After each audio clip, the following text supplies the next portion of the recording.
Pump it up, kitty.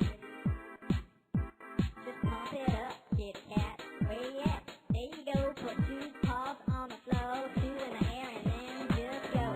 Kitty go, kitty go, kitty go. And just ride, kitty ride, kitty ride, kitty roll. Pump it up, kitty.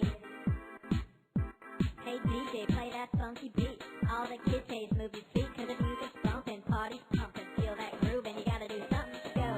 Kitty go, kitty go, kitty go. And just ride, kitty ride, kitty ride, kitty roll.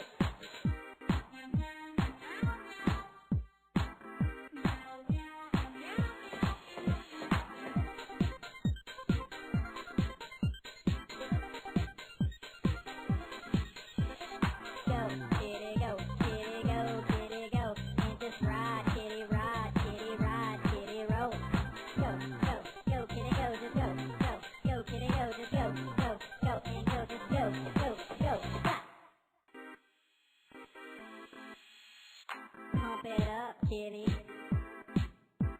Just pump it up, kitty cat. Where you at? There you go. Put two paws on the floor, two in the air, and then just go. Kitty go, kitty go, kitty go. And just ride, kitty ride, kitty ride, kitty roll. Pump it up, kitty. Hey DJ, play that funky beat. All the kids say move your feet, 'cause the music's bumping, party's pumping. Feel that groove and you gotta do something to go. Kitty go, kitty go, kitty go. And just ride, kitty ride, kitty ride, kitty roll.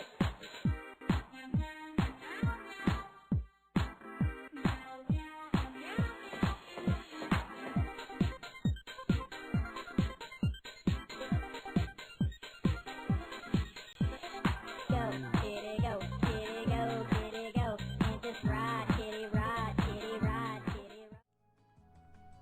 How's everyone doing today? Thought I'd do a little stream. I don't know, when was the last time I streamed? Pretty sure it was last week. Let's see. When even was it? Actually, I could see in my thing here. Sheesh. Thank you for the follow, Boydie. Yeah, I streamed on the 20th, so it's been a little while. Tuesday. Did I? I was like, I think that's how you pronounce it, but I wasn't 100% sure.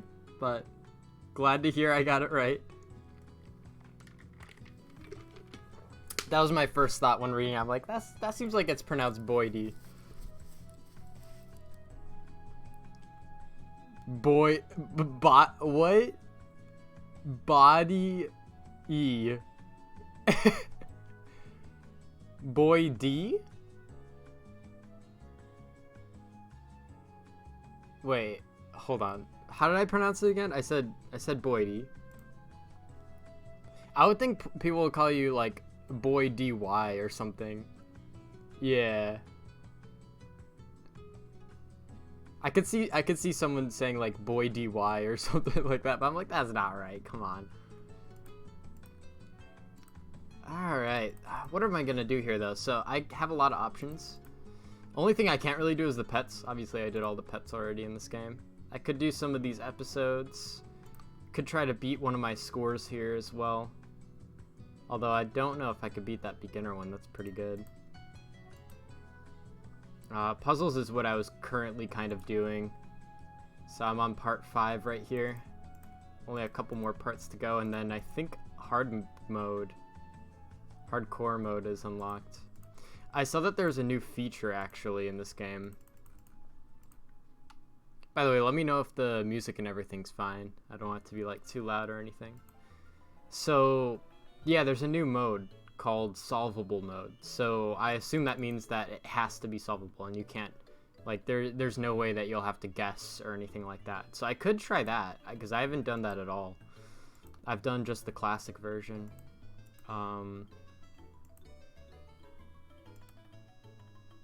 I've done this 7 times in a row. That's nice. Maybe I'll try this new solvable mode. I'll see how that goes. Because I think what that means is that you have, like, there's never going to be a moment where you're stuck. There's always going to be a way out of something.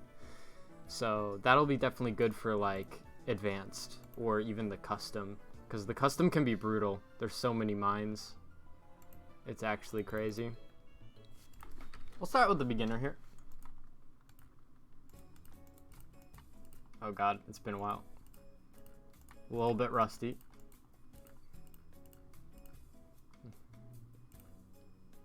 Gotta remember all the techniques and stuff.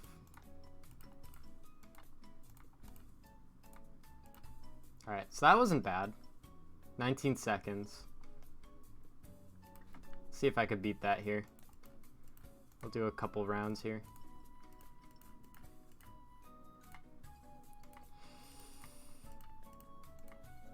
God, I'm so rusty with this. It's been a while since I played Minesweeper.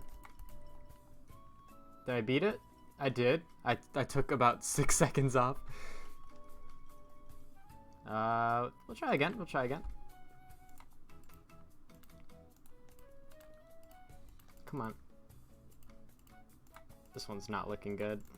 I don't think I'm gonna get a new score here.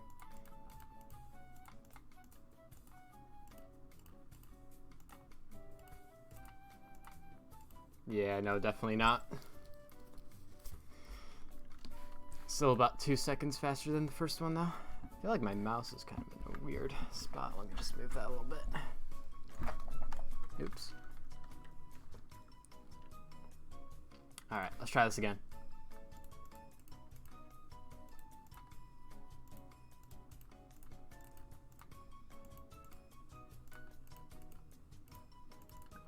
Oh, shoot. Oh, that was slow. I got 13 seconds though. It'd be sweet if I can get under 10 here, I'd be happy, honestly. That's my goal.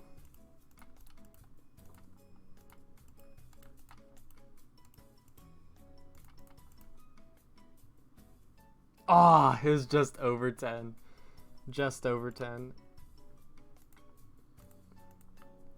Oh, this is a good one.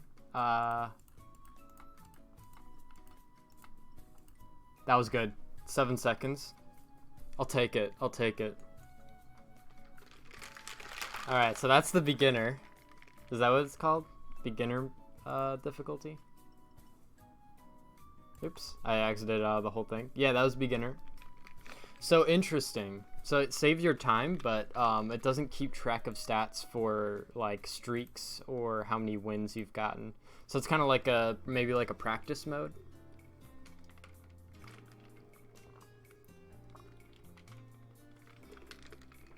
Seems like a practice mode to me. To get you prepared for the real thing. What was my, does it not keep track of time for custom? I've definitely done custom before. I forget if it was hexagon or square mode though. But I definitely did do it before on the highest difficulty with the most mines. We'll do an intermediate on the new solvable mode.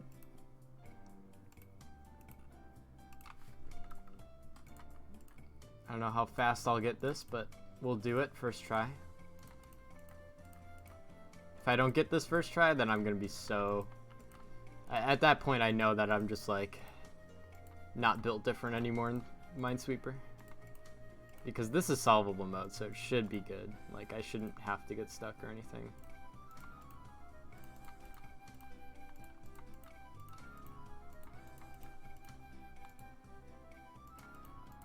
Oh god.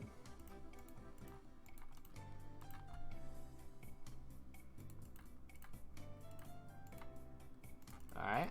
I mean, we're cruising. We're cruising.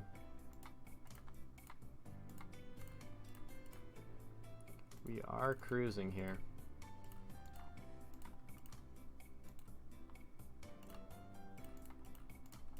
Okay, so we got it. Yeah, they do. they give you like all these spaces, and then like you get to this point of the area or of the map where it's like a bajillion mines all in one cluster. And then that's where it gets a little bit tricky, obviously.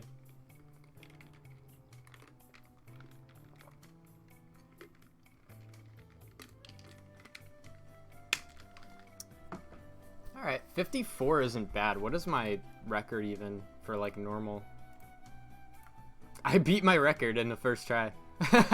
I mean, it is solvable, but it's supposed to be a little bit easier. So like, I'm sure I got kind of stuck at some point in this one. I even did better on this one. I got 7 seconds, and then the regular one I got around 9. So I would say it definitely is noticeably easier, because like if I'm beating my record first try, then something's a little bit different. It's a little bit easy. Alright, 99 mines. Let's see, what am I trying to beat here? Let's see if I can get like below. What's my goal here? I'll see if I can get below 250. And then we'll see from there. Maybe I'll even I want to try and beat this time. That'd be awesome. But let's start out first try. Let's try and beat 250. That'd be good.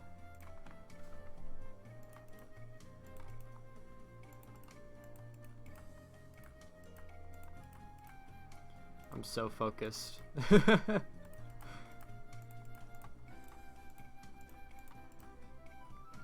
I'm almost stuck here. And I'm kind of stuck there now. I'll have to come back to it. Alright, so there's one there. One there.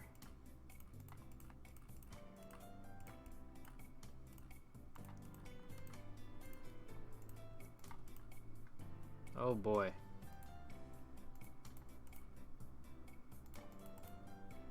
Six. Alright, so there's definitely one somewhere in here, meaning those are safe. And there's ones there, so that's safe.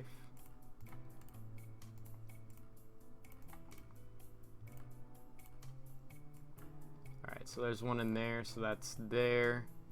And then there's one in here, and there's one in there, so that's safe. God. Okay, I'm doing better than I thought I'd be doing today, considering how long it's been since I played. Not as rusty as I thought I'd be. Maybe it's like riding a bicycle, like once you rode it once, you kind of know for the rest of your life. Okay.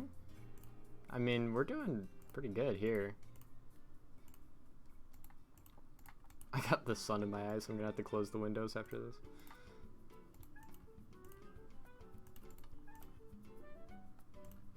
Alright. Nice. Oh god.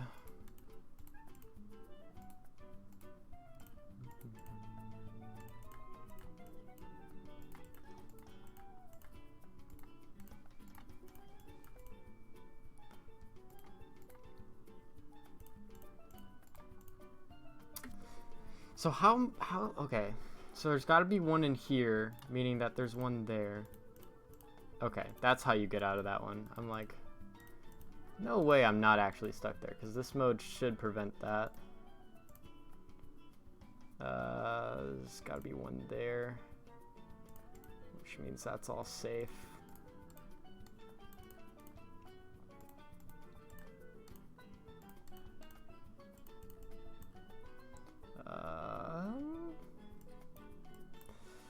Alright, one there. Oh boy. Okay, so there's one there. There's got to be one there, so those two are safe. And then there's got to be one in there, so that's safe. Ah, I messed up. Let's see, where did I go wrong there? Oh, there was two there already. Yep. Well, there's the first fail of the day. I was on track though, I think, for 250, like easily, because I was at 191 and I was almost done.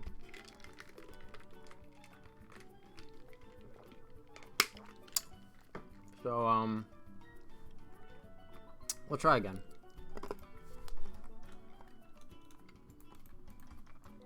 That would've been kind of cool if I got first try, but it happens.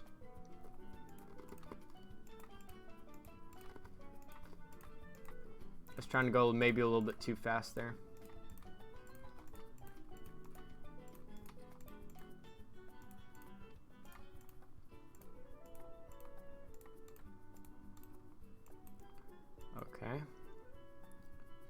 Okay, that's a lot of stuff going on there. So there's got to be one there. So that's safe.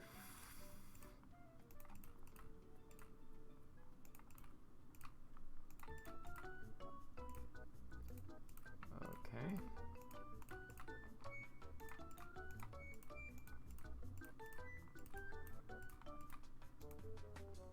So there's one there.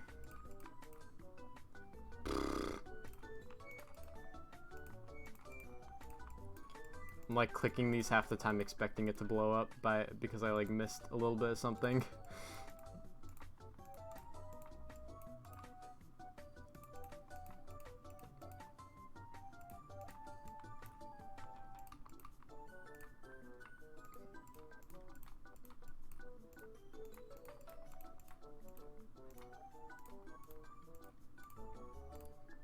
Alright, we're chilling for now though.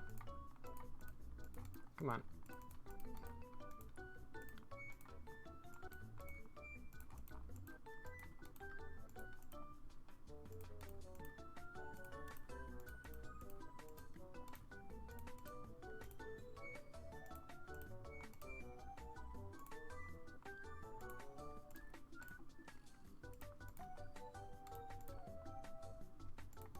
Alright, doing good.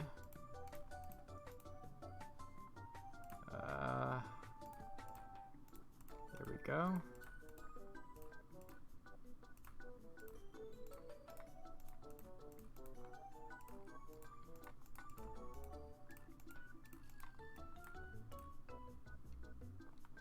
Okay, we're kind of getting into some tricky ones here.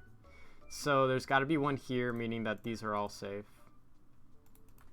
And then there's got to be one here, meaning that that's safe. And then there's got to be one here, meaning that's safe.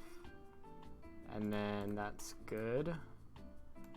And there's got to be one here, meaning that is there. And then if that's there, there's got to be one here. Oh boy, that's getting kind of jumbled up a little bit. So that's that. Oh god. Okay, that's there. It's getting a little bit messy at the end here. So, there's one for sure right here, meaning that that's safe. Oh my god.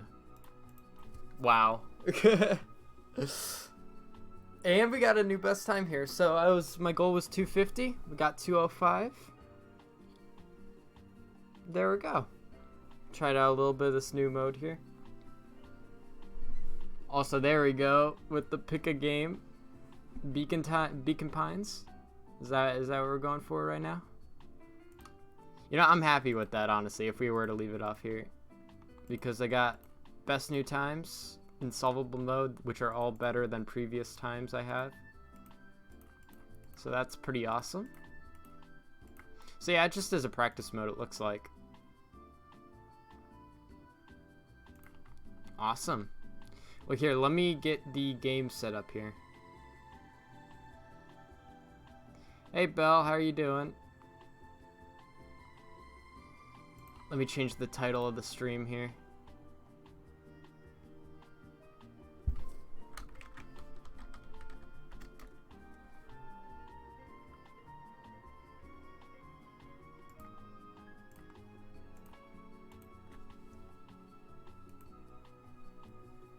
You're doing like dailies in Valorant?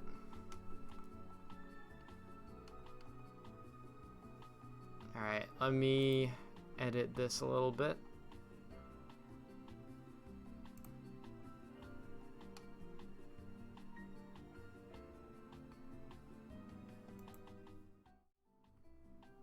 Alright, let's get this set up here. So, we're going to be switching over games.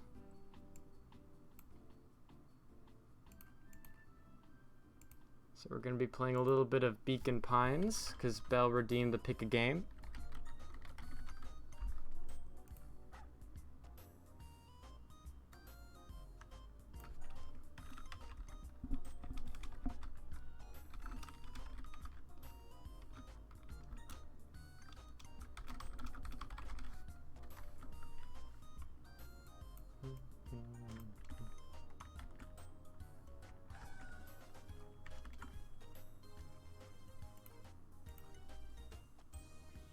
Let me update my Twitter too.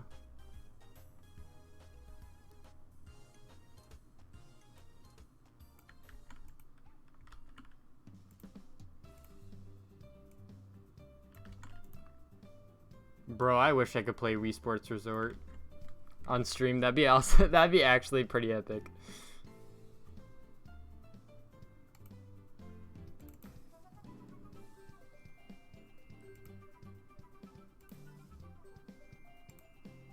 Changing up the title here. And the game. We'll be switching over shortly. I'm putting out a new tweet to update what the game is here. Back didn't finish it. It's good. So yeah, how long has this game been in development? Is it kind of a recent releaser? Let me delete that other one.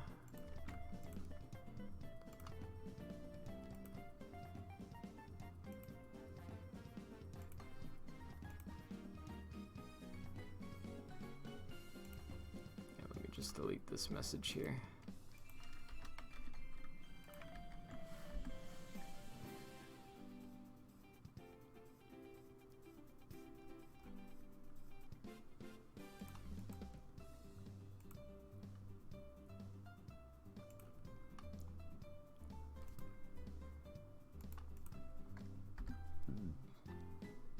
Nice, nice.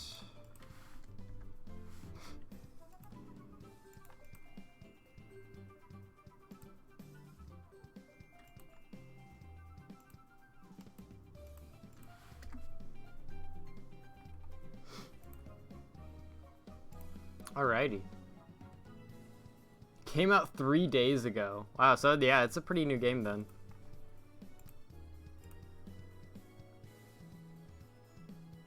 Alright, we'll load it up here. Oh, wait, why does my stream look like that? The fuck?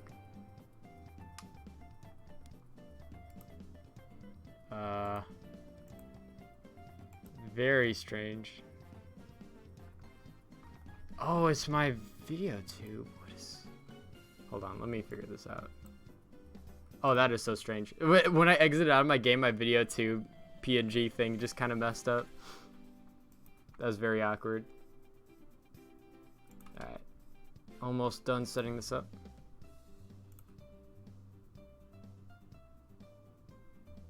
Alright, we'll switch over.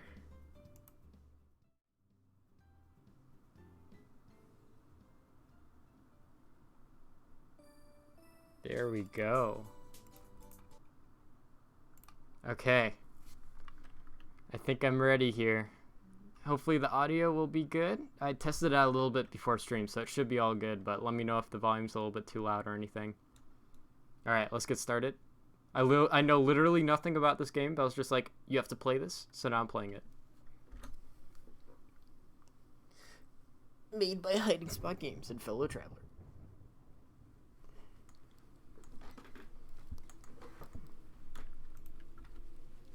I like the book. Dear reader, allow me to introduce you to my book. Though it might at first appear like many books you've come across, it is far from Oh yeah? What's in this book? Therefore, have some misunderstandings about its nature. The story that awaits you has not been fully told. Oh my god. Choose your own adventure. Conclusion is not yet known. even to myself. It is in that way that my book is special. It is in You're that way special. that you are special. Oh, that's what I said.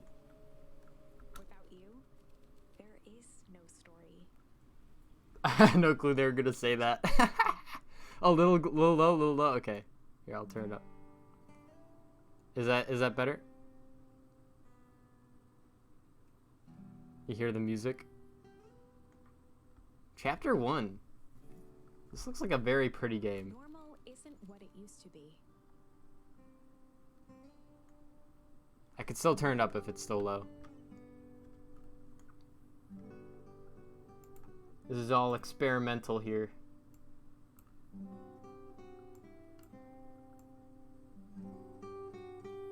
Alright, is that better? This is a story about change. Still a little bit more? Or? Perfect? Okay, perfect. Yeah, there we go. This, oh my god, this music's beautiful. The town of Beacon Pines. Far from the town square, across the river, past the neglected welcome sign, a young boy walks alone at dawn. Oh, that's so His name is cool. Luke What? Van Horn, and like you, dear reader, he's here for a reason. Oh my god, I'm here for a reason. Bro, this is so cool.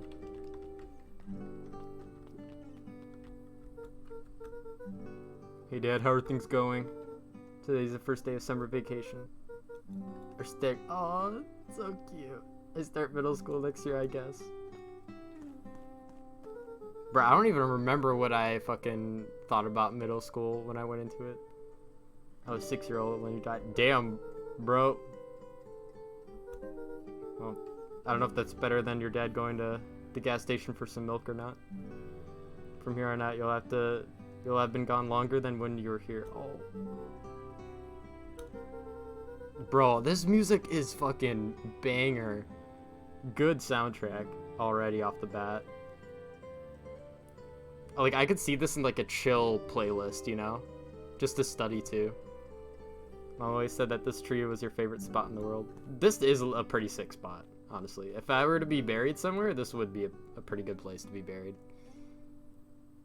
Oh god. Me too. Oh, that's what I said. Hey Luca. I knew I'd find you here. Lolo was Luca's closest friend. Oh, okay, he looks like a Many homie. fine qualities, but subtlety was not one of them. In what way? Oh, I thought when I read banged, I did not read that as banged on as in like banging on a door. Okay. After I banged on your door till your grand answered, and after I checked the pond and climbed up to the treehouse, then I knew I'd find you here. Finally noticed the tears welling in his friend's eyes. Aww. And the flowers on the grave. Homie, this ain't the time. Oh yeah, right. Your mom always did this on your dad's birthday. 4 hours to finish? Actually, that's like a perfect amount. I know when I played Stray, it was like pretty long, but also kind of short at the same time, and it was like the perfect length. I forget how long that game was though. I didn't know if you're gonna keep doing it now that your mom's gone too. Oh shit! What? Okay, she's not gone. Okay, she's missing. Okay. I was like, she's gone too? Damn, bro. She's gonna come back Rolo. Of course she is. So vibrant. Okay, Dad, see you next time. See you in the next episode. I think I'm ready to get out of here. Sure, lead the way. I like the way they walk. It's like a Fall Guys. Oh, you can smash the dandelions. Oh, you can sneeze! What? Tickle? Wonderful! I had a good feeling about you from the moment you opened my book. That charm is a very special thing. I get to Very tickle? Special. Keep hold of it for now. Its purpose will reveal itself soon enough. Okay, this narrator kind of has a hot voice, I'm not gonna lie. Oh my god, I can sneeze.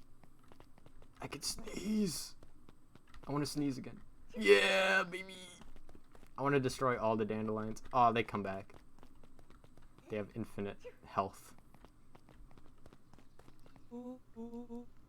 I almost forgot the whole reason I was looking for you. I was wondering if you'd ever get to that. I found the perfect way to start our summer. How's that? Rolo looked to the side suspiciously. Not here. They might be watching. Are they gonna kiss? Not so loud. We need to do this in a secure location. Mission control. Alright, I just gotta tell Gran and then we can head out. What are you gonna tell her? I don't know. I'll think of something. I need to go sneeze from dandelions or something. It's a good excuse. If it's all the same to you, I'll meet you at the welcome sign. The Gran still kind of wigs me out. I don't do well with new people. She moved in like half a year ago. Just meet me at the sign when you're done. Suit yourself, I won't be long. Grandma. Oh, okay, you have like... Oh, I see. Dear reader, forgive me for this interlude. I do Remember forgive that you. charm you found in the dandelion patch? Yes, I do There are more remember. of those special charms to discover throughout Beacon Pines. They've Awesome. been known to reveal themselves to those who are willing. Some of them can be found in this very house. Do I get one for sitting on the couch? Oh wait, Since do I Glenn actually? had moved in, the house was more peaceful, more orderly, and more covered in flowery fabric. I want to sit on the couch. Let me sit on the couch, please. Please. Can I sit on the armchair? Oh yeah. Oh yeah. That's what I'm talking about. The ponder. I don't know. This just looks cozy. I don't know if I'd ponder. I'd probably more like nap here, if anything. Maybe the bed's coming. Look how you slide off. Gran had already lit the fire. She kept a warm house. As if She's by gonna leave the grandmotherly fire unattended? obligation. Grandma's gonna burn the house down. If she's not careful. Alright, what's Grandma got in here? One of his father's old stethoscopes. Luca had spent countless hours listening to anything and everything with it. Not for years, though. Oh.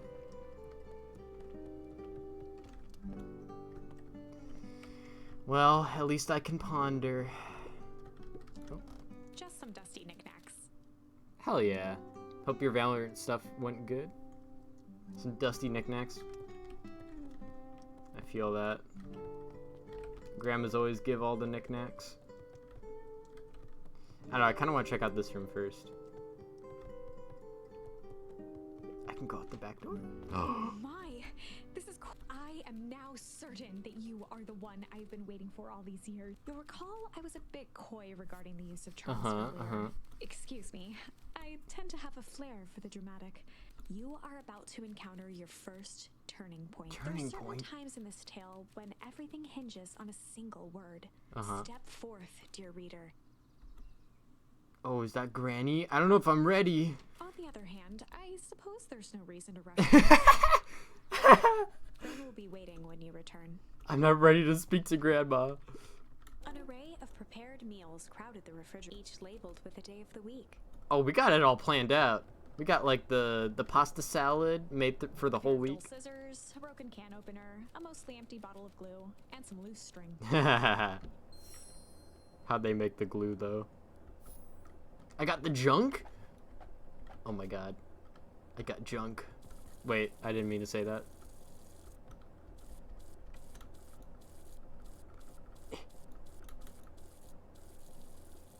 Let me just leave that on.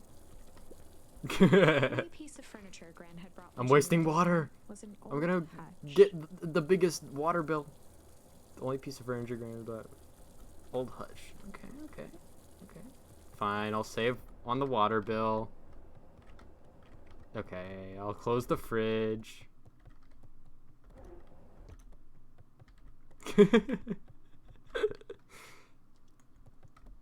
I'm wasting the cold.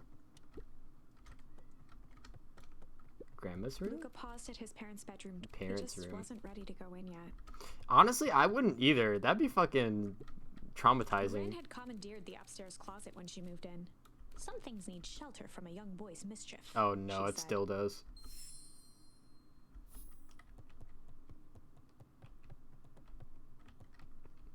We got 2 beds. One for Grandma, one for me. Luca tossed on his favorite old sweater. Oh. It's the first day of summer. A chill still. Oh yeah, bro. I don't care what time of year it is. I wear sweaters all year. I fucking love sweaters. Oh, chill. Yeah.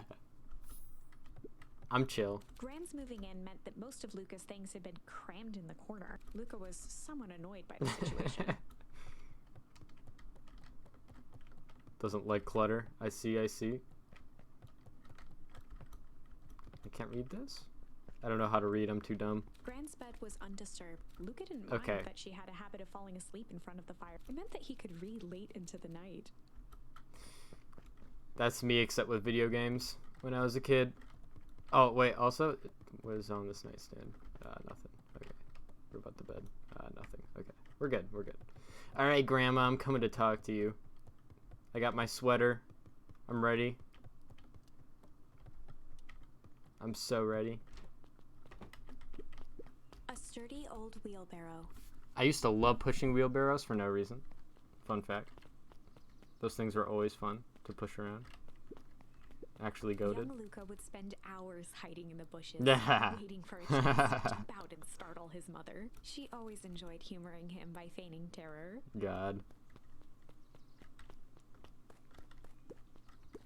A beginner's guide to gardening laid open on the bench. Alright, Grandma. Oh, Grandma's kind of hot. I mean, I'm gonna go hang with Rolo for the day. See you later. Mission accomplished. Where are you and Rolo headed exactly? Nowhere special. That's like the worst excuse. What kind of excuse is that? Oh, nowhere special. The better for everyone involved. Would Gran be okay with that? We're just gonna... Oh, I get to choose. Ah, I see. We're gonna go chill for the day. We were just gonna go chill for the day. That is exactly what I would say, honestly. The best lies are built on truth. Your boys are always in a hurry to do nothing. We stick to what we're good at. We'll make sure you're done chilling in time for supper. Easy. Oh yeah, that was easy. That's like Impressive. the best excuse. You've managed to navigate your first turning point without too much of a mess. Oh, I'm a pro. That I'm a is pro. the power of charms. A single word can change everything. I was gonna say, if he was just saying nothing as his excuse, that's like the worst excuse ever. But saying, okay, I'm gonna go chill with my friend, I could believe that. I could believe that. I feel like Gran would be cool with that. To the Chronicle. The Chronicle. The Chronicles of Narnia?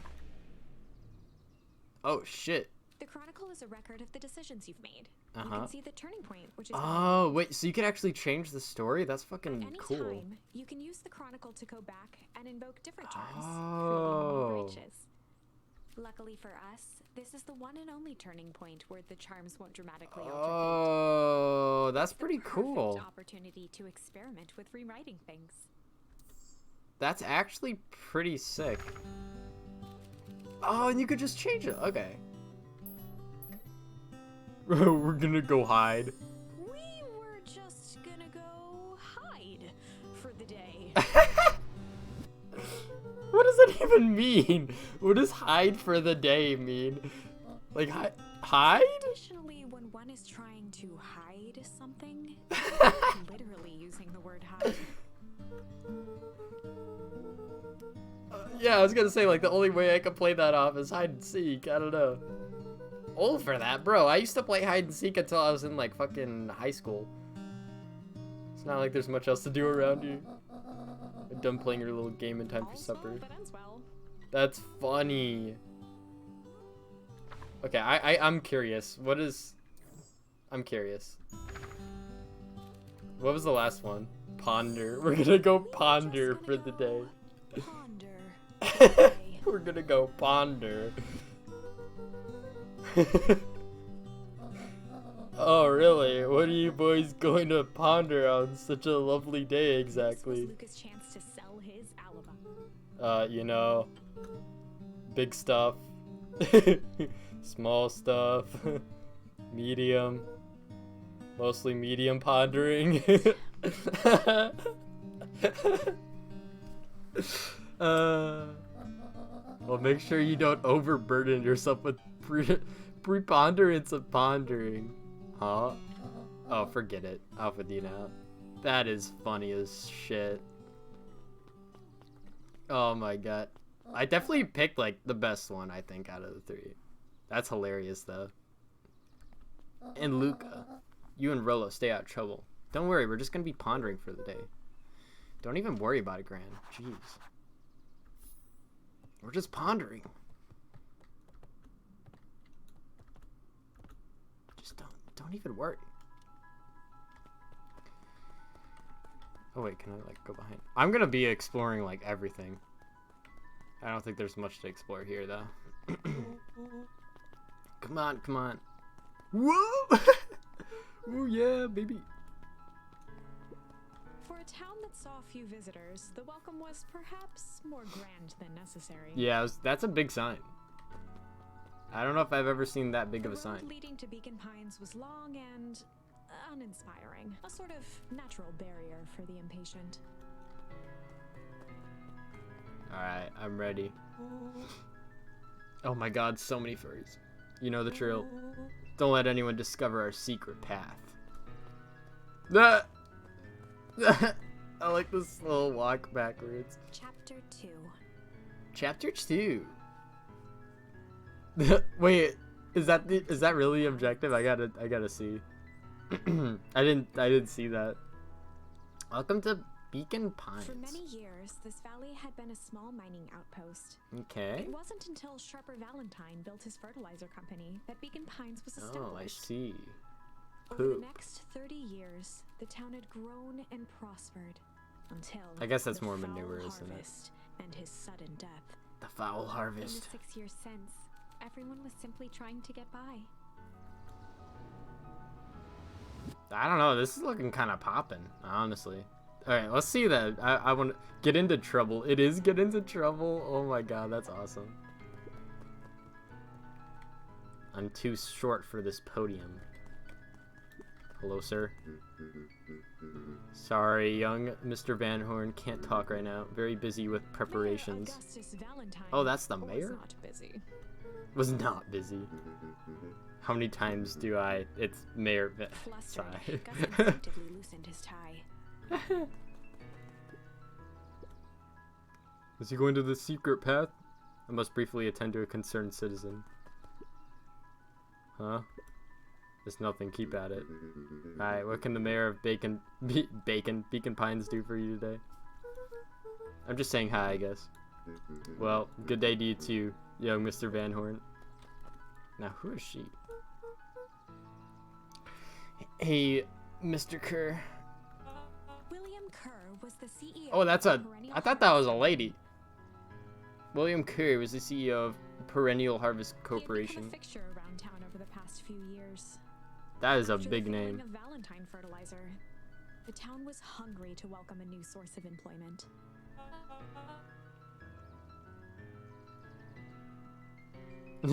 True. Excited for the big festival? Oh, sure. Come on now, when I was your age, there's nothing more excited than the town festival. The food, the music, the dancing. Sounds pretty alright. God, true. You're good. Sounds pretty alright. You're gosh dang right it is. I'm looking forward to letting off some steam myself. Make sure to invite all your little friends. I couldn't keep Rolo away if I tried. Excellent. Sorry, Luca, I gotta get back to the proverbial grindstone. Our harvest awaits and all that. The left side's a little low. Can I talk to the guy on the ladder? Oh, that's sad. So oh, so I could just keep going that way. I kind of want to see what else there is, though. I do want to explore a little bit. Oh, I want to talk. Yeah. Just leaning against the post. As I do. That's hilarious. Hey, Mr. Sinclair. Mr. Sinclair continued snoring and lifted one eyelid just enough to see who it was, a tactic he often used to avoid undesirable conversation. Felt. Yo, yo, Mr. Sinclair. Don't you see I'm sleeping, boy? How's the napping today? Crummy as always. Used to have a perfectly nice view from here. Till perennial harvest put that monstrosity of a building in the way. I don't know, looks pretty sweet. Why don't you just move your chair a bit? Why should I be the one that moves? If it's a showdown they want, it's gonna be the one who blinks. I'm gonna be the one who blinks. That's funny.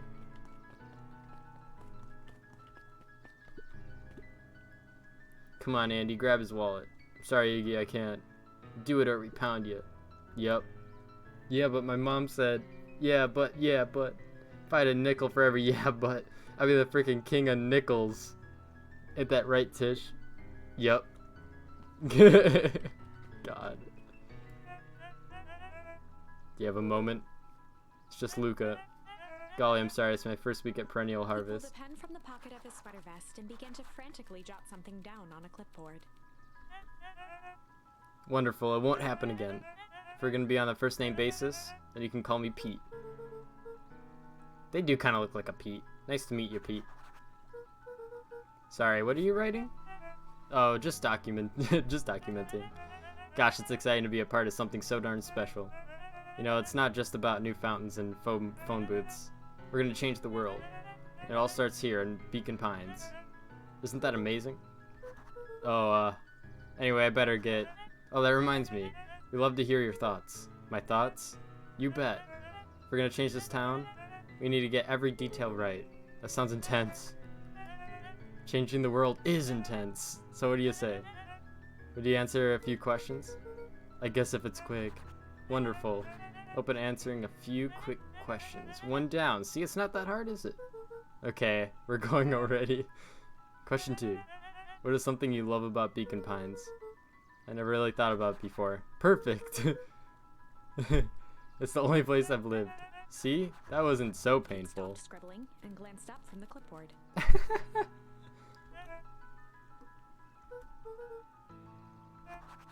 Huzzah. Our first 3 questions answered in record time. Are you literally writing down everything? Thank you so much for your time. I need to process these answers.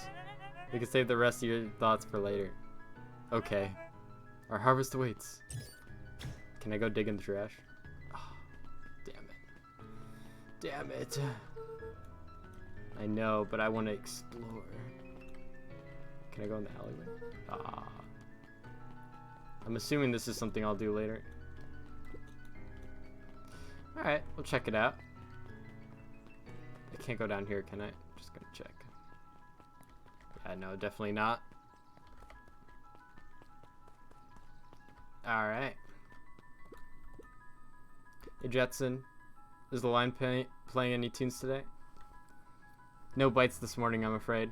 Come to think of it, I can't remember the last time I reeled one in. But hey, it was never about the catch. This is where I come to think. To ponder? Yeah, that's what my dad used to do here. That reminds me, if you ever want his chair back, I've taken to standing recently. Keeps me from falling asleep at the reel. If you don't mind, I think it should stay. Not at all. An empty chair makes for a great listener. Whenever Luca saw his dad's chair by the pond, it reminded him of the days they'd pack up a couple of sandwiches and fish until sundown. There's gonna be a plot twist and his dad's actually not dead. Back from the dead. Oh, man. Go pick out your bait from the tackle box, buckaroo. Luca opened the tackle box and picked the perfect bait. Bruh. I remember, this is crazy because, like, I remember, like, my grandpa used to call me buckaroo all the time. Luca opened a tackle box and picked the perfect bait. Junk or tickle? Tickle? Tickle? Junk. Luca tied a shoestring. What fish could resist a nice Oh yeah, baby. Hey Dad, look at this. Look at this, I put my shoestrings on here.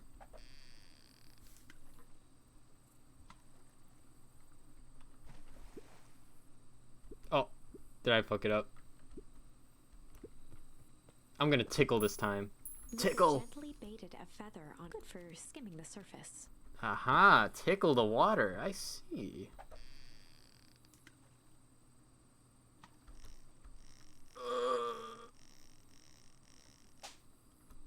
I tickled it. You don't know your own strength.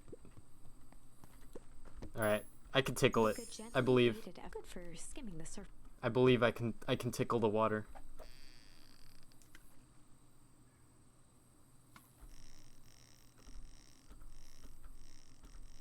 Alright, I'm being very, very gentle. Oh yeah. Oh yeah, baby. Well, I'll be switched. It's your old rubber ducky. Dang, it was giving up quite the fight. You're just a little drooling ball of fur when you lost that. Cried for days. I told you it'd turn up. Hey. Alright, I'm gonna junk it this time. Luca tied a shoestring. What fish could resist a nice Oh yeah, I would not resist a nice shoestring, honestly.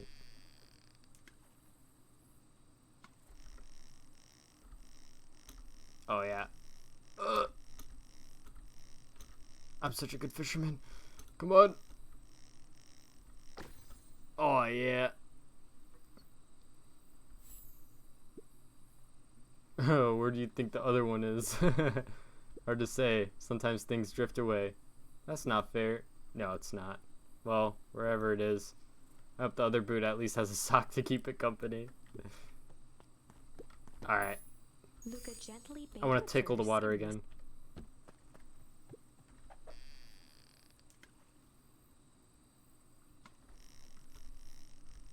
I'm so good at tickling the water. You don't even know.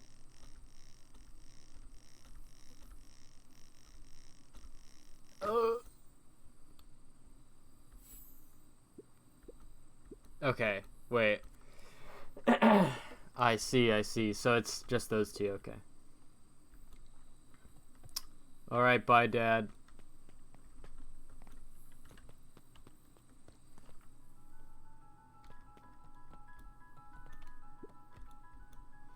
Oh, yeah, okay, so yeah, you could probably find more shit to use. I see.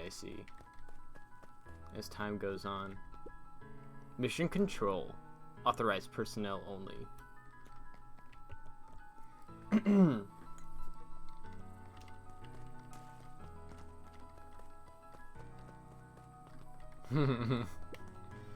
Look at all this junk. Thing going. As long as they kept old Jeff happy, they had an endless source of precious materials. Precious materials. Love that. After Luca's father had passed, Rollo became obsessed with them building their own Hank atomic star scraper. Oh yeah. It was some time before Luca realized it was Rollo's way of keeping him occupied. Oh, that's cute. Oh man. I guess you could say I'm chilling. Oh, radio. On certain nights, when the clouds were just right, the boys could tune into strange patterns of static. It's Dad! Rollo thinks it's aliens. He always thinks it's aliens. Luca's winter coat decommissioned for the summer. Decommissioned With for the cold summer. holding out longer than usual, he reconsidered its usefulness. Nah, I like my sweater better. Alright, what's this top secret plan to start our summer? So you know the abandoned warehouse by my place? The old Valentine building? Yeah, well, it isn't abandoned. What makes you think that? Get this. Last night it was glowing. Glowing, are you sure? Kinda. Kinda. That place has been empty since the foul harvest? Yeah. Who would even want to poke around that place? We would, Rollo, we would. I was about to say, it seems like these guys would. Wait. It's just a busted old warehouse. I just meant we could do some research at the library. You actually want to go to the warehouse? What do you expect to find? Answers. My mom's out there somewhere. And it seems like everyone wants to pretend she's gone for good. You don't have to come, Rollo, but if you don't want to... Luca, remember that time I sort of accidentally burned down the chicken coop? And you jumped in and said it was your fault before my pa throttled me? This is a flaming chicken coop sort of deal. I got your back. Thanks, Rollo. Now that I think about it, Poking around a decrepit fertilizer warehouse is exactly how I want to spend the first day of summer. Dang, these kids know some advanced words. What the fuck? Also, hey, Koso, how are you doing? I don't know if I knew all these words at fucking the age of 12 or whatever they are.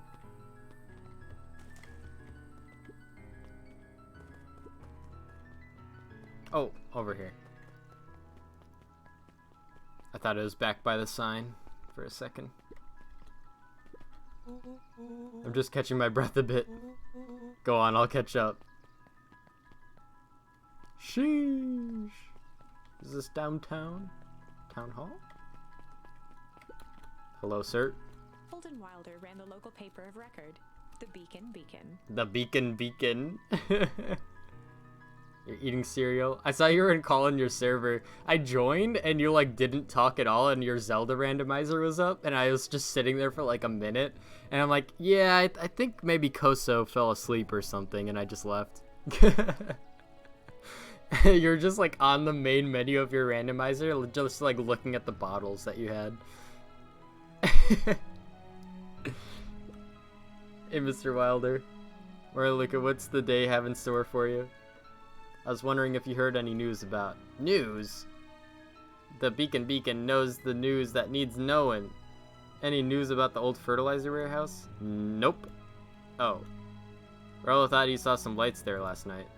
Rollo ought to be careful poking around that part of town. The winds of change are blowing, and change is a dangerous animal. Change. That's... Oh my god, that's because I changed into a sweater. I don't know. Just the fellow I was looking for. Hey, Roxy, what's up? Right. Rendezvous with Roxy. Rendezvous with Roxy. This is an important turning point. The first time your charms will change the course of fate.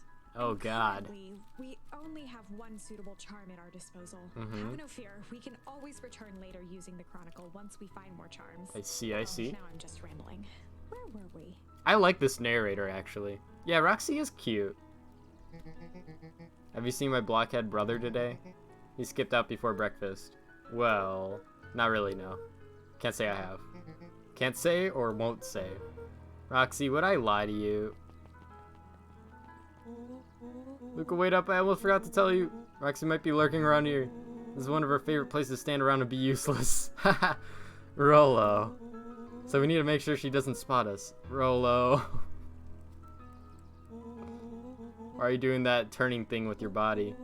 Well, you're not scared of me, are you're not scared, are you? She's harmless. And a chump.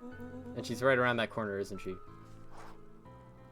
Get into trouble with Rollo. Gets crossed out. We got into trouble. Don't mind me, just over here lurking uselessly. Oh, hey, sis. Nice weather we're having, eh? I couldn't help but notice you snuck out this morning before breakfast. Wasn't hungry. Also couldn't help but notice your morning chores were left unchored. Roxy, I'm gonna level with you. I'm sick and tired of digging up carrots. We all gotta pick up the slack since the foul harvest. Almost every carrot I dig up is rotten. Oh, that's kind of gross. That's icky. And the rest look like they were hit with the Hank Atomics shrink array. All the more reason to keep on digging. There's gotta be more to life than puny carrots. Look, Roxy, Luca and I have some places to be, so if you don't mind. Oh, I do mind. I'm not gonna catch hell again because of you. So either you march yourself home and harvest those carrots, or I haul you home myself. Rollo froze as Roxy took a step Oh man, so I only have one choice here? Luca knew he had one chance to save his friend from being drowned. I only have one choice though, right? That's what they said. In the past, he found the best way to deal with an enraged Roxy was to be a little chill. In the past, he found the best way to deal with an enraged Roxy was to be a little chill. A little chill, yeah, just a little chill. Come on, Roxy, it's the first day of summer, the sun's shining, and we just want to take it easy. I have a feeling that's not going to go off well. Let's leave tomorrow's problems for tomorrow. That's great and all, but Rollo's problems have a way of becoming my problems. And Pa always says, tomorrow's work is best left for yesterday. March, you big oaf. Aw, rats. I expect a full report about the Valentine place. A full report!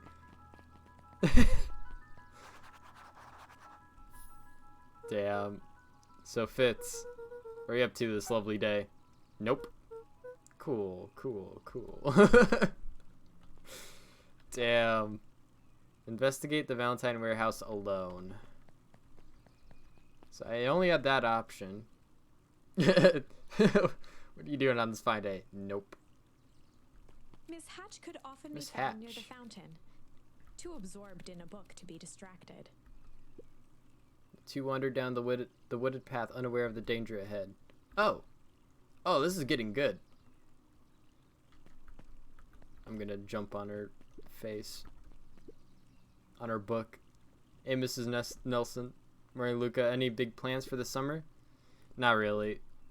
Heard anything about the old fertilizer warehouse? Any strange happenings? Can't say I have. Either way, a dusty old warehouse is no place for a young boy. You be safe now. You don't know me. I want to go in the...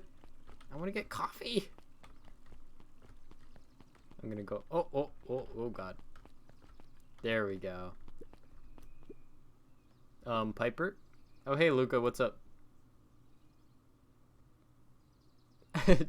I like... Yeah, she is pretty pregnant. Right? Wait, you're not wrong. Like, how would that be a thing? She just pops out a baby and she's like, I'm ready. Let's go right now. Just like in the hospital. You know, it's summer break, right? Of course. And like the morning. Correct. And you're studying? Like they say, the early bird gets the proper education required for a successful and fulfilling career later in life. God, so true. Hey, Zariel. Aya, Luca, could you please tell this lazy butt to help out in the cafe? Lumi, Zariel would like you. Luca, give me... let me give you a little gem of advice. If you never do what you don't love, then you'll never work a day in your life. Wow. You're really setting the kid up for success. Nothing else here? Can't go in yet? Yeah, she's like... Yeah, because she is pretty... I don't know, maybe she's... No, that's like... That's not like fat. That's like... She's just pregnant again.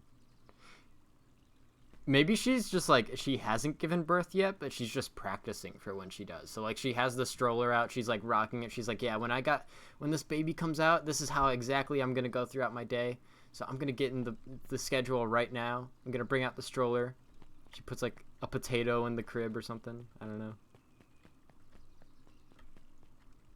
So there's looks like a couple ways I could go here. Go down. History Museum. Hey, Bert. Hi, Luca. I'm doing some fact-checking for the town history exhibit. Look, kid, I'm just here to put up the lights. But did you know, when the town was founded, there were only 7 citizens, and they all worked for a mining company. And there was only one dirt road leading to town. And there still is only one road leading to town. Oh, right. Is it a dirt road, though? I mean, damn, shit. Oh my god, I'm gonna touch the melon. Guys, I'm gonna touch the melon.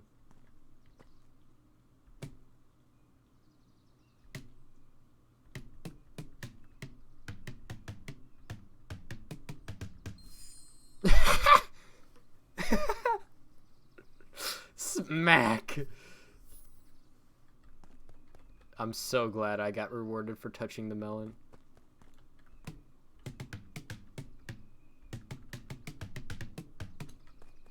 I love that. Hey, Griffin. How's the ice cream gig going? Not great. It's still pretty cold out. And I'm in the business of selling cold. Well, I'm sure things will warm up soon. Mr. Tolliver's not at his grocery stand? He's prepping for the festival, I guess. Gotcha.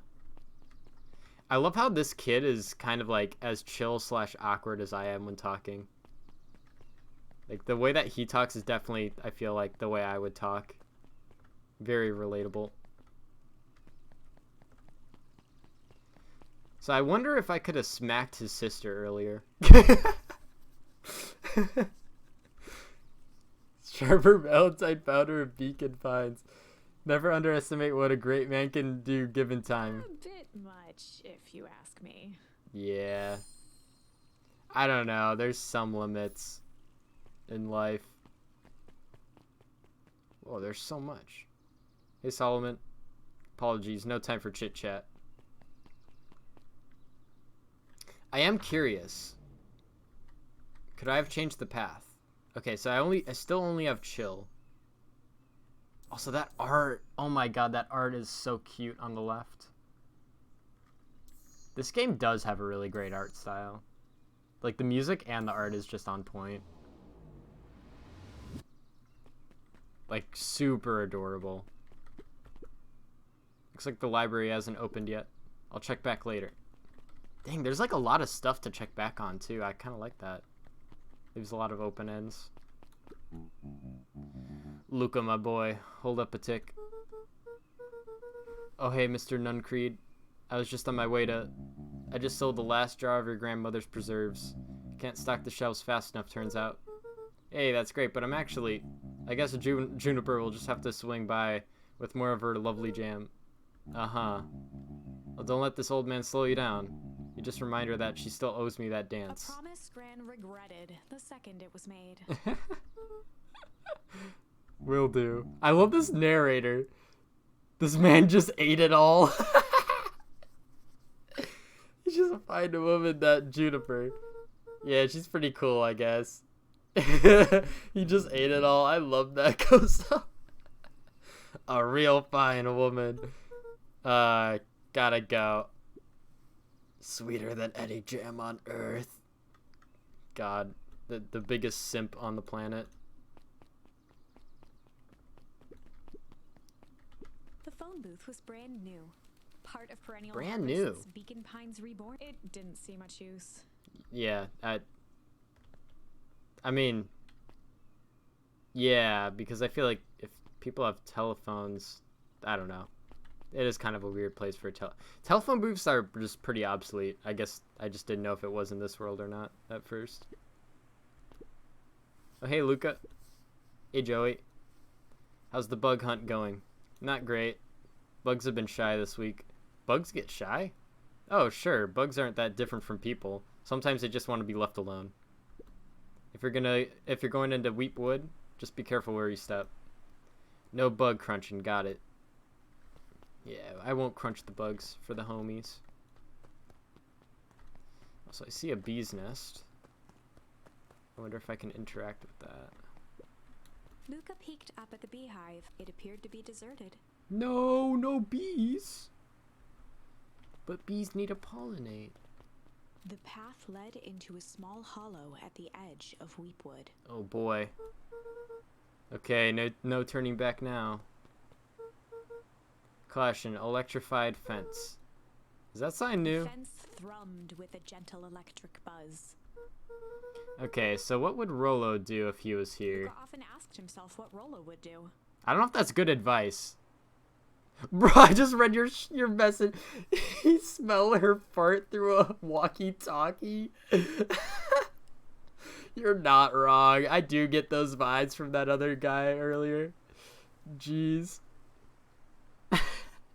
Also, I don't know if I would ask myself what Rolo would do. Rolo kind of seems like he makes not the best decisions. So that he could rule out that option. Oh, okay. I was gonna say I would not follow what Rolo would do. That makes more sense now. Okay, I'm definitely not touching that thing. Okay, this game has great humor. I was gonna say, I was like, if he's actually taking advice from Rolo, you gotta reconsider your perspective on things.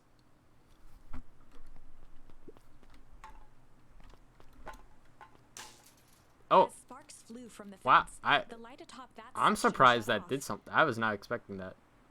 2 bulbs remained. 2 bulbs remained. I don't know if that's how electricity works, but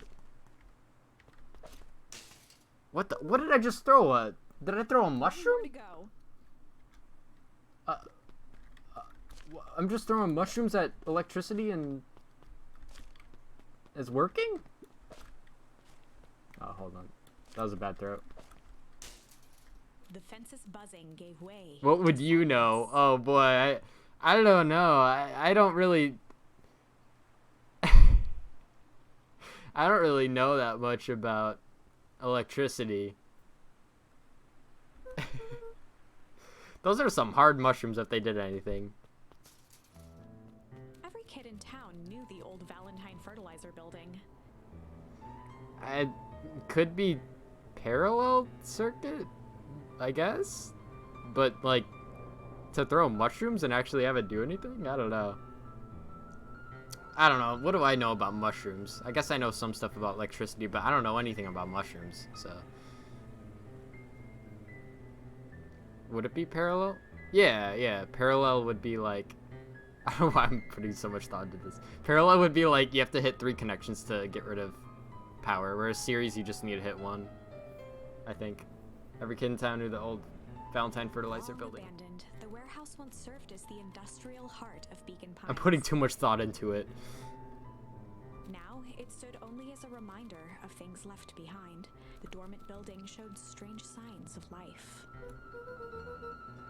Wait, so Rollo saw this or he heard this from someone? Because did Rollo go all this way? So Rollo wasn't exaggerating for once. What's going on There's here? only one way to find out.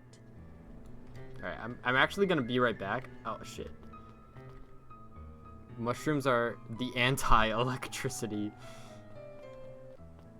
So I can go this way, too.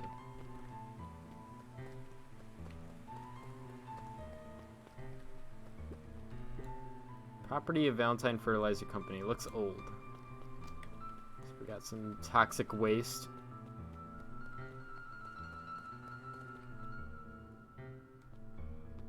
Ah, understandable.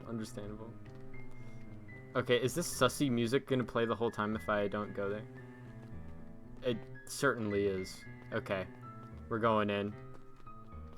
Because I don't want sussy music this whole time. Oh, what? The Oh, water looked almost diseased. Diseased Flowed slowly water. into the woods. I didn't know water could look diseased. Like, like moldy? I don't know. Mossy?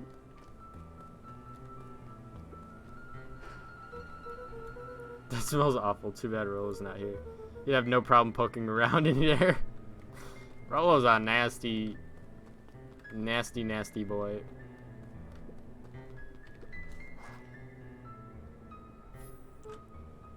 Locked. Lucas thought he heard faint sounds coming from the other side of the door. He Uh-huh. pressed his ear against the cold metal to hear better. A zipper. The Footsteps. sound of footsteps grew louder. Hello? Oh. Shit. What? Bruh. Shit. The heavy steel door knocked Luca to the ground. Disoriented, I was not he looked expecting out that. to see an imposing figure silhouetted in a green glow. It lunged toward him. He tried to scramble away. Oh, but no. felt a gloved hand latch onto his ankle.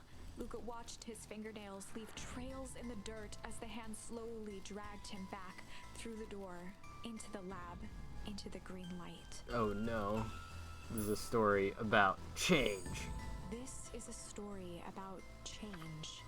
It was far from the sort of change Luca imagined for himself. But change is, after all, a dangerous animal. The end? The end? I probably should have warned you about this. Oh There are many no. paths that our story can take. Most Bad will end in end. tragedy, but don't let that discourage you. Alright We guys, will it's end of find stream the I ending guess. that this story deserves. I just know it. From here on out, a charm will have a check mark when it's been used to its full potential. You killed a and child.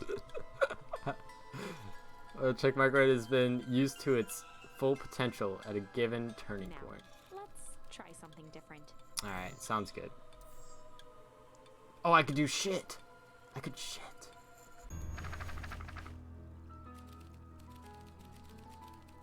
Oh, it's to be a little shit. Oh. In the past, he found the best way to deal with an enraged Roxy was to be a little shit. Bruh! He just kicked her shin. What have you done? Ah! Did that little shit just kick me? Or all you want, you little twerps, you gotta come home eventually. Bruh. Sorry. Aha. Okay. Things are a little bit different here. Jeff's hardware closed down about a year ago. The effects of the foul harvest stretched wide. When there are no crops in the field, tractors don't need fixing. True. Very true. Sorry about that. Rolo can get overexcited sometimes. Valentine, current ward of and future successor to the Valentine fortune, huffed as he brushed off his pants. A town of complete and utter fools. One wonders if it's worth taking anything here seriously. Either way, I'm really sorry. No matter. How are you doing? Me? Yes, with all that business about your mother and whatnot. Oh, I'm getting by. Still no word from her at all? Nope. That is truly a shame. Shame. Your grandmother has taken residence to keep house? Yeah. And how's that going? Mostly stay out of each other's way. Make it sound like she's rarely at home. It's not like that. She just has a lot to do. Mm-hmm. She's still settling in and trying to figure out how to make ends meet. Indeed. Well, count your blessings. It's better to have a caretaker who is rarely around, in lieu of one who tries to compensate by smothering you with attention. That doesn't sound so bad. Trust me when I say, it's best to rely on yourself. Facts! This guy's kind of based. Family is a way of creating more problems. Okay, that's not very based. More problems than they say. I mean, family's like... Yeah, family's family. Solomon trifled a gesture toward the approaching heiress Valentine. Oh no, CIA dog. Solomon... Speak of the devil. Oh no, she's hot. Don't wander off like that. I'm much too busy to be looking all over for you. Apologies, Harris. I was just taking a stroll through town. Strolls are for commoners. You're a Valentine now. I want you to be present for the construction of the History Museum. The future of this town relies on its ability to remember our family's great past. Of course. Oh god, she's so hot. What am I gonna do? Does this guy have new dialogue? I just...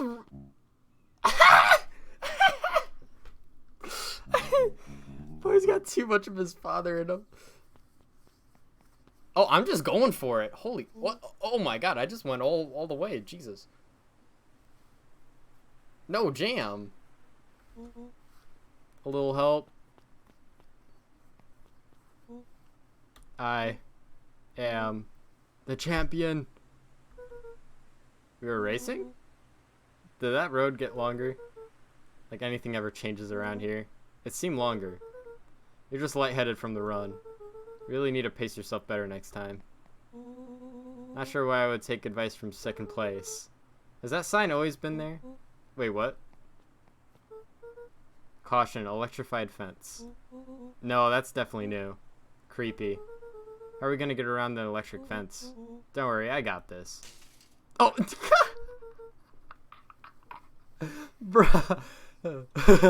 Why did you... I like how he knew that Rolo would do that the first time around, and then Rolo just does that. Why do you do that? Pa always said, you could figure out what the plan was when you're done. Great, what now? Well, I did my part and established that touching the fence is bad. I'm sure you can handle it from here. I'll supervise. From a safe distance. So your brilliant idea is to run away? Alright, fine. Oh, what? There we go. Whoa, you're a genius. It's almost like I've done this before. I think that did it. Luca, you've never failed to impress. As the the glowing windows of the old warehouse came into view, Rolo began to bounce excitedly. Check it out. Dang, Rolo, you weren't exaggerating for once. Is there any ever doubt? This definitely needs investigating.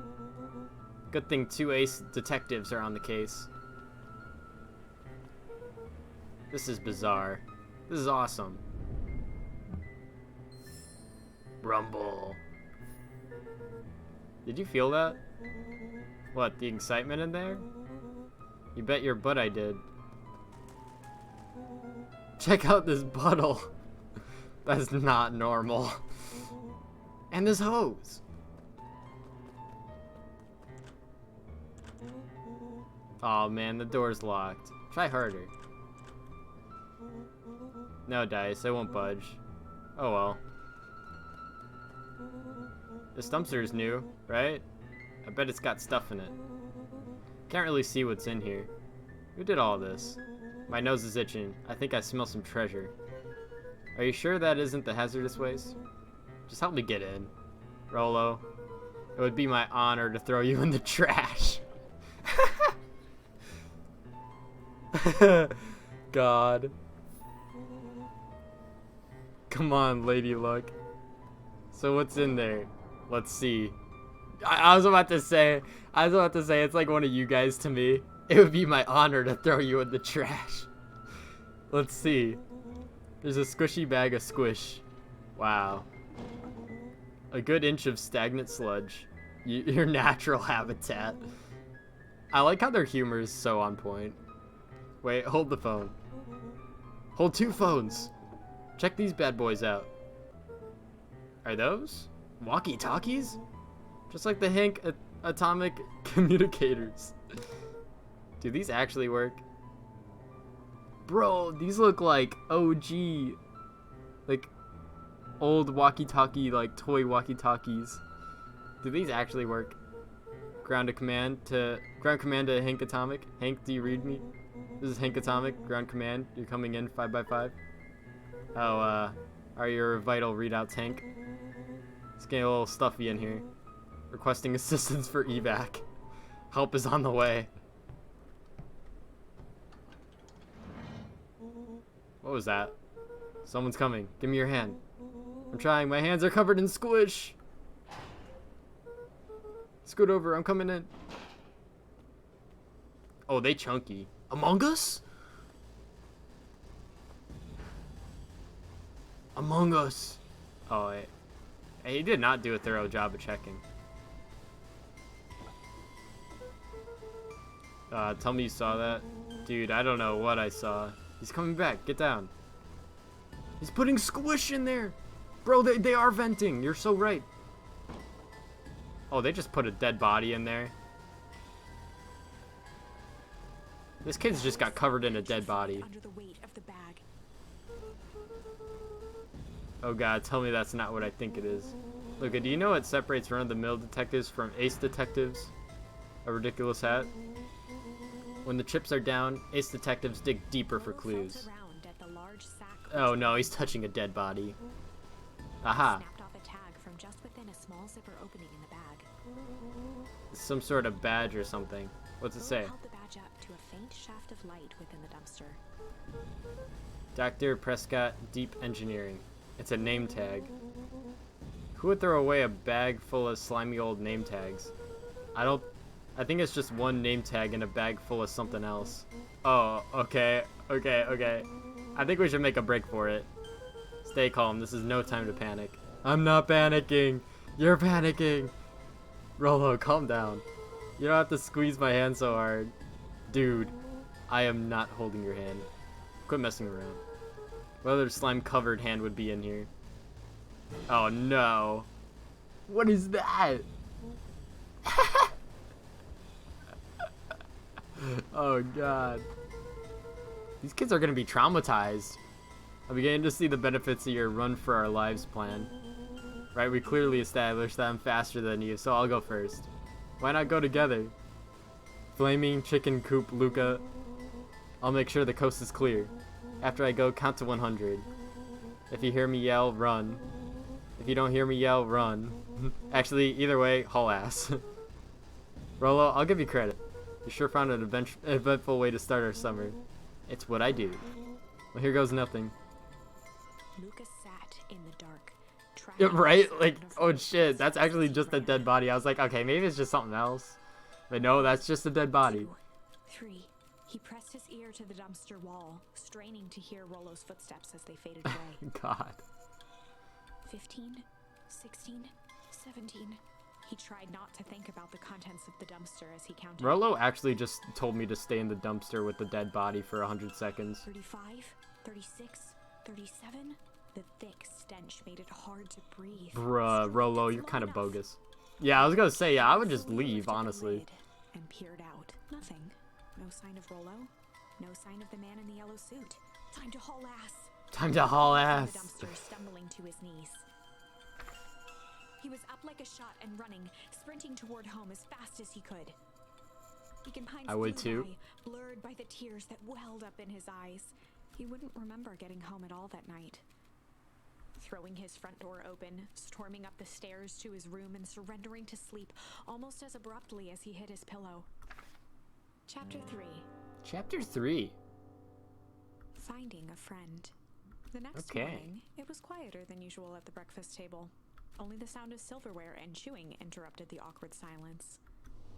Heck yeah. I finished drawing a message jam last night. Uh-huh. So I'll need to get delivered into town today. Okay. So what did you and Rolo get up to yesterday? Oh, just chilling, you know. Nothing interesting. Right? Like what? Totally gotta take a shower after that. Hello? I don't speak rectangle. Calm down. Stop speaking rectangle to me. No, of course it is the right thing to do. Start gathering, folks. I'll be right there. Why is Grandma so hot? Are you sure there isn't anything you want to tell me about yesterday? Anything I want to tell you? Not really. We just sort of ran around a bit. Gran's brow furrowed. She let out a long sigh. Her voice was quiet and even. I have to go take care of something. You are to stay in this house for the day. Under no circumstance are you to leave. What? If I'm not back by dinner, there's stew in the icebox. But nothing. You are to stay here, understand? Yeah. Say it. I'll stay here until you get back. Good. Rolo is dead? No. Well, that was strange. Oh shit, yeah, what if though?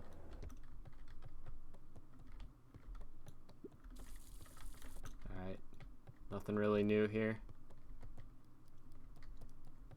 I don't think I can go into my parents' room yet. An eerie electronic Oh, wait. sound echoed from Luca's bedroom. Oh shit. Nah, I can't go in yet.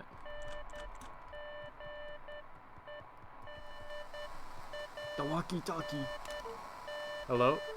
Rolo, is that you?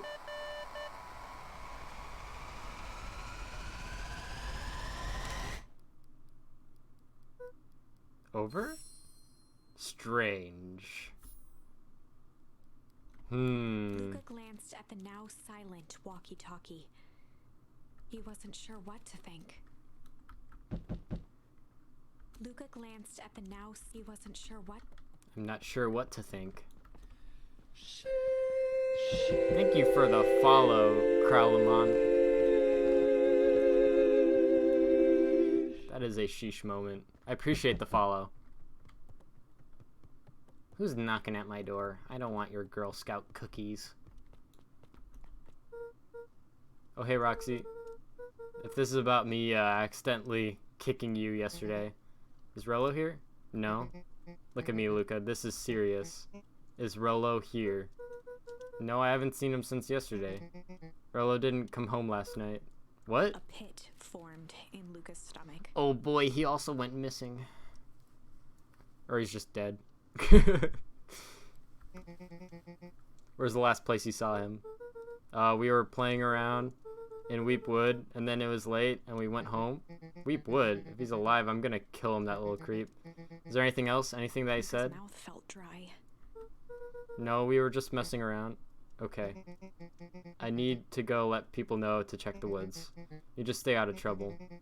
Go see if he's hiding in the library or something. Luca could feel his heart beating in his throat. I was told to stay home. Okay. Rolo. Where are you? Check the library for Rolo. I don't really feel like it. Just gonna chill by the fire. Grandma told me to just stay home today, you know? Just feel like that's just the right thing to do. Gotta make Grandma happy. Fine. I'll go. Also, what is the tree looking like? So we haven't come to the end of shit. There was some other things that I meant to check in this area, like in this part of the story, that I just didn't. Oh, that art is so good. Like, there was more stuff I wanted to check here, but maybe I'll be able to check it right now anyways.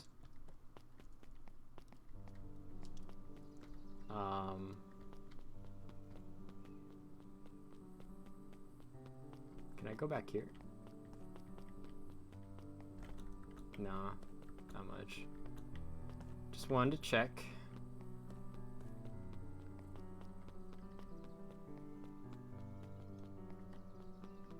Can't go here yet, I'm assuming.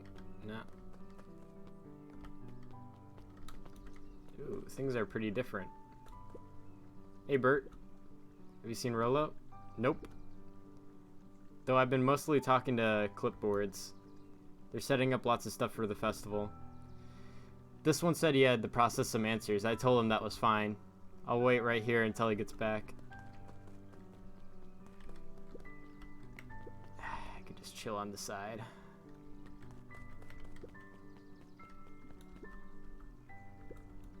He's sleeping. You got more questions for me, buddy? Howdy, Luca. Hello again, Pete. I'm not Pete, you silly goose. It's Toby. You could have fooled me. Well, hey, it's no problem. No problem. The important thing is, we'd love to hear your thoughts. Yeah, I'm getting that impression. We're all part of something special, Luca. And it all starts right here in Beacon Pines. I got it. He looked up from the clipboard excitedly. It's you! That's right. So how about you start by telling me, look, no offense, but I got my own stuff to take care of. Guy, you joker. We're all part of this together. Let us know and you're free to answer a few questions. I'm ready. Okay, I guess I'm not. But, oh. We really need to get back to work. Just a couple more minutes. If Roxy said she'll be here, then she'll be here. I just don't see why I'm standing around, doing nothing, and waiting for Roxy, when I could be standing around, doing nothing, and getting paid for it. Come on, Lumi. Roxy needs our help. My parents weren't listen. No offense, but isn't Rolo always getting into trouble? Something feels different this time. What can we do to help? We need to check where the adults aren't. So I guess it's up to us to check the Weepwood. Our shift doesn't end for another couple hours. We could spend the time making posters. That'd be great, I guess. Right, Fitz and I will check Weepwood. We'll be back later to pick up the posters. I think my dad has a map of Weepwood. Let's swing by my house and grab it before we head out.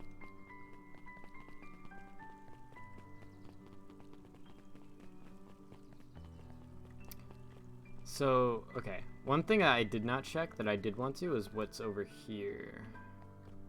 So I don't know if there's maybe more stuff here in the other chapter. Or like the other part of the chapter, but... Hey, Don.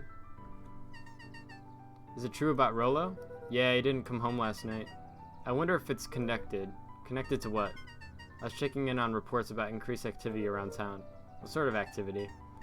Windowless trucks, mechanical noises, strange lights. Your typical shady stuff. Who would be doing all that and why? Well, I have a few leads. Valentine family is always suspicious. Perennial Harvest certainly has the resources. Do you have any idea where Rolo could be? The best place to start looking is where the trail went cold. Where did you see him last? We were in Weep Wood, right by Valentine's fertilizer. I'll check out Weep Wood when my shift ends. I'll do my best work at night. Oh, really? She is? She's pretty. Let's see, before I check there. Alright. Last Chance Diner. I guess Mr. Fratelli is getting ready for the festival.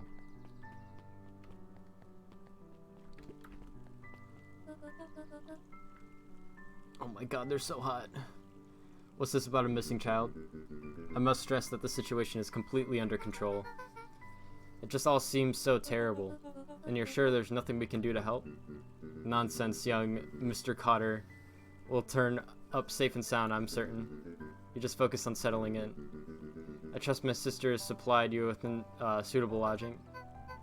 Oh yes, Miss Valentine has been more than accommodating. We were just telling our daughter Beck that... Now where'd she run off to?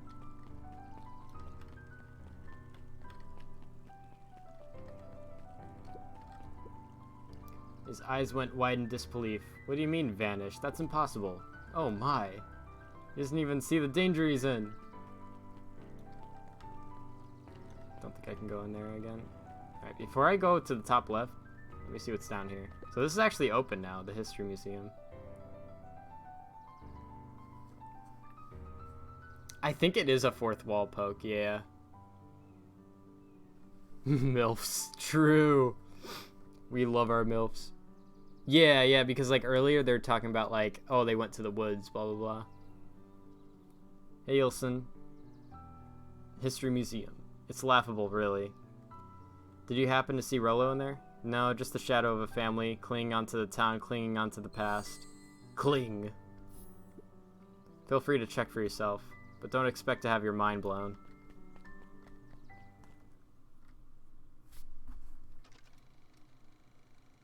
Alright.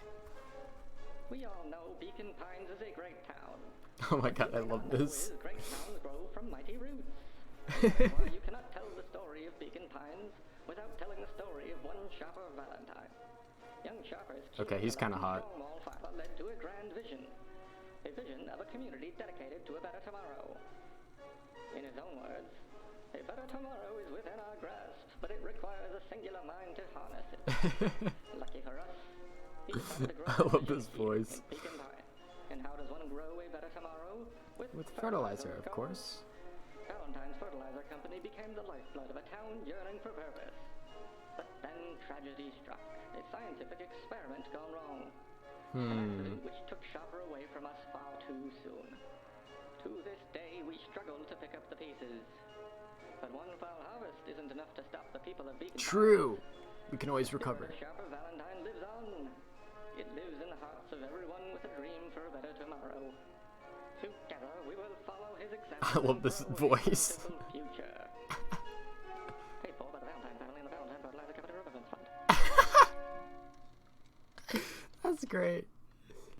Just collect everyone's poop. True. The people fertilizer.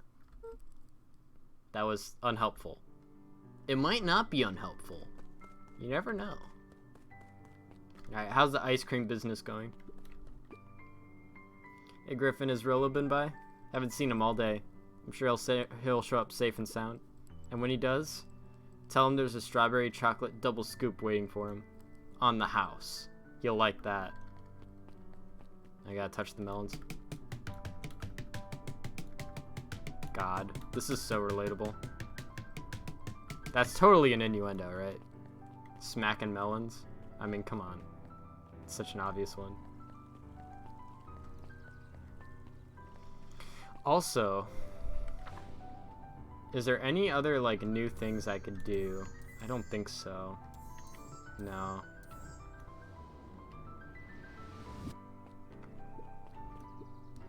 Hi, Luca, what's up? You haven't seen Rollo around recently, have you? He doesn't come around here much. Not since they made a rule that can, not since they made a rule that he can only order decaf. Alright, so I can't go in there. So I'm guessing it's obviously gonna be Weep Woods.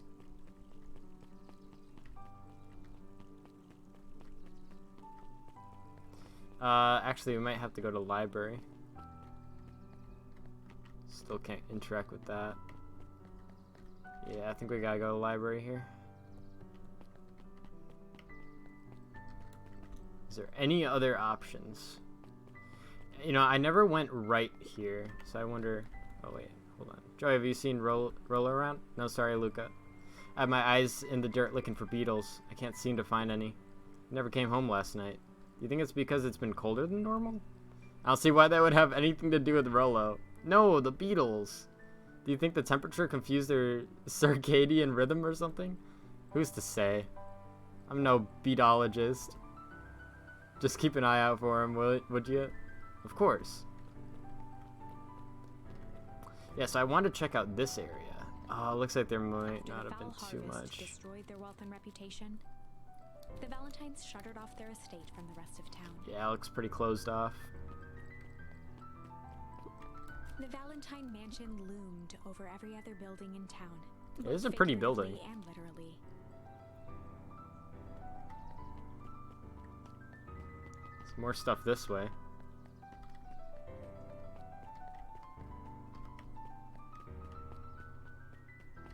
Alright. Don't think I can interact with that. Okay, good to know. Yeah, I just didn't go here earlier, so I just wanted to be sure I wasn't missing anything. Because it seems like you can miss those charms pretty easily. Can I go to Weepwoods early? Oh, now there's a keep out. I see. Dang, they boarded up the way in. There's more stuff over here, though. Throw the mushroom at it. Looks old. Oh, now there's like... Was this always here? Was this goopy stuff always there? I feel like that's kind of new. Yeah. Alright. Let's go to the library. Let's check it out. I bet that's Rolo's doing. It's always Rolo. Oh, the cobs I've eaten. Oh, the cobs I've eaten. Bruh. A salad-centric travel guide for the mildly adventurous. Oh, the cobs I've eaten. Yuck. How do you guys eat your corn on the cob? Because, like, for me, I clean it. Like, absolutely clean it. I know some people, they just, like, chew at it and stuff, and they don't get every single bit of corn. But me, like, I do it row by row, and I, like, use my teeth as, a wedge, and I, like, completely take off the kernel off the cob. And, like, my cob is, like, completely clean by the end. I'm, like, an expert at eating corn on the cob. I don't know about you. Sally Seashore's simple succulent sundries. Sally Seashore's simple succulent sundries. Luca brushed off a smudge of dust. Or maybe it was flour. 30 recipes so easy you'll doubt it's even edible. You'll doubt it's even edible. Succulent. Oh, that's such cute art. A peek behind the curtain. By the end of me eating corn on the cob, it could be labeled not safe for work. God, Kosa. I believe it, though. A peek behind the curtain. Have you ever seen those dildos that are like corn on the cob shaped? Like, it's like the kernels on the cob, and it's like a silicone dildo. That shit is fucking hilarious to me. Yeah, 100%, like, that's totally a country thing, right? Like, people just use cobs, corn on the cobs as dildos. Like, that has to be kind of, like, more usual and, like, used than you would expect, I would think. Honestly. It's just so obvious. Methods and Reminiscences of Patrick C. Montesquieu. One of the greatest acting minds of I our totally time. butchered that. By Patrick C. Montesquieu. Yeah, one of the greatest of all time by himself. Gonna put that in my next interview. There were rarely any actual new additions. Simply a variety of existing content rotated into the front display each week. Not fooling anyone.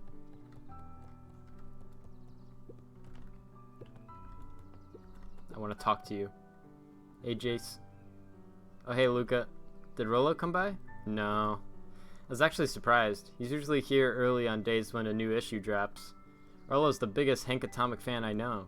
Besides myself, that is. Well, if he does swing by, tell him to meet me you know where. I don't know where. No, he knows where. Oh, roger that, Space Cadet.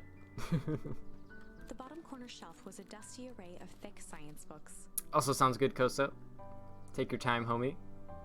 Only one binding was clean enough to read. Cellular biology and the chemistry of mitosis. Mitosis. Boring. Mycological phosphorescence. Phosphorescence. That's a fun word. More like my complete loss of interest. The entire top level of the library was devoted to comics. Oh yeah. Most of which Now were we're talking. Hank Atomic and the myriad of lesser revered spin-offs. Now we're talking.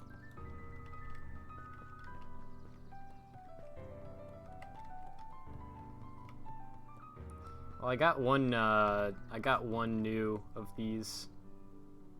Which one was it again? It was Succulent. That's the one I got. Kato volunteered at the library during the summers. He wasn't very social, so he'd dedicate each summer to becoming an expert in a single subject, Heck making yeah. him a reliable source of very particular knowledge.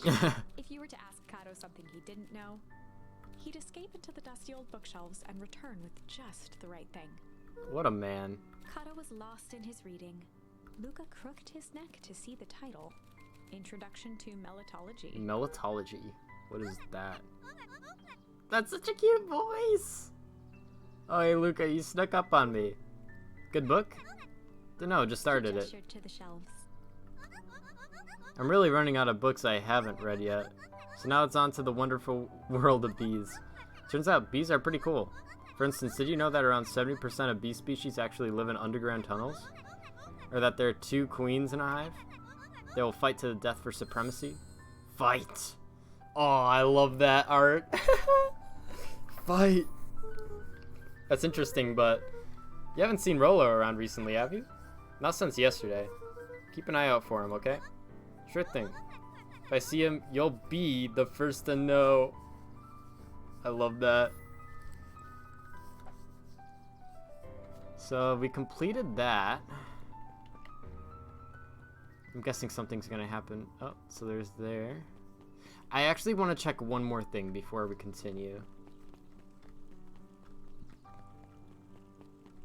One last thing. I want to see what's going on at the treehouse. Because maybe Rolo's there, you know? Who knows? Maybe he went back to the treehouse.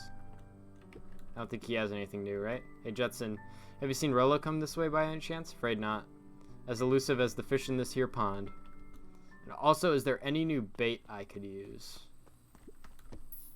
There is a lot of new bait. Oh my god. Okay, Luca smack. stuck a toy stretchy hand onto the hook. Sweet. Those things always get dirty anyway. Those things do get dirty for like no reason.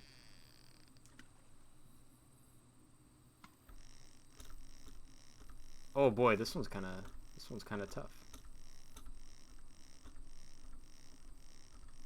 I'm such a pro. Oh, what is that? A necklace? Should we give it to Mom?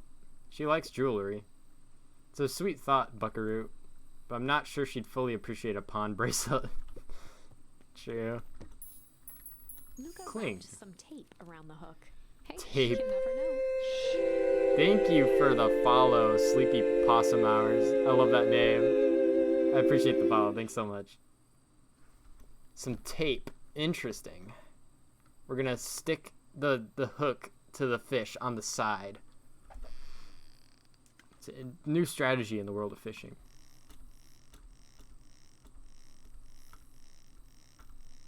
It looks like this is the last one, actually. So I'm glad I went here. Maybe there's more. I'm not sure. Oh, there's a lot more. It's got a bunch of bigger words written on it. Let's see that. We regret to inform you that your application for property rights with respect to Beacon Pines CBD, like weed, and surrounding area has been rejected. Who's that for? Applicant, Valentine Estate. Good. Good. Dang, we're kind of popping off. We got like maybe 2 more? Something like that? Alright, let's see if he's here at the base at all.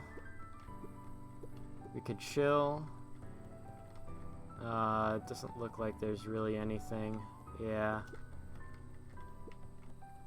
Nope. It's not here. Just wanted to check that out. I'm glad I went fishing for a little bit. Yeah, it does look like there's more later on, so I'll be sure to come back here later. There's another exit to the left. I did not know that. Thanks for letting me know, because I had no clue. Like over here? Or... Oh, you're so right. You're so right. I did not even notice that. Thank you, Belle. Thank you. Luca looked up at the satellite dish. Satellite dish. Polo nearly killed himself putting that up into the tree. Yeah, it's kind of hard to spot, so I appreciate you pointing it out, because I kind of walked by that like twice already. Rolo nearly killed himself putting that up into the tree. Pull! Okay. While it didn't turn the radio into an interstellar communicator, as he'd hoped, it did at least boost the signal enough to overhear truckers one town over. Nice. Okay, well that could be useful for something. I don't think it'll be useful in the tree for now. Yeah, but it might be helpful for fishing. We could check out the fishing again, see if it's maybe used in there.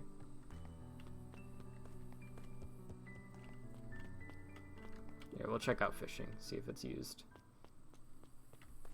Sounds like a fishing thing. It certainly is. Luca Wow. tied a small magnet to the line. Small Fishing magnet. with the law of attraction. That's funny. All the mercury in the fish just gets attracted.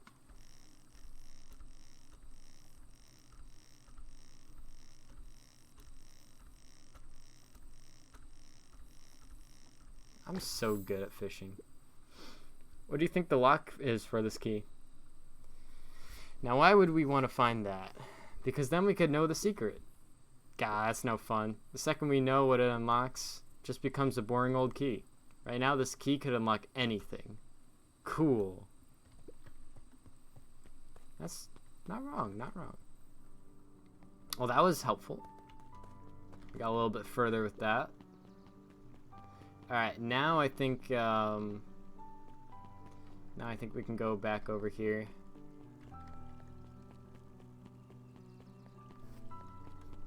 I am glad I went back though.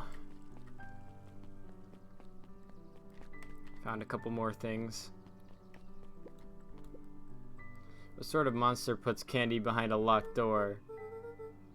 Oh yeah, Mr. Nuncreed works weird hours sometimes. Oh, they're so cute.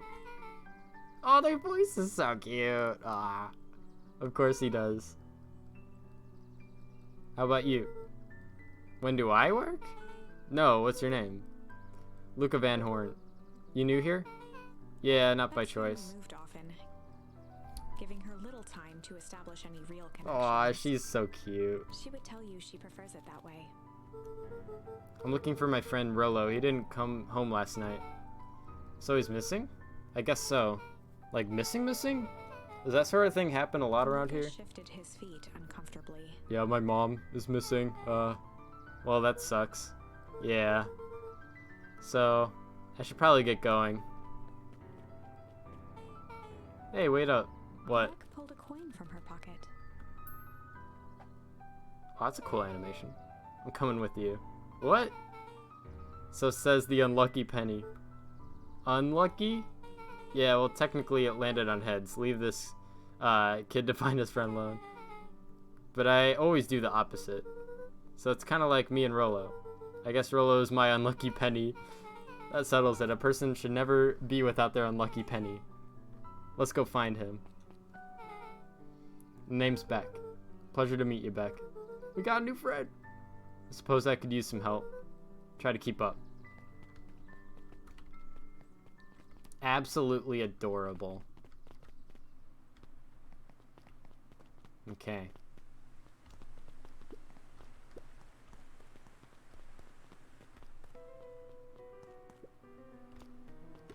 Luca felt a chill as her eyes were locked Oh, on I the just skipped it strange out. green liquid. Yeah, this green liquid's pretty mysterious here.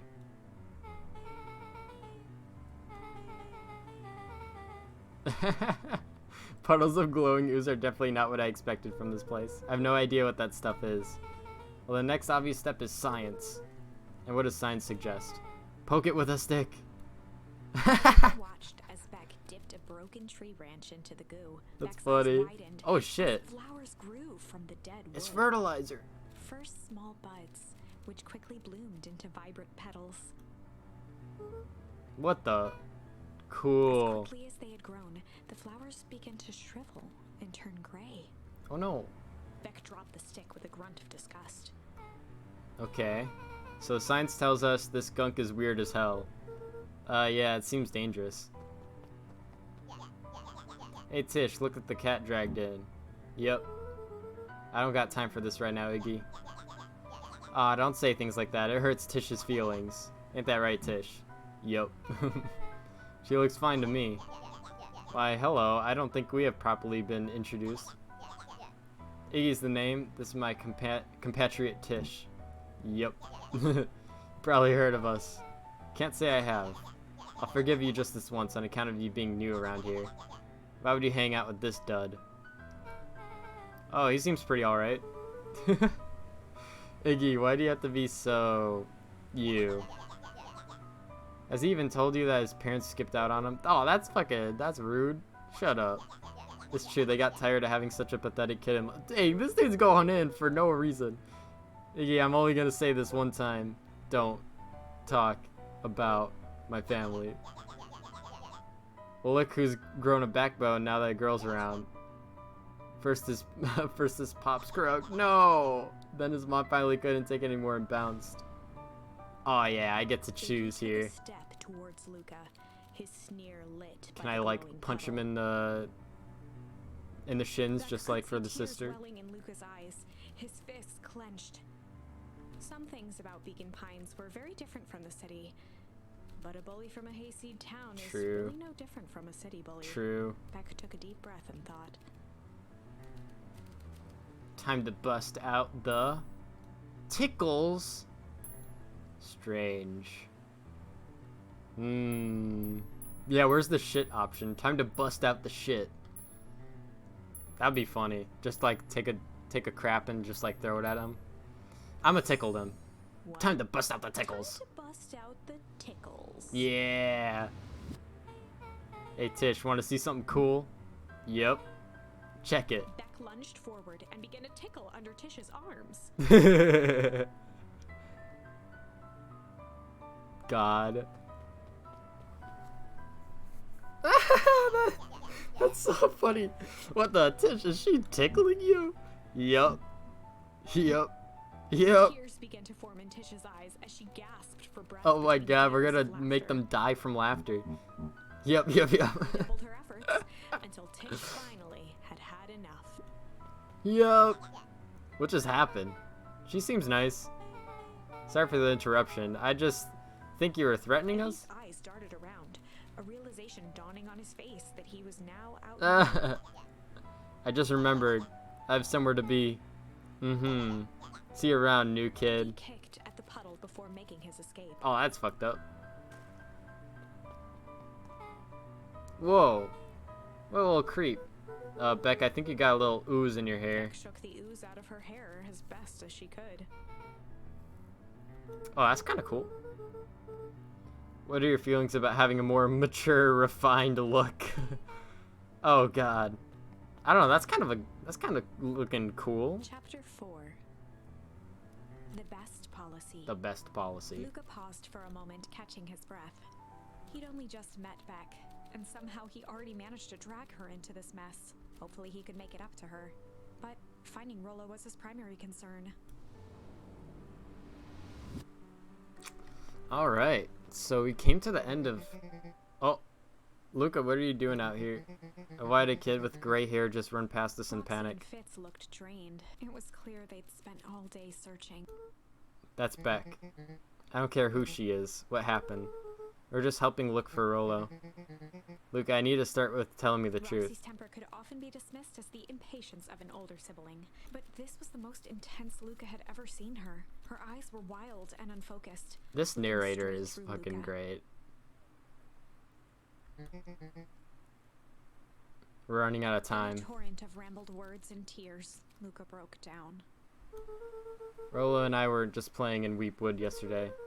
We were investigating lights at the old Valentine warehouse, but someone was there in a strange suit, and we hid it in the dumpster and had a heavy bag dropped on us. I think it was a body, and so we ran, but we got split up, and I ran home. And it's all my fault, and now my best friend may never come back. Wow. Just wow. Roxy, still exhausted and angry, softened briefly as her eyes hunted the ground in thought. With a determined sigh, she looked up at Luca. It's not your fault, Luca. Rolo's gonna be okay, I promise. Roxy drew herself up. I'm gonna fix this. Luca, go home. But I want to help. This is too dangerous for a kid. I can't just sit around. I have to do something. Roxy tried to think of the safest place to send Luca. You go back to that little tree house you two like to play in. Wait there in case Rolo shows up. Sound like a Luca plan? wiped his cheeks and gave a quick nod. You did the right thing telling me the truth. Now scoot. You really believe his story? What other option do we have? Things have been strange around here leading up to the festival. My dad has been acting weird lately. Well, weirder than normal. Into the puddle, Roxy rubbed her arms to warm up. Why is it so cold here? This place gives me the willies. Wait at the treehouse. Okay. Whoa, that was a lot. So, we now have chosen the tickle path.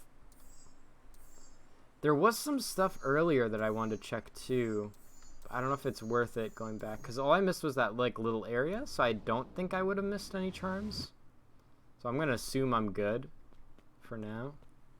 Don't think I really missed too much. So I'm gonna go back. Mr. Nuncreed jumped with a start. Oh my god. Whoa, don't sneak up on an old fellow like that. Sorry. Who are you talking to? What? Luca motioned to the phone booth. Oh, no. I was just checking because I thought I heard it ring. But the dang thing never does, of course. Yeah, I never seen anyone use it, really. The whole thing's a waste of money if you ask me. Any word from Rolo yet? Not yet. Long time for a boy to lose his way. Rolo knows those woods too well to get lost. I suppose you're right. Silly boy's antics have this whole town worried sick. What is this? Music? Antics? We all know Rolo likes to play his little pranks. You think this is a prank? What other possible explanation could there be? Not playing a prank and he didn't get lost. Someone took him, I know it. How would you know that? Unless... Luca, is there something else that you know? Mr. Nuncreed gently placed one of his substantial hands on Luca's Oh, get away from me, you creep. Dang it, boy. If there's something you know, something that could help your friend, you need to tell folks. Luca This man's being peered at Mr. creepy. Nuncreed, kind eyes warmed. in a Stranger certain danger. face. There was a deeper emotion hiding beneath it all. It was subtle, but Luca could sense something eating away at him. There was a shame. There was a shame lurking behind those eyes. A deep sadness. Oh If no. Mr. Nuncreed was that worried about Rolo, maybe he could help. Yesterday, Rolo and I were messing around with the old Valentine warehouse. Mr. Nuncreed raised an eyebrow. I don't know if I trust this man. Both of you? You were with Rolo when he went missing. Not exactly. I was hiding in the dumpster. The dumpster. What were you doing in there? At first we were just looking around. Then someone in a strange yellow suit came and dumped something on us. Actually, this dude's pretty chunky, just like the Among Us guy that came out. This could be the Among Us guy now that I think about it. We both got scared and ran. That was the last I saw of him. Got scared by some garbage? Well, that's why you don't go skulking in someone's dumpster. but it wasn't garbage. I think it was a body. I'm sure it's just some trash. No, there was a name tag. It said Deep Engineering. Mr. Nuncreed's shoulders slumped. I wish he wouldn't have said that. A deep sigh bellowed Oh from no! his chest. He's the imposter. Why did you have to? I tried, Luca. God knows I tried to keep you Luca safe. attempted to take a step back, but Nuncreed's hand clamped down on his shoulder. But you Van Horns just can't help yourselves, can you? We were all so close to being done with A this. firm shove, Nuncreed manhandled Luca into the phone booth. It's a secret, compartment. What are you doing? It's out of my The door hands now. latched shut with a mechanical hiss. Oh boy, it's an elevator? Shit.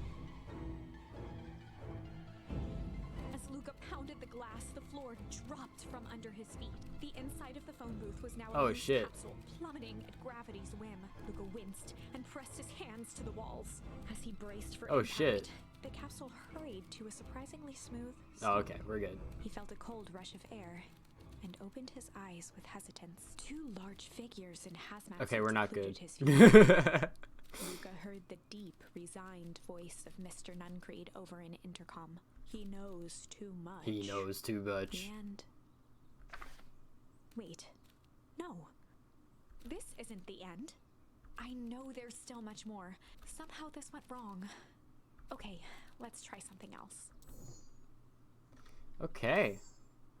So that was a dead end. Bust out. No, I didn't mean to do tickles. Time to bust out the tickles. No, not the tickles. Hold on, I want to try again. Actually, let me, what is, oh, I figured out what I was doing wrong. Hold on, I want to try something else first, though. Time to bust out the tickles. Okay, we're busting out the tickles for a second here. So, yeah, I want to try, going back here, I think, for a sec. Okay, I just want to temporarily take a pause from that entire story. Chill for the day. And I want to check something out, because it's kind of in the back of my mind. So, back at this point... I get it, Grandma.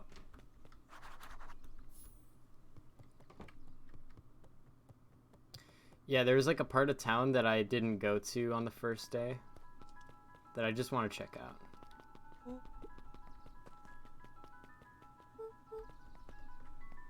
Gosh darn it, Rolo.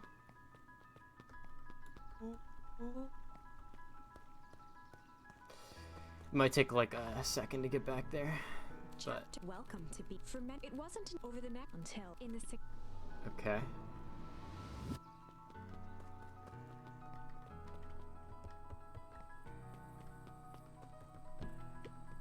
Alright, we're kind of speed running for a sec.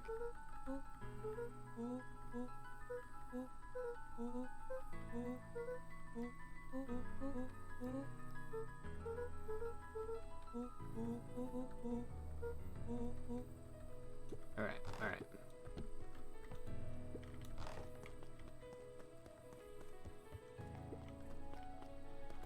So yeah, over here.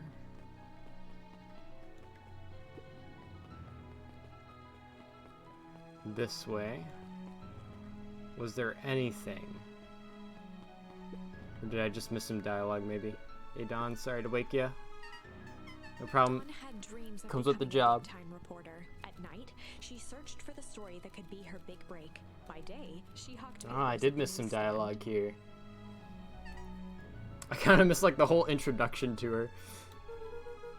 Rolo said he saw something strange going on at the warehouse. Working on a story about it right now. Can't say it quite yet. Still need to follow up on a few leads. Keep me in the loop. Everyone's preparing for festival. Catch you then. Oh, and Luca, I'm really sorry I haven't been able to find out anything about your mom yet. Ah. I'm just grateful that you tried. I'm still keeping my ears up. And I'm assuming I can't go in here, right? Yeah, no. And then I think that was about it. The only other thing I could think of was at this point, if so Rolo does this. Actually, I might be able to speed run this a little bit here. So at this point, if I'm a little bit chill. In the past, he found the best way to deal with an enraged Roxy was to be a little chill. So if I do that.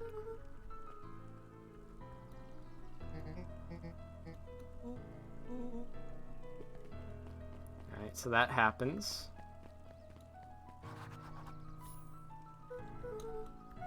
God, I love that dialogue. So yeah, what happened earlier, so he mentioned that he wanted me to like talk to my grandma. This is kind of like a time travel game, what the fuck? Except not really. So yeah, he's talking about jam, and I never went back to grandma, but what if I did? Is there anything that happens then? Luca knew that if he gave up now, Ah, so you can't go back. That answers my question. Okay, I can continue now. I just wanted to check those two things. So I just missed like a little bit of dialogue. Nothing too big though. All right, we'll bust out the strange. Well, time to bust out the strange. I'm assuming in the future, when you need to go in a different branch, you have to go back and find stuff. But for now, we're doing pretty good, actually. All right, Luca. Looks like you just looks like you need a little mud bath. What's wrong with you, new kid? We're about to pound your friend. Beck stared in silence, the only sign of life being the twitch of an eye. It's weird when people don't talk. Yep. Stop being a weirdo. Hello, are you some kind of wackadoo? Makes sense, wackadoos travels in packs, eh, Dud? The sight of Iggy taunting Beck, something in Luca snapped. Iggy's smirk shifted to a look of shock as Luca launched himself into his stomach. Ah. Oh shit, he just fucking... In the glowing Oh, ooze. Iggy's gonna die. Oh, Iggy's dead. Oh no. You jerk, my clothes are ruined. I'm gonna... His voice began to slur as he Oh, struggled he's to actually gonna die. Struggle. I don't feel so good. Elf. I'm sorry, I just... Oh shit. Yup. Oh, he's fucked up. Oh, we just fucked him up. God. That was intense. Iggy's gonna be okay, right? Nothing about this seems okay. Their house. The strange ooze and what it did to Iggy. Was Rolo caught up in all of this? Possibly. You have to find Rolo. You took the words out of my mouth. That's messed up, man. Even bullies don't deserve that. Whoa there, little buddies. You startled me. What in the dickens are you up to in this part of town? We're just helping look for Rolo. Oh, you haven't heard the good news? Rolo showed up safe and sound a bit ago. Really? So where was he? It's funny, really. He just got a little turned around in the woods.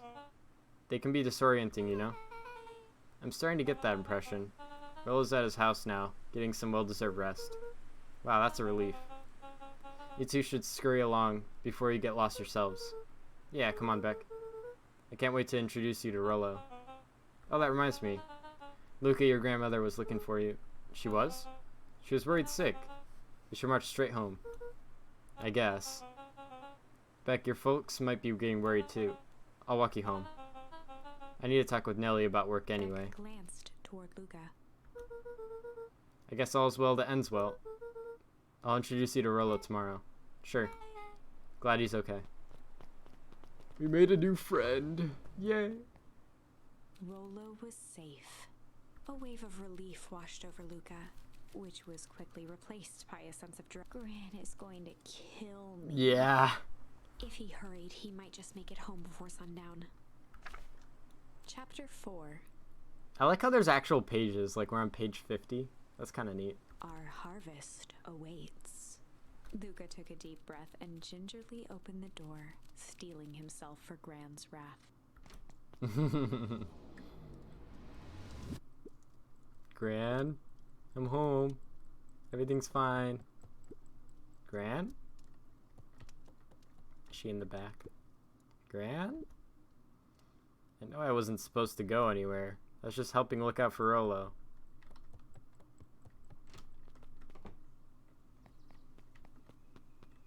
Well, she's not in the back.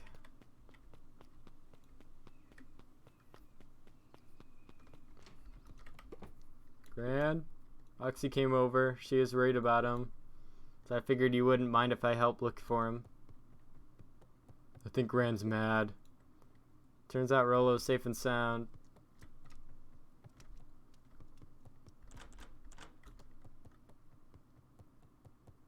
Is Gran in bed? Luca was alone. The house Oh was no. empty. So Gran's not back yet. I guess that's a good thing.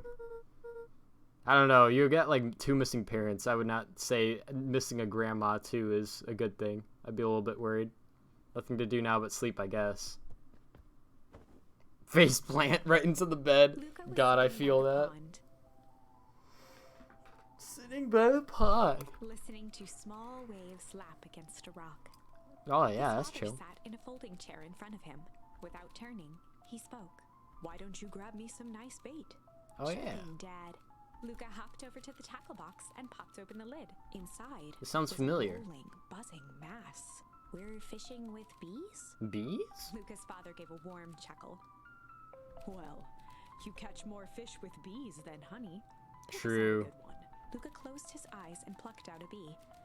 He could feel its wings struggle between his finger and thumb. Holding That's it kinda at messed arm's up. length, he hurried over. His father deftly baited the hook. I would never and grab a examined bee. His work. Interesting choice. Interesting With a choice. practiced flick of the wrist, the line buzzed in a graceful arc. The water accepted it without a splash or ripple. The wrong choice. But I respect it. The pond began to freeze over. Sometimes we gotta make the wrong choice before we can make it right. True. Pallid ice propagated across the still surface with an alarming speed. Luca scrambled back as the ground beneath him turned cold. Dad, I don't understand. Sorry, kiddo. Understanding isn't always part of the deal. True. Dang, this is good dad. The relentless ice shot through the fishing line toward his father. Dad, look out! His father casually wound the reel. None of it's your fault, you know. Never was. Dad, we have to go. Luca grabbed his This father's dad is just shoulders, spitting trying some to pull him classic away. dad facts, honestly. Please, you have to run. The ice crackled as it spread across his father's hands. That's the thing about fishing, Luca. His chest began to crystallize. Oh my god, is he about to say something super based? Toss your hook in, and you never know what you're gonna pull out. True! What a great dad. A shock of searing cold ran up Luca's arms. These are some classic dad facts. Tug. The chair tipped backwards in a single frozen mass.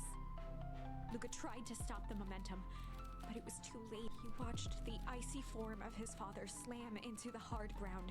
Oh, that's kinda shattering fucked up, into a though. Dad, I don't understand. What does all this mean? The gentle rustle of leaves was the only reply. No more dad facts.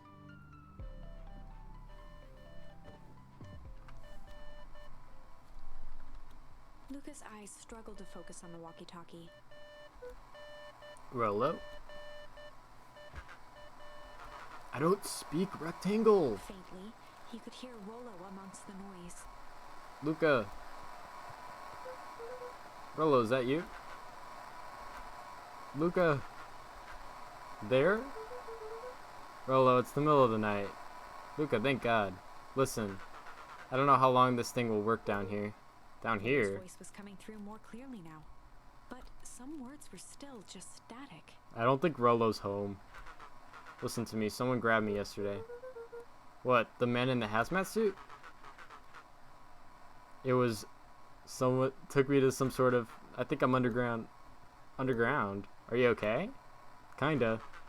They seem more interested in, for now at least. Mr. Kerr said you made it back home safe. Kerr, no, trust. Hold on, someone's The signal coming. went silent. Rolo?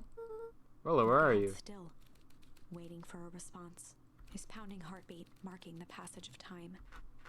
Okay, I think they're gone. Getting worse. I can barely hear you. Began to fade. This is like the Discord voice chat experience right here. Losing signal. Not much time. Mission control. You need to... The treehouse. The treehouse! The signal died for good. What was he trying about to say? What was he trying to say about the treehouse? What's at the treehouse? The antenna. He wants me to use the antenna in the treehouse to get a better signal. Rolo, you're a genius. Luca grabbed the walkie-talkie and sprinted to the treehouse. I'm sprinting. Alright, we gotta visit Dad first. Aw, we can't visit Dad. Sorry, Dad. I had a dream about you, but I can't visit you. Footsteps approaching. He dashed behind the bushes to avoid being spotted. So conspicuous. Oh, Grandma. So we all understand our roles? You can count on me. I still think we need more time. This wasn't the original plan. Paused, shifting his eyes to one side. We're all in danger now. I, for one, refuse to sit idly by while that danger persists. Refuse! Hiram, you just keep your wits about Mr. you. Tolliver took one long, quiet breath. You're right. You can count on me. I just wish we could have made that deal with Harris Valentine. Her resources would still have come in handy. As I said, I had no time to contact her after your call this morning. Plans change. How's Luca holding up? He's fine. We shouldn't lose sight of the fact that this is all, I know very well what all this is for. We have no choice. Operation Sparkplug has a new objective. Are we in agreement? The three shared a determined look. Good. We'll reconvene after the festival. What is Grandma up to? Grandma's like, I smell you. Gran, why are you meeting with Mrs. Fratelli and Mr. Tolliver late at night? Hey, Luca. Don, you scared me. How long have you been there? Oh, just a few minutes. Earlier today I saw Mr. Tolliver and your Gran enter the diner together. When my shift at the newsstand was over, they still hadn't left. So I used the greatest tool of any investigative reporter. Time. When they left, I tailed them here. What do you think they're up to? Whatever it is, they seem organized and determined. They mentioned the festival. Yeah, I heard that too. Has your Gran been doing anything different recently? Anything strange? She got a phone call this morning and rushed out the door. A call from Hiram Tolliver, it seems. She was either furious or terrified. Or both. Luca, be careful out there. Think we might be in the middle of a scoop of the scoop of a lifetime. I will. Aren't you coming out? Nah, I'm gonna stake out here for a bit longer. See you, Luca. Just slowly goes back into the bushes. Can't go here yet, right? Nah. Hey guys. I did it. I changed the sign.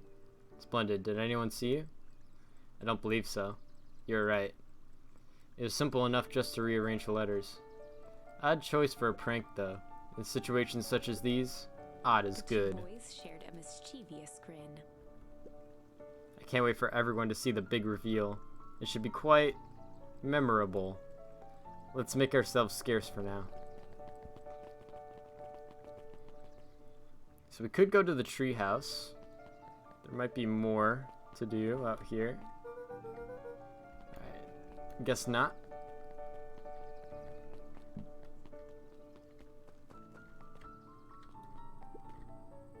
I doubt we have anything new here. Oh, we do. We have struggle. Luca placed a sinker on the line. Sometimes the best stuff is at the bottom of the pond. Interesting. Like, rocks. The rock. Oh, man, I'm so good at fishing. God. It hurts to be this good at fishing.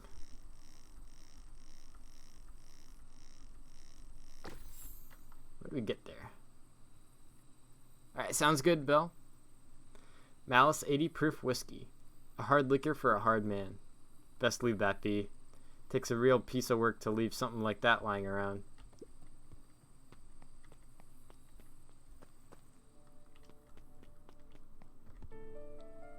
I think that dream is like probably like a sign to go back to the pond, maybe check some of the stuff that you have. So we got the radio.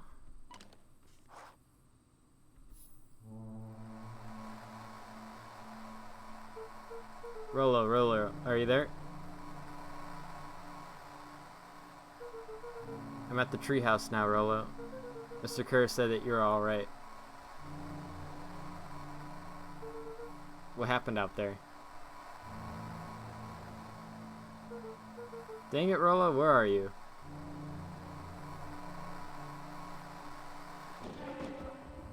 Huh? Who's there? Could only see a cloaked shape behind the rocket. I got weapons in here, so you better come out right now. Strained to hear as a muffled voice began. Weapons? How could you hurt something that's already dead? Fear gripped Luca's throat. Who are you? What, you don't recognize me? I guess I don't even recognize myself anymore. Luca stared at the ground for a moment, trying to place the dampened voice. The figure shifted slowly from behind the rocket, revealing itself to Luca. I'm a monster, and now they hunt me like the beast I am. Iggy. Luca reached over empathetically. Aw, poor Iggy. Iggy's tone jolted to dejected anger. Don't touch me. This is all your Luca fault. slumped to the ground, overwhelmed by guilt. Yeah, I guess I'd feel pretty guilty too. I'm so sorry. I didn't mean to. I lost control. So you couldn't control yourself for a second, and I get to be like this forever? There must be a way to fix this. Oh, you're gonna be my savior? Perfect little Luca saves the day. With his positive attitude and the power of friendship. None of this matters. There's no time. They're after me. They chased me all through Weep Wood. I only came in here to hide. Hide from who? Who's after you? Luca. Rolo? It's not safe, Luca. Rolo, where are you? The treehouse. I'm at the treehouse, Rolo. Where are you? No, Luca, the treehouse isn't safe. They said that they were going to the treehouse. I was trying to tell you to stay away from the treehouse. Who said that they're going to the treehouse? The clipboards. What'd I tell you? Those perennial harvest wackadoos are after me. They've been chasing me, yelling questions at me. What sorts of questions? They're saying the same stuff they always do. But it's different now. Less asking, more threatening. We're gonna figure this out, Iggy. Yeah, well, thanks. Welcome back, Belle. Is anyone present in this arboreal domicile? Crap, they found me. Luca, what's happening? Don't panic. You stay here and I'll see what they want. Oh my god. Hello, Mr. Van Horn. We'd love to hear your thoughts. Do you have the time for an informal chat? We will be brief. Your time is valuable to us. Be down in just a second.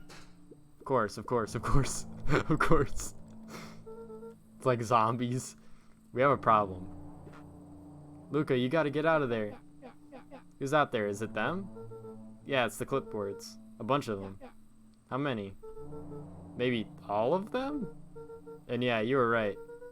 They are saying the same stuff, but with the creepy knob cranked to 10. Might young Iggy be present? We would love to hear his thoughts.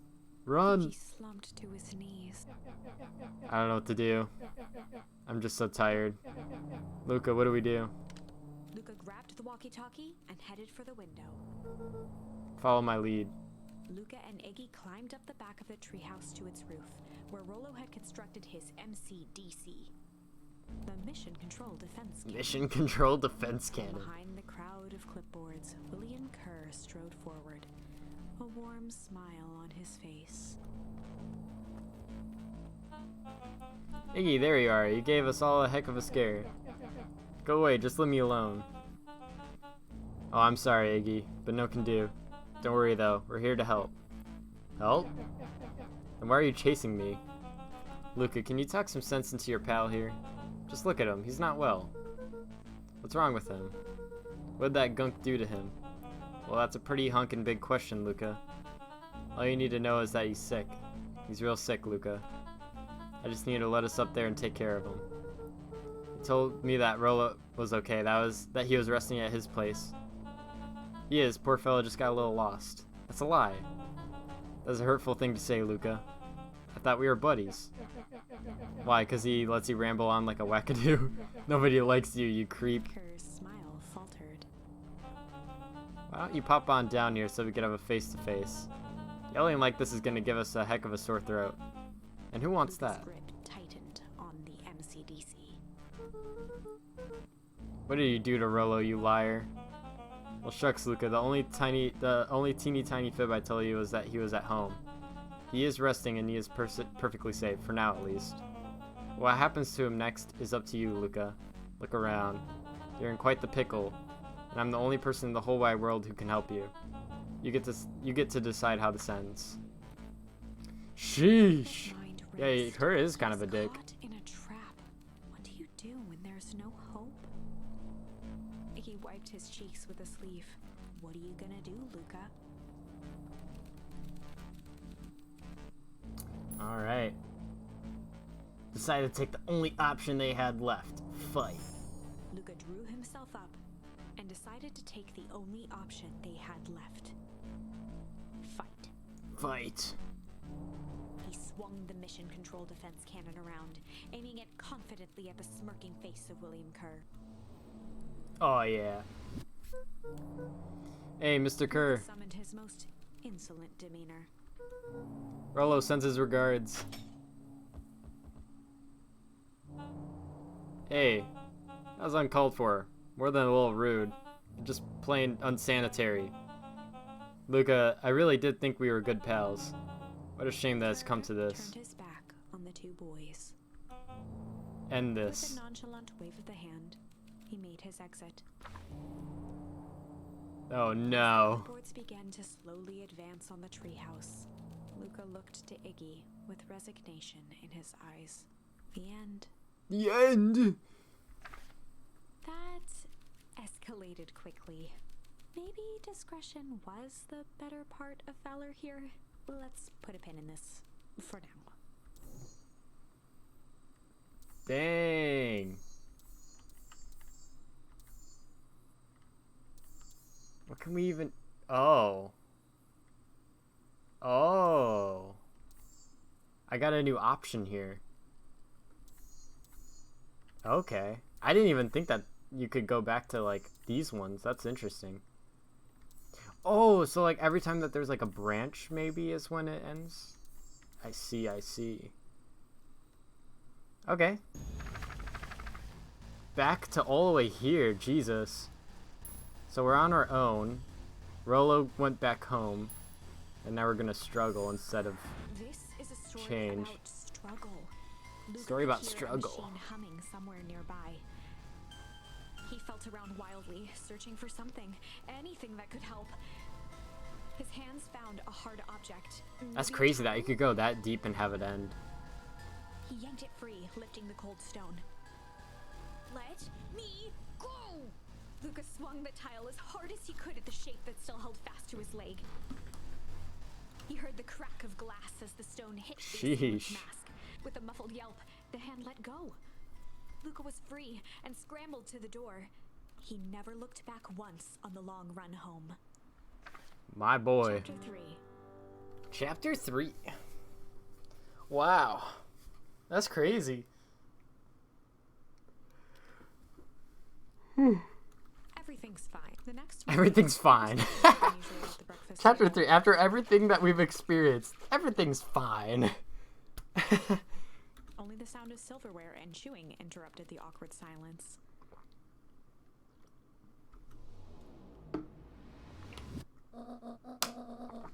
Grandma, you're so pretty. I finished jarring a mess of jam last night. Uh-huh. So I'll need to get delivered into town today. Okay. So what did you and Rolo get up to yesterday? Oh, Rolo had things to do, so I just sort of poked around town. I set the jam down by the front door. There's 2 batches to drop off. Mm-hmm. One for Mr. Tolliver at the Bag and Wag. Okay. Another for Mrs. Fratelli at the diner. Oh, Mr. Nuncreed, he said he wanted some more. That's what I went back to earlier. I was like, well, he said he needed some jam. But we never actually saw anything happen with that, so now we are seeing something. Okay, so that's cool. I suspected as much. Yeah, he seems to have taken a particular interest in my jam. There's some extras in the basket for that enthusiastic gentleman. Just make sure Fratelli and Tolliver get the ones on top. No problem. Off with you now while the day is still young. Very interesting. What the? What is Granny doing? Oh, it's Juniper Hartford. Before you hang up, just hear me out. I have a business proposition. Simple matter is, we both have the same problem that needs solving. Granny's a little sussy. Very well, we can meet tonight. Oh, it's so cute. So we don't have the walkie-talkies, right? Those just aren't a thing. Because we didn't find them in the trash, yeah. So there's no walkie-talkie at all.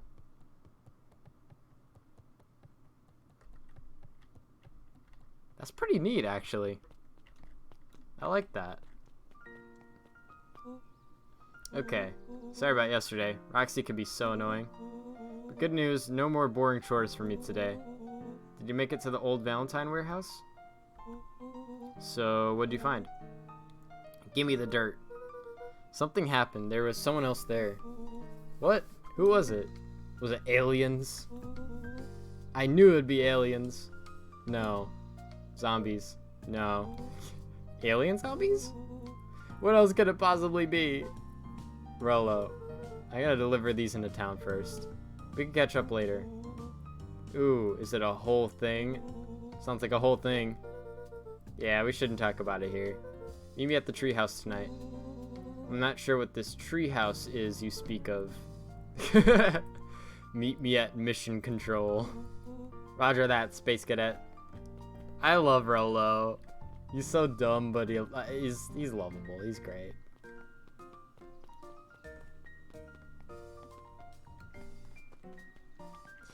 There's definitely more to that other branching timeline, though, because, like, there was the people talking here about, like, switching the letters.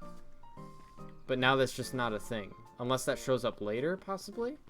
And it happens anyways? I'm not sure. Wait, watch your step.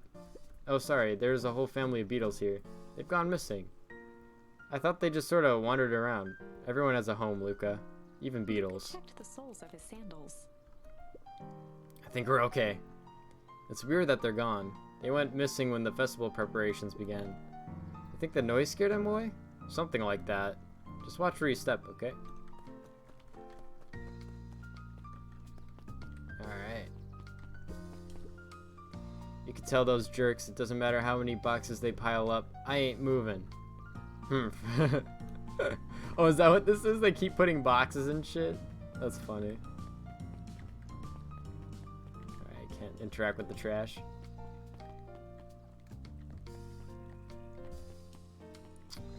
Okay. So we gotta go over here to the diner. Hey, Dawn. Hey, Luca, what's up? Dawn had dreams of becoming a big-time reporter. At night, she searched for the story that could be her big break. By day, she hawked papers at the newsstand. They got you on jam delivery, eh? Yep. Hey, Dawn, have you noticed anything weird around town lately? What sort of weird things? Stuff going on at the old Valentine building. You might say I heard some things. I'm working on a story about it right now. So what's going on? Can't say quite yet. Still need to follow up on a few leads. Keep me in the loop, okay? Sure thing. Have you seen the new kid around yet? New kid? Yeah, came in from the big city. Her parents both got jobs here.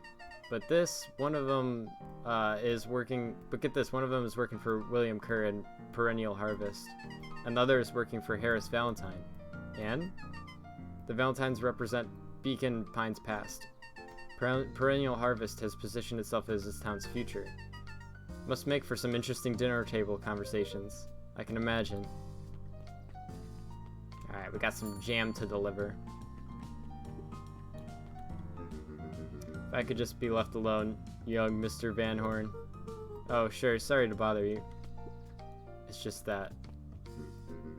Mr. Kerr has asked me to make the opening speech at the festival. Being mayor and all, you might expect me to be a charismatic speaker. The truth is, I'm terribly nervous. I really don't think I'm cut out for this sort of thing. Cut out for being mayor or public speaking? Both, I suppose. Never really chose any of this. It's more of a duty to my family. For our legacy. Sounds like a heavy burden. As for the festival, just speak from your heart. I'm sure it'll be great. I like that guy. He's humble. Alright, we got jam. Oh wait, I can go behind. Can I go behind here? Nope. Oh god, she's hot. Well, if it isn't my favorite little jam runner. Hey, Miss Fertilli. Look at you. Forward and pinched Lucas' cheek. Yeah, he is a dumb boy. You're all skin and bones. Is your gran not feeding you? She is, it's just... I understand. You know, I taught your mama how to cook back in the day. You may not even remember, but you and her used to help out in the diner. See that picture over there? That's you helping your mama back in the day. So cute, running around in your little apron taking orders. The whole situation just breaks my heart. What happened with Eleanor? Oh, break. I got a feeling she's out there somewhere, yearning to be with you again. Few things in this world can keep a mother from her son. Lucas shifted the basket uncomfortably. Ah. Oh yes, let's see here. Mrs. Fratelli lifted the cloth and inspected the jam. Ah, they even have my name on them now. On them, how thoughtful. She carefully lifted out her jars of jam. Tell your gran hello from me, Luca. Will do. Alright. One down.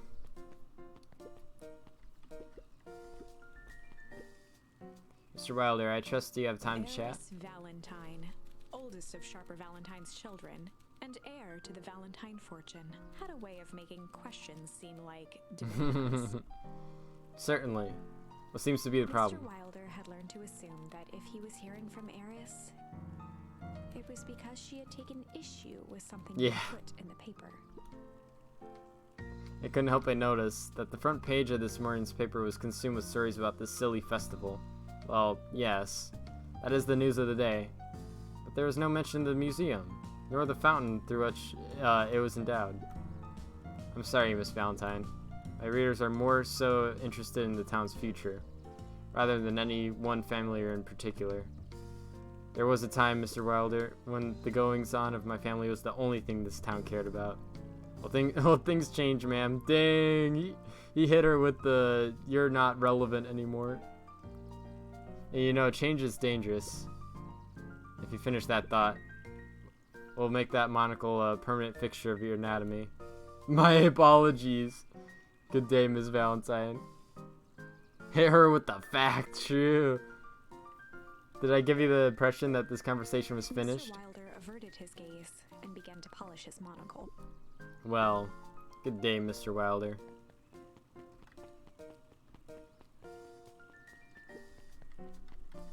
I can't talk to him. What does she have to say? Anger from the past, mistakes not yet made, and a glimmering hope for the future. He carried them all in equal parts everywhere he went. Oh heavens, what a burden to bear. I can't talk to the pregnant lady. Can't talk to these guys either.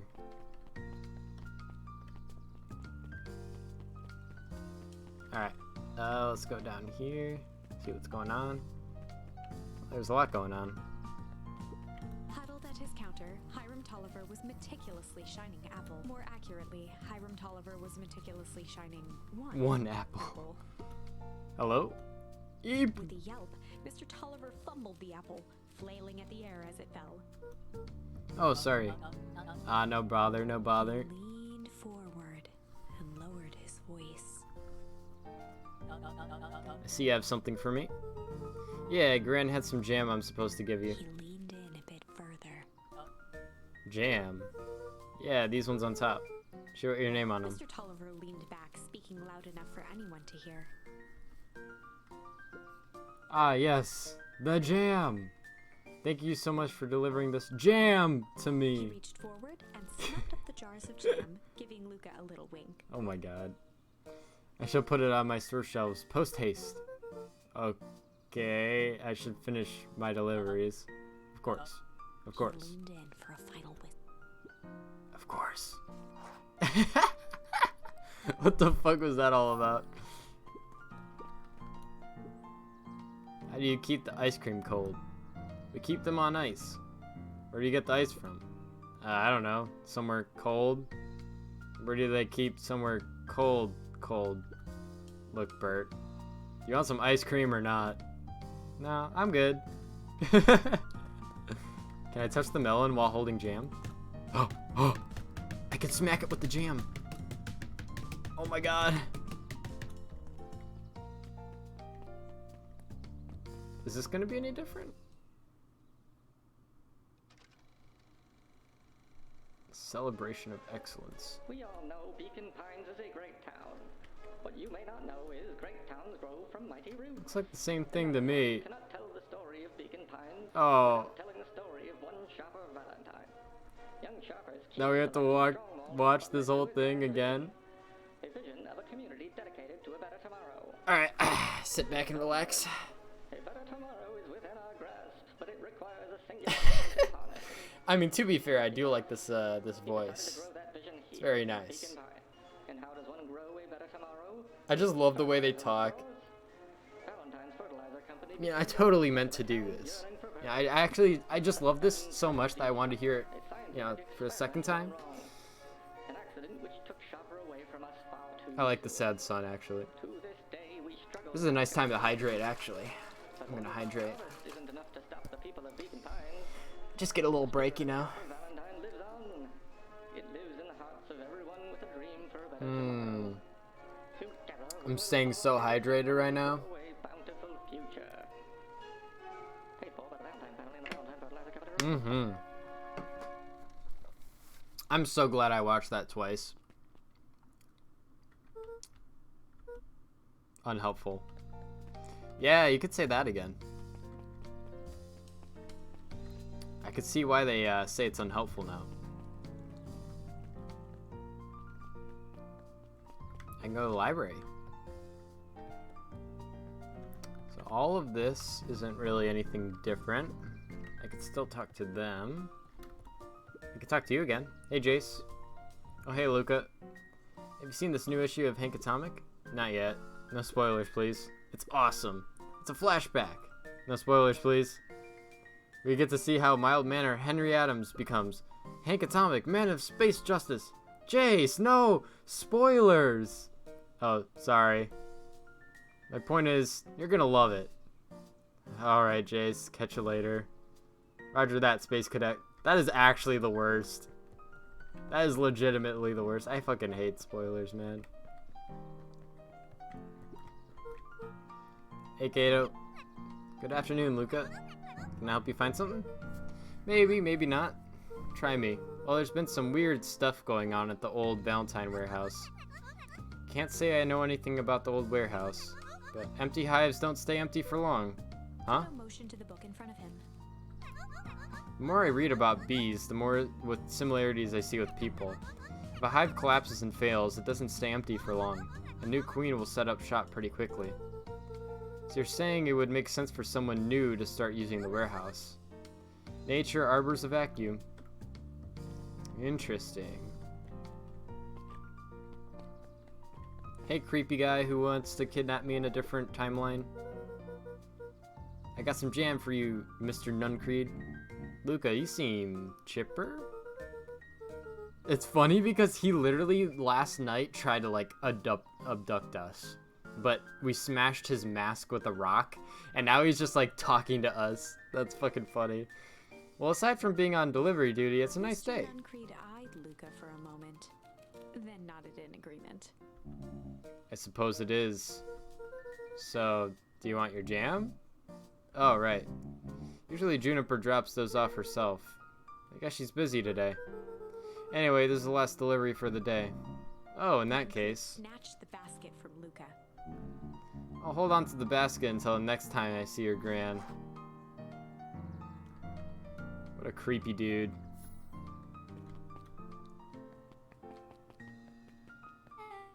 Hey, you. Anchovies or pineapple? What? Don't think. Just answer. Pineapple? Why? How old are you? 12? Perfect, follow me. Who are you? Anyone ever tell you you ask too many questions? Just try to keep up, okay? What just happened? Well. Well. I love that. Hey, what a crazy coincidence. He's my new friend I was just telling you about. Oh, that's wonderful. Yep, we just hit it off. Oh, really? Get this, his favorite pizza topping in the whole world is pineapple. Oh, what was your new little friend's Beth name? locked eyes with Luca. The look on her face was equal parts expectant and desperate. Luca Van Horn, nice to meet you. I'm Nellie, and this is Ilona. We're Beck's parents. Beck gave Luca a quick nudge. Are they lesbian? Oh yeah, Beck told me all about you. Alright, feels like we've been knowing each other for years. So you could stop obsessing about me making friends. Oh my god, I fucking love that. Bro, we love our lesbian couples. Oh darling, we never doubted you. It's just that, for children with fewer than 5 close friends, probability of a stunted development doubles. Well, 1 down, 4 to go, I guess. What Nelly means is that we just want this move to be as easy on you as possible. You can relax. A friend has been friended. I love that saying. A friend has been friended. This calls for celebration. Luca, you must join us for dinner tonight. Dinner? Wow, another coincidence. I actually already asked him and he said he would love to. It's just wonderful. In that case, we should pick up some groceries. You two don't get into too much trouble now. God, they're so cute. Wow, I can't believe that worked. Thanks a ton. You're welcome? I owe you one. My moms are great and all, but they can be a bit much sometimes. Our house is the little cottage next to that big mansion place. Wait, you live on the Valentine estate? Yeah, that's the spot. Meet me by their big creepy gate. Don't be late. Or I'm back to square one on this whole friend grift. Great, see you there. I like Beck. She's cute. So, do I have any other choice? I don't know if I do. What happens if I try to go to the treehouse? I'm just curious.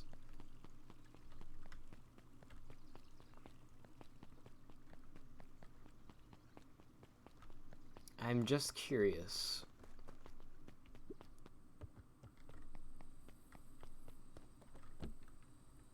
Doesn't look like there's much. Luca looked up at the Rolo nearly. While it didn't. Yeah, it's obviously we did that already. I don't think Gran would have much to say either. But who knows?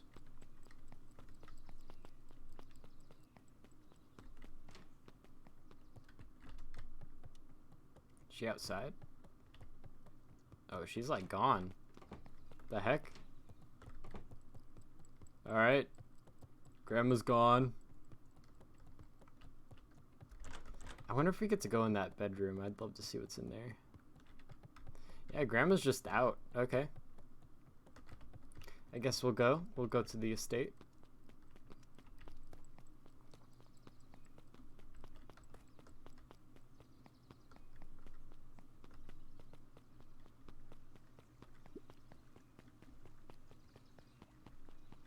This game is so chill. I love it.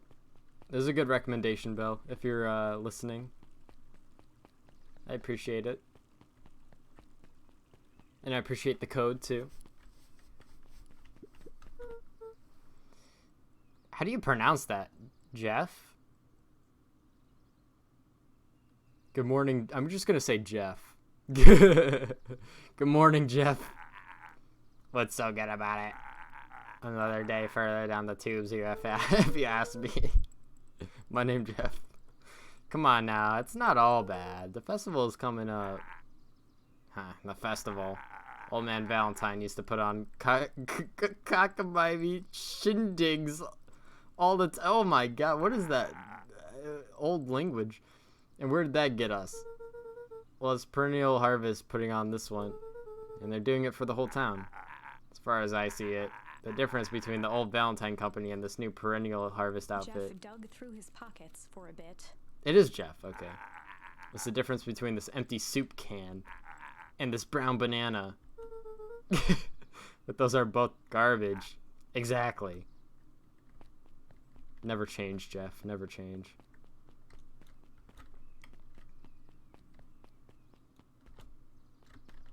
Never change. Actually, I kind of want to check over here now. So that's... Oh. Interesting. There's actually stuff here. Oh there, little buddy. What brings you to this neck of the woods? Oh, I was just wandering around a bit. Wandering? How wonderful. Children and their wonderful wandering. Oh, to be young.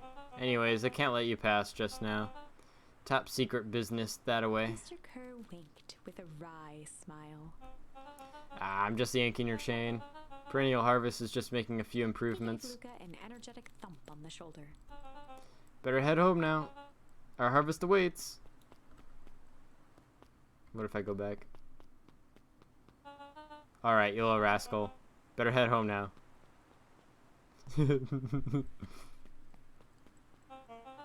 Ah, they just say the same thing. That's funny though.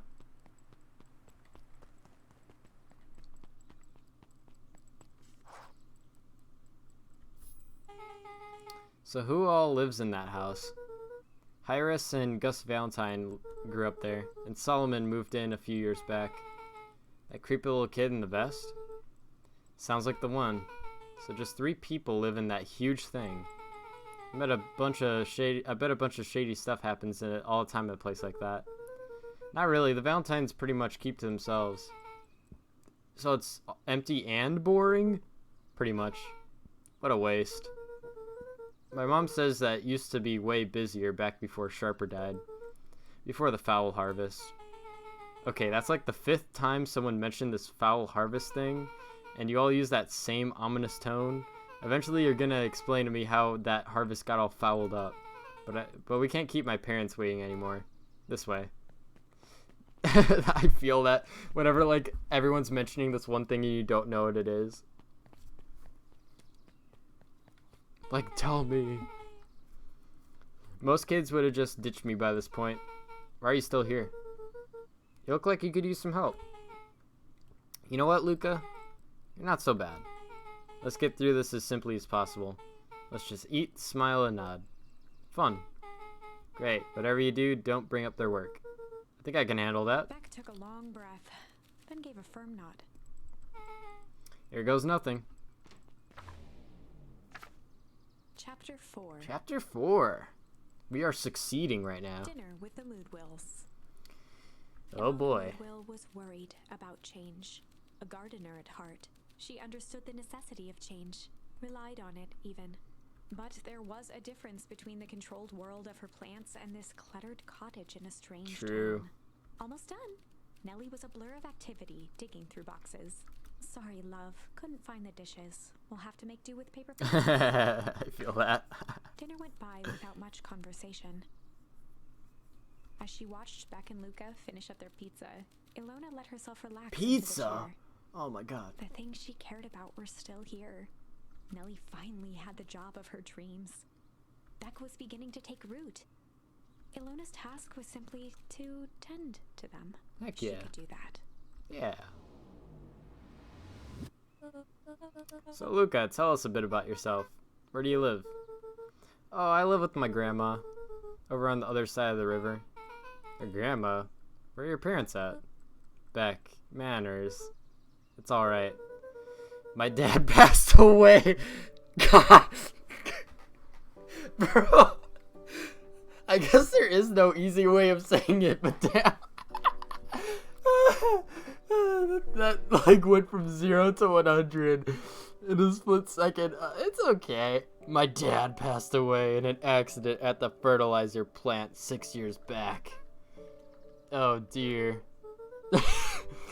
My mom's been missing for a few months now. Like, missing? Eyes were fixed to his plate. A chunk of pineapple around with his finger. Oh my god. Nellie was the one who eventually broke the silence. Luca, how do you like the pizza? Oh, it was good. Very good.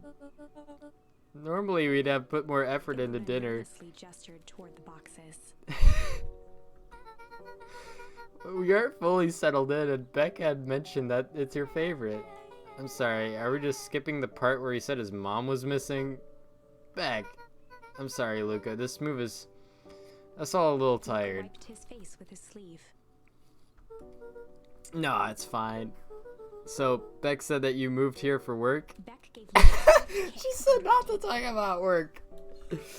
Oh, I mean, what brought you to Beacon Pines? Oh, you're right the first time. We're here for work. Nellie won't tell you this, but she's a brilliant chemist. I don't know about brilliant, but I do love it. She's brilliant. Perennial Harvest just made her the newest lead research of deep engineering. She makes it sound more impressive than it is. I'm just happy that I get to make a difference in the world. Perennial Harvest is the forefront of evolving agriculture into something more useful than sprinkling water and excrement on the ground. Luca glanced over to Beck. She seemed to be holding her breath. What Nellie means, Luca, is there are different ways to grow plants. Yeah, some people talk to their plants and hope for the best, and some people happily leave their job to allow a loved one to pursue their dream. You swore you Beck didn't. slammed her fist into the table, perhaps harder than she intended. Hey Luca, how about some dessert?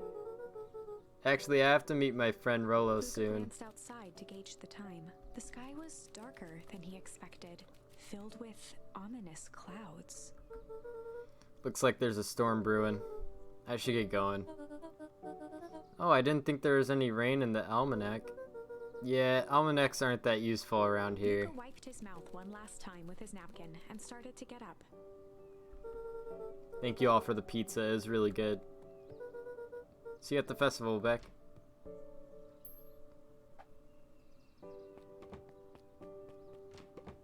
Wait up. Oh, I like that she flipped the coin too. The unlucky coin. I'll walk you home. Aww. Surprised, Luca turned around. He knew Rolo could be prickly around new people, but Beck seemed cool. She is pretty Rolo cool. would warm up to her eventually, probably.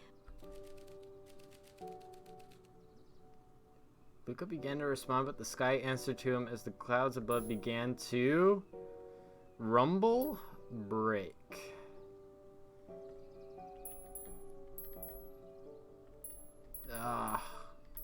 Alright, we'll do break.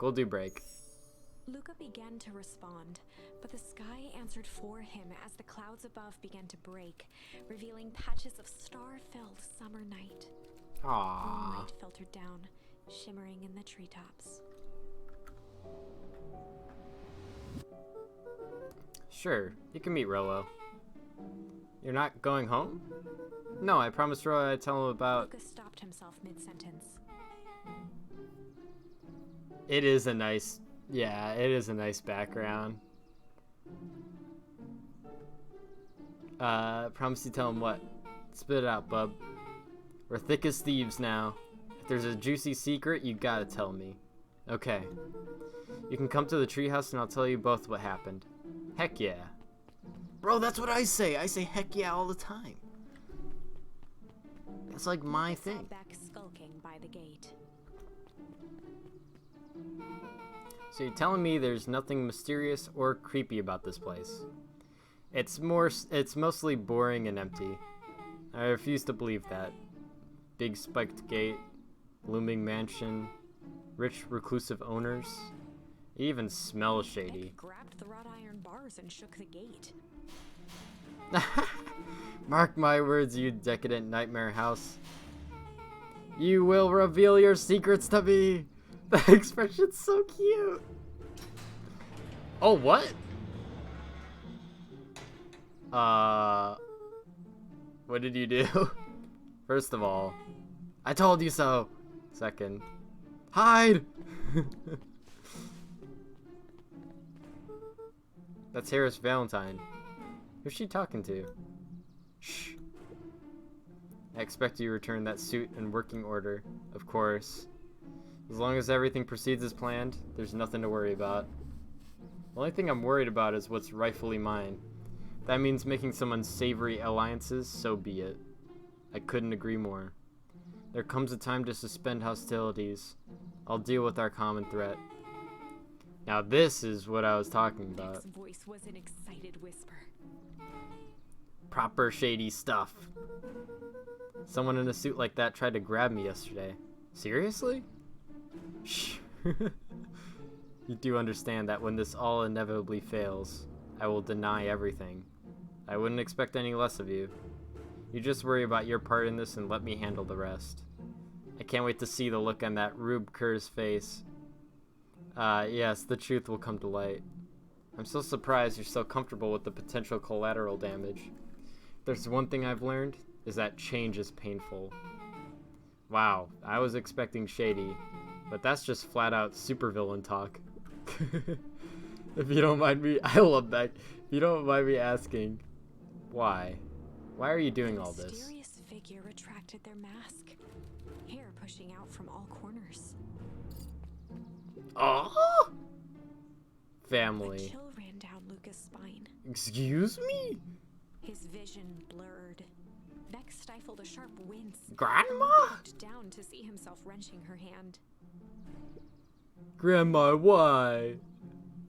An answer I can certainly respect. Grandma, what are you doing? Tussled her hair. Come back here, Grandma. Face mask.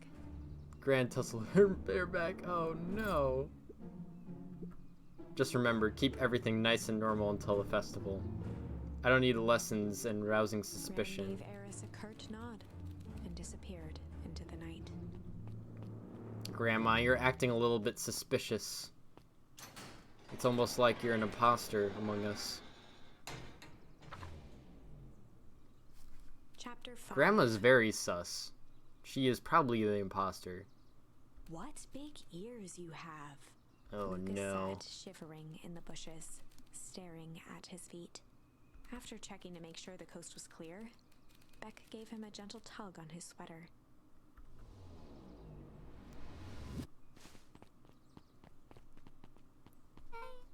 What's wrong? You look like you've seen a ghost. Why were you so scared of that old lady in the hazmat suit? That was my gran. That was your gran? Yeah. Okay, well, I'm sure there's a perfectly reasonable explanation for all of this. Let's just get to the treehouse and figure out things there. Lead the way. Grandma, you're breaking my heart. Oh wait, the mushroom's glowing. Ah, we can't go that way.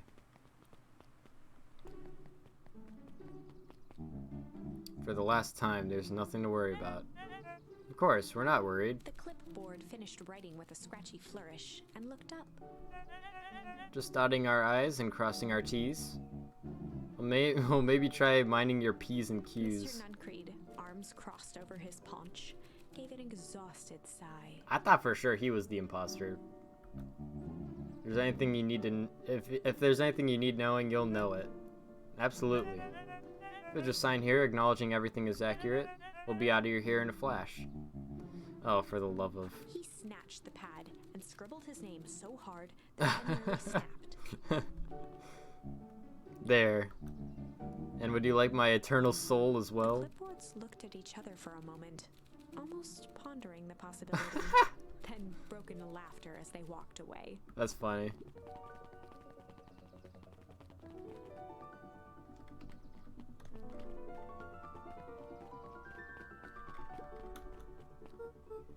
Hi, Mr. Duncreed. Luca, let me give you some advice. Next time someone you don't know asks to hear your thoughts, give them a good hard bop in the kisser. Oh, Gran tells me to just keep away from the clipboards. That's good, that's good. Your Gran is a smart lady, Luca. Speaking of which, you better run along home now. Too dark out to be wandering on your own.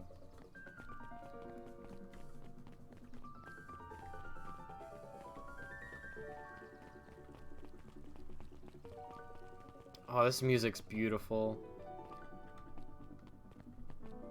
I love this music. This game has such a solid soundtrack. Answers you seek will be revealed to you in due time. The question is, the figure untoned. Are you prepared to live with the truth?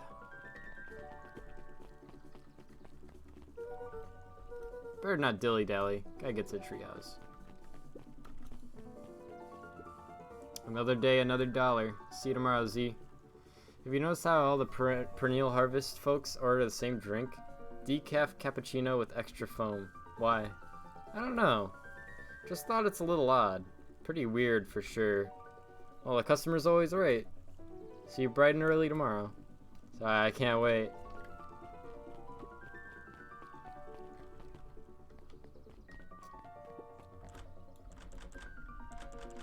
Let me in!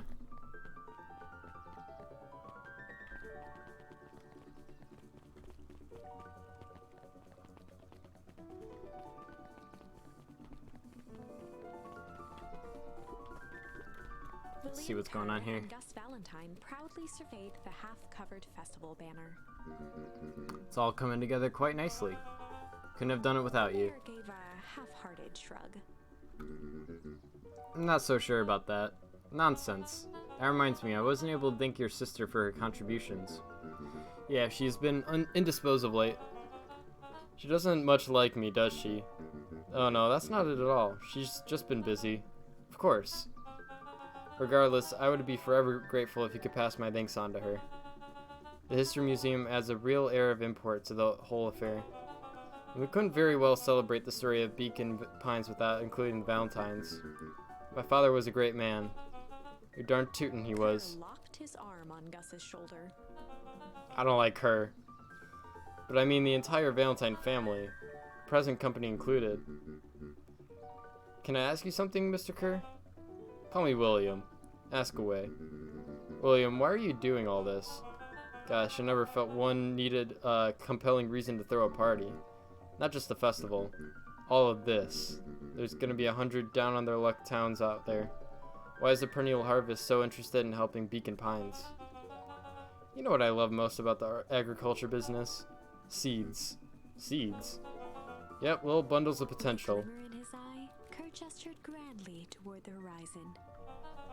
You treat a seed right, nurture it, feed it, and it can grow into something truly special. You see potential here? Undoubtedly. The seed of greatness is already under our feet. All it needs is a little nudge. And the right leadership, of course. Oh. Good night, Good night, Mayor Valentine. Is it gonna be a good night, Mr. Valentine? That is Mayor Valentine to you. I better not dilly-dally.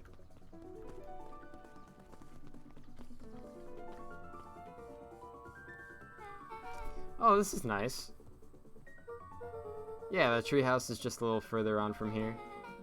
So what's your buddy Rollo like? Rollo? He's Rollo. Not particularly helpful. Sorry, I just never thought about it. Lots of energy. He's funny even when he's not trying to be. Things have been tough for this family since the foul harvest. It's about the damn time you tell me what this foul harvest thingy is. It's kinda a long story. Hit me with the highlights. Okay. There used to be a fertilizer company here called Valentine's. They're kind of a big deal. Ooh, big deal fertilizer. Is a big deal to us. Their stuff really worked. Farmers love it. So Valentine's grew and grew. Beacon Pines pretty much grew around it. Most everyone in town either worked for Sharper Valentine or used as fertilizer. Things were good. I'm sensing a big but. Around 6 years ago, Sharper Valentine suddenly died. And something changed. Changed how? Could have been a bad batch. Maybe it was in the water, or air, or soil. Nobody knows. But all the crops died. And everyone blamed the Valentines. The foul harvest. Yeah. Valentine's fertilizer went out of business. Half the town lost their jobs. Sheesh. Sheesh. The next year the crops came back, but something was different. Plant a crop, do everything right. It's sort of a crapshoot what happens. No one knows why? Nope. I take it. Rolo's farms got the short end of the stick. Yep, for some reason their farm was hit harder than others. That sucks. Things have gotten better since Perennial Harvest came back to town. The Beacon Pines Reborn Initiative? Yep, first thing they did was give the town a deep scrub. They even put us up in hotels, one town over for a weekend, and they decontaminated the groundwater. We better get going. I doubt I have any new ones. Yep. Luca gently but first.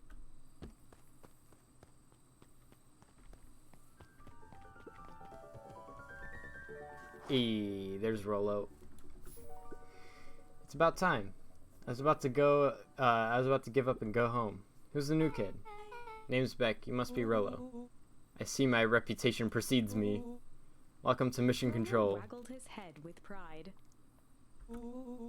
You'll find we spared no expense in construction. I've seen worse looking piles of junk. Thanks. Hey Luca, you know the security concerns we talked about? Yeah. While I was waiting, I made some improvements. Let me lock this baby down for a little test infiltration. Can't be too safe these days. Sheesh. That's pretty nice. What? They got the glass? Oh my god. That's amazing. What? Sus? Is that the... What? Did they just like reuse that noise from Among Us? Wait, excuse me? Someone call a... emergency meeting? What the fuck? He goes all out, doesn't he? Always.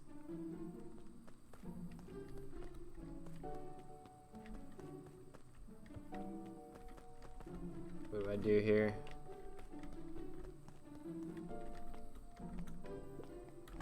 Ah, I see. I see, I see.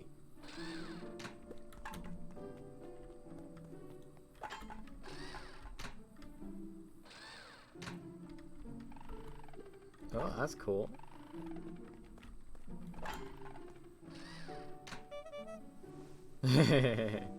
I like that.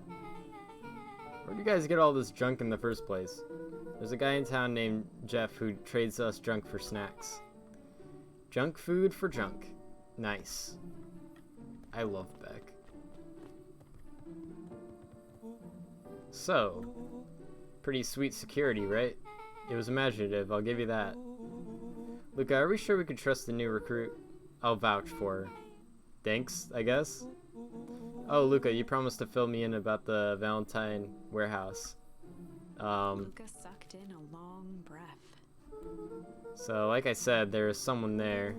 What were they doing? I don't know, but the place was lit up and active. Maybe they were squatters? I don't think so. They seemed more organized. When the man pulled me in, I saw some sort of equipment running. A man pulled you in? Yeah, but I got away. You keep saying it was a man. They were wearing a mask, right? Yeah. Then it could have been a woman. How'd you get away? I grabbed a rock or something and broke their mask. They let go and I ran. Dang. That's intense. No wonder why you freaked out when you saw your grandma. Yeah, that's the other part. On our way here, Beck and I saw Harris Valentine meeting with Gran, wearing the same sort of hazmat suit. Let out a low whistle. And they weren't there for idle chit-chat. It was a proper clandestine meetup. So let me get this straight. There's an operation in full swing at the Valentine warehouse. You're almost abducted by a strange man or woman in a protective suit. And then you saw your Gran in the same suit talking to Harris Valentine. Pretty much. I'm beginning to think that this town is kinda awesome. Luca shot back a look. No offense. And so we could logically conclude, aliens or alien zombies have infiltrated the town, and their leader is your Gran, and she tried to murder you. First of all, and for the last time, there are no aliens. Second, it couldn't have been my Gran at the warehouse. I broke that person's mask to get away. The mask Gran was wearing wasn't damaged. She's definitely hiding something. Maybe. Your Gran is weird, but she might be the most boring person in the universe. And all she does is sit around all day making jam. What could she possibly have to hide?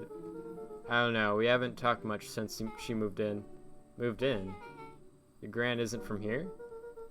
No, she came a few months back to take care of me after his mom went missing. Did you know your Gran before? Not really, no. It's been years since I'd seen her. Luca, don't take this the wrong way, but are we sure your Gran is on the up and up? Luca gazed out the window. I'm just saying. Sounds like strange stuff has been happening since she showed up. You could say the same thing about your family. But you're right. Luca, your Gran is hiding something.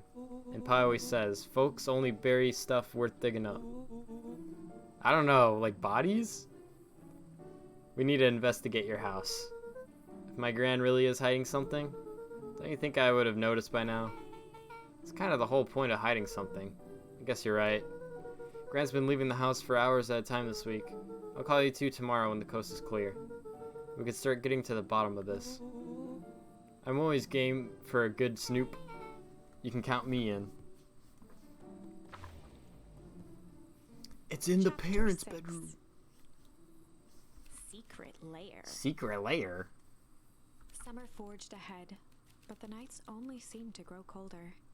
Luca walked home slowly under the pale starlight, cautious to avoid any more surprises lurking in the shadows.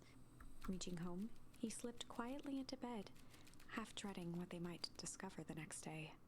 Oh boy. What time is it? Woo, yeah, we got the sweater.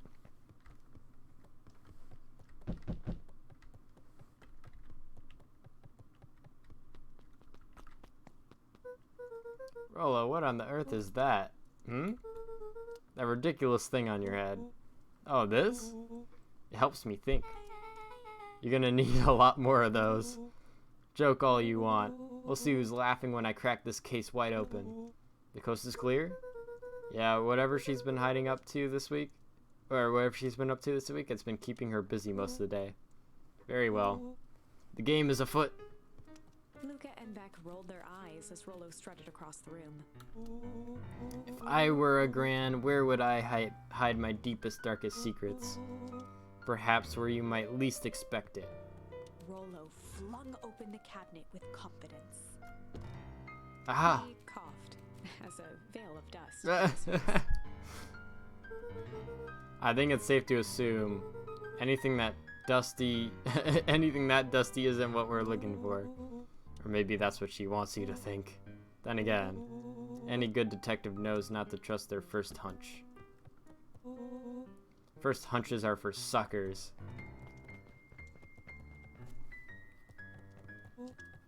Eureka! She's lit a fire in order to burn the evidence. She keeps that fire going on every day, Rolo. Drat, it may already be too late. Just think of the amounts of documents lost to ash. Okay. I'm gonna stop you right there. Can we just think for a moment? Luca, is there anywhere Gran doesn't want you to go? Yeah. The closet upstairs. So maybe it stands to reason that we should check there first. No dice. It's locked. Well, well, well. Look who stands to reason now. And I have no idea where the key is. If it really is important, then she probably keeps it with her. Anywhere else? She has her berry bushes. Who's ever thought, I'm gonna take this important thing and huck it in a bush? True. Anything else? Maybe something out of the ordinary? Well, she's always worried I'll break her fancy dishware in the kitchen. But it doesn't matter anyways, I can't reach the latch. A look of realization crept onto Luca's face. All three kids snapped to Oh glance at each no. other, then sprinted and turned toward the kitchen. Oh no. Alright, Rello. It's your time to shine. Ah, yes. You've called upon my expert detective skills. And now I shall proceed with... Before he could finish, Luca scrambled up Rollo's back. Hey, this is my idea of detective work. Every squad needs a good lockpick, and every good lockpick needs a sturdy head to sit on. This is beneath my standing. Stop complaining and hold still. Got it. The three crowded around the hutch to peer in. With the glass doors opened, a perfect porcelain display gleamed in front of them. Their eyes searched for anything amiss. But the only distinct feature was its impeccability. True. Well, that was anticlimactic. Yeah. I don't really know what we were expecting. Like, oh, hey, let me just yank on this random teacup Beck and... pulled on one of the teacups. It slanted forward with a hollow click. What? The entire hutch began to rustle and slide under its own power. Oh my god. Seems like your grand has been doing some remodeling. Dude, only two types of people have secret layers. Evil masterminds and superheroes. So which one do we think she is? We're about to find out.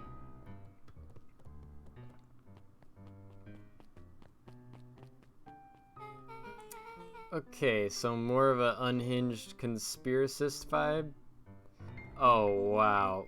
Yeah, this cannot be good. We need to look around before jumping to conclusions. What do we have here? Barrels marked caution explosive. And jam jars? There's enough jam to feed the whole town. What kind of incendiary jam is your grand making? Incendiary!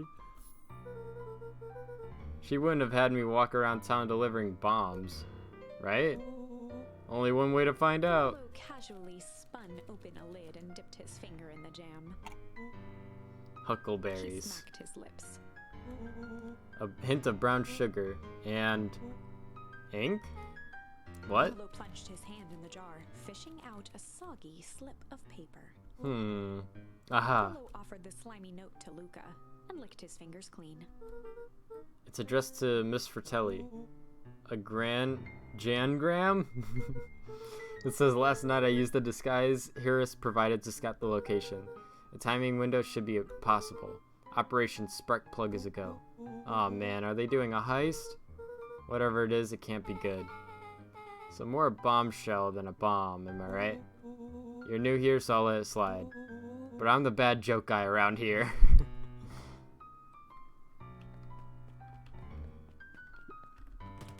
Ah! Oh my god.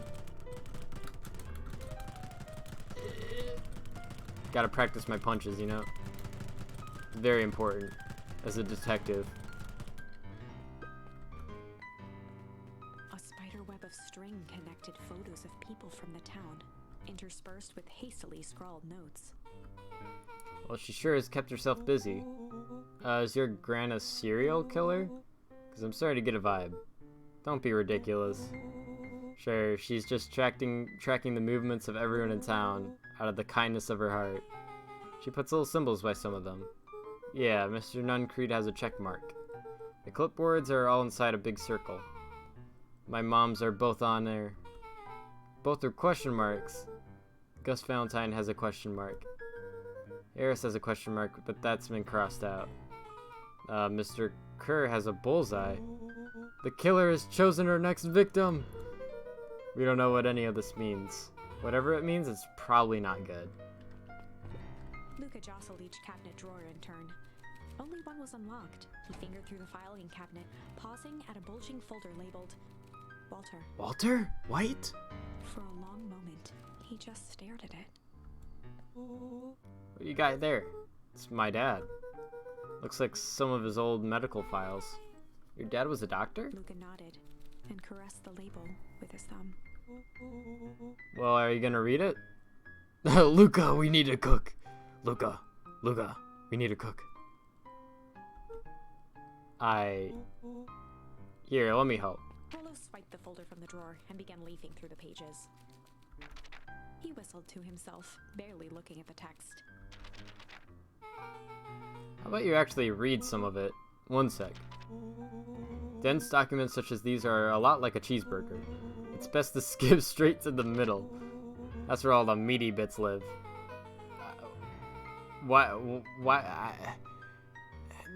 If you eat your cheeseburgers like that, you need help. Wow, I had no idea we were in the presence of the preeminent scholar in dense documents and cheeseburgers. By all means, He proceed. stopped at a page and mimed, holding up a monocle.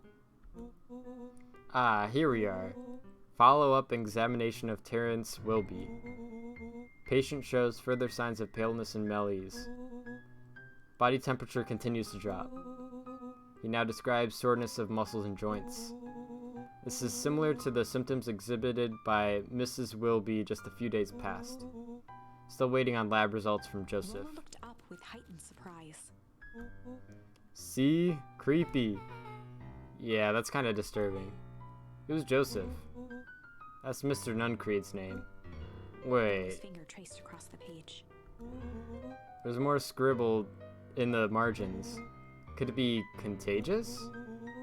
Mr. Wilby claims the tap water at his home has been contaminated. Perhaps environmental? Lab results only raise more questions. It's like he came back to his report later and made those notes. So it might be related to something Rollo else. scanned through several more pages. Here, the writing looks shaky. I just couldn't help her. The disease, or whatever it is, progresses so fast, and with his wife passing, Terrence's condition follows close behind. Exacerbated by the loss. Oh my god. Enough is enough. I need to take matters into my own hands. Luca, staring blankly at My the brain is cabinet like this big whole word. time, spoke softly. What does it say next? Rustled the folder, trying to loose more pages.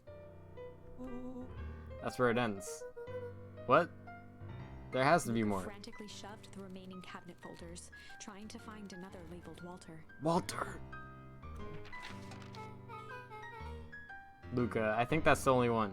How about you look under Heisenberg? It's alphabetical, see? What do you mean, enough is enough? How do you take matters in his own hands? This is bullshit. Luca slammed the drawer shut. No more cuss words, guys. They crowded around a worn-down old map of Beacon Pines. Cool, this looks like a treasure map. Not every old map is a treasure map, Rollo. Yeah, but every treasure map is an old map. Can't fault that logic. Look, there's even a pathway drawn on it. It starts at the entrance to town. And if we Rollo follow carefully it, traced the path with his finger. it leads right He to jabbed down at the end point. Town Square? That's the fountain in the middle of town. What a weird place to hide treasure. Rollo, that doesn't look like treasure to me. The end of that path, then the path on that map has the same symbol as these explosives over there. So it's not hiding treasure. A real bummer. Rollo, what's the thing you've been excited about for the past month? The festival. Did you just say gulp? This feels like a gulp kind of situation. Everyone will be gathered near the center of town. She's gonna blow up the festival! Not if we stop her. What was that? Luca looked up from the map. What was what? No, I heard it too. That was the front door, which means someone just shut the door, which means someone's upstairs. Quiet. Hit the lights. Beck flicked off the light, and they became statues. Overhead, creaking floorboards bent under slow, deliberate steps. Oh no. The kids looked up, the tilt of their necks following each footfall. Oh god. Then suddenly, it stopped. Without realizing, they'd been holding their breath. All three exhaled shakily and glanced at each other. Oh A god. muffled male voice broke the silence. A final few footsteps reached the entrance above them, and the voice now echoed down the stairs.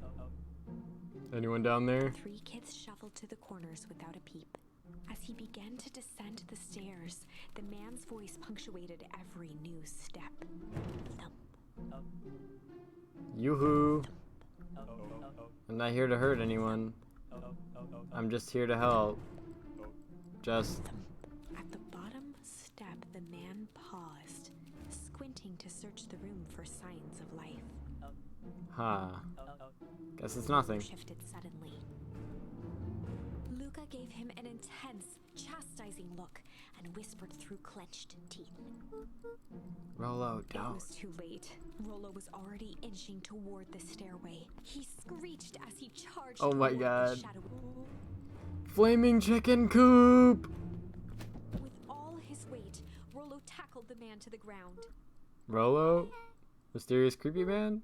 Anyone there? From the dark corner, they saw something move. Well, I didn't know if I had it in me. But there was only one way to find out. Holy crap, Rollo, that was awesome. Wait, did you just kill that Luca person? scrambled to the hunched figure on the ground. Pressing his fingers to the man's neck, he sighed with relief. You sure clobbered him good, Rollo. He's knocked out As Beck cold. flicked back on the light, Luca and Rollo both gasped in Oh my stereo. god. Mr. Tolliver. Chapter 7. The Interrogation of Hiram Tolliver. Oh boy. Still unconscious, Mr. Tolliver slumped heavily Rollo in a fighting old game. chair. His hands were bound with rope, his feet tied with some loose string. The kids huddled in a circle, discussing their plan. Mm-hmm. One thing was certain. They couldn't just let Mr. Tolliver go. They needed to know what he was doing in Luca's house. After some deliberation, it was decided. Good cop, blank cop. Chill cop. Oh my god. The good cop, chill cop. They'd run the classic good cop, chill cop interrogation. I'll handle this. Just gotta play it cool. Luca walked calmly to the light switch, flicking it off and on a few times. Mr. Tolliver shook his head, gathering his wits. Golly, I sure got my bell He wrong. looked over to find Luca, who returned a calming grin. Sorry, Mr. Tolliver. This is all a big mistake. Luca, what's going on here? Why do you have me strapped down? No one's fault, really. Rollo just got a little startled. Rollo's here? Rollo and Beck emerged from hiding to give a timid wave. Well, alright. Mistakes happen. You kids gave old Hiram a good scare. Let's just get out of these ropes and call it even. Luca glanced over to Rollo and Beck, who replied with skeptical looks. Mr. Tolliver, why are you in my grand's basement? I'm here to help, of course. Help with what? What's my grand up to? You just cut me loose, I could show you. How do I know I can trust Mr. you? Tolliver exhaled with disappointment. Luca, have I ever done wrong by you? No. And since your grand moved to town, haven't I been nothing but welcoming? Yeah.